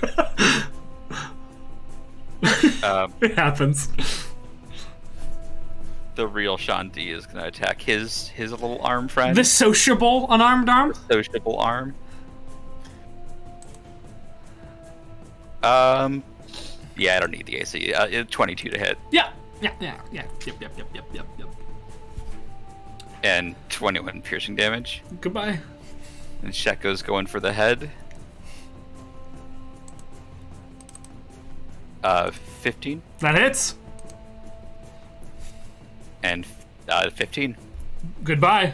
All right, the unrelenting unarmed arm, fittingly, is the last one left, and it's just gonna try to punch Everett. 16 to hit. Oh no, I could go down. Fuck. Alright, roll it. 3 points of bludgeoning damage. Woo!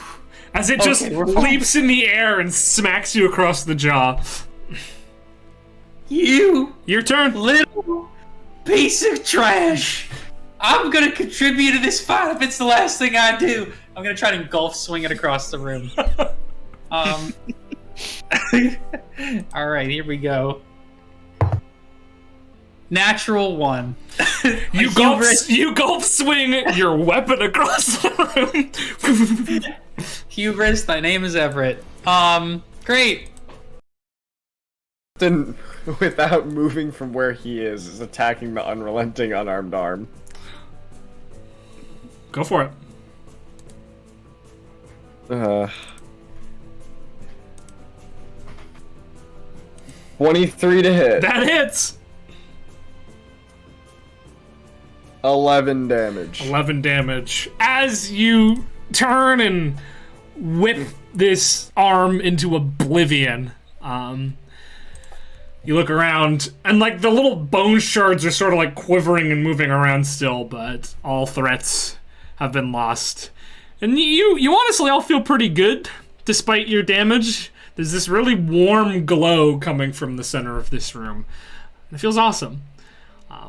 And as you catch your breath after that wacky-ass combat, and Tether and Una start making their way back towards town, that is where we're going to end tonight's session of Dungeon Party Bright Futures. Woo! Sick, gang. I ruled! I'm glad you liked it. You can thank the guys splitting into a bunch of different pieces. You can thank my coworker, Casey, for that. Because I was like, how do I make these guys interesting? And she was like, they should just become little guys. And I was like, that's a really good idea. It's super fun. I think that's I feel like that's a Zelda enemy thing. Yeah. When you fight skeletons, where like a hand or a head Right. will like run at you. But in any case, that is D&D for the day. D&D for the week, in fact. Thank you guys for playing. Thank you guys for watching. If you're not currently playing a game of Dungeons & Dragons, you absolutely should be, because it's the only game where you can buy a gun and a ghillie suit in the bottom of a windmill.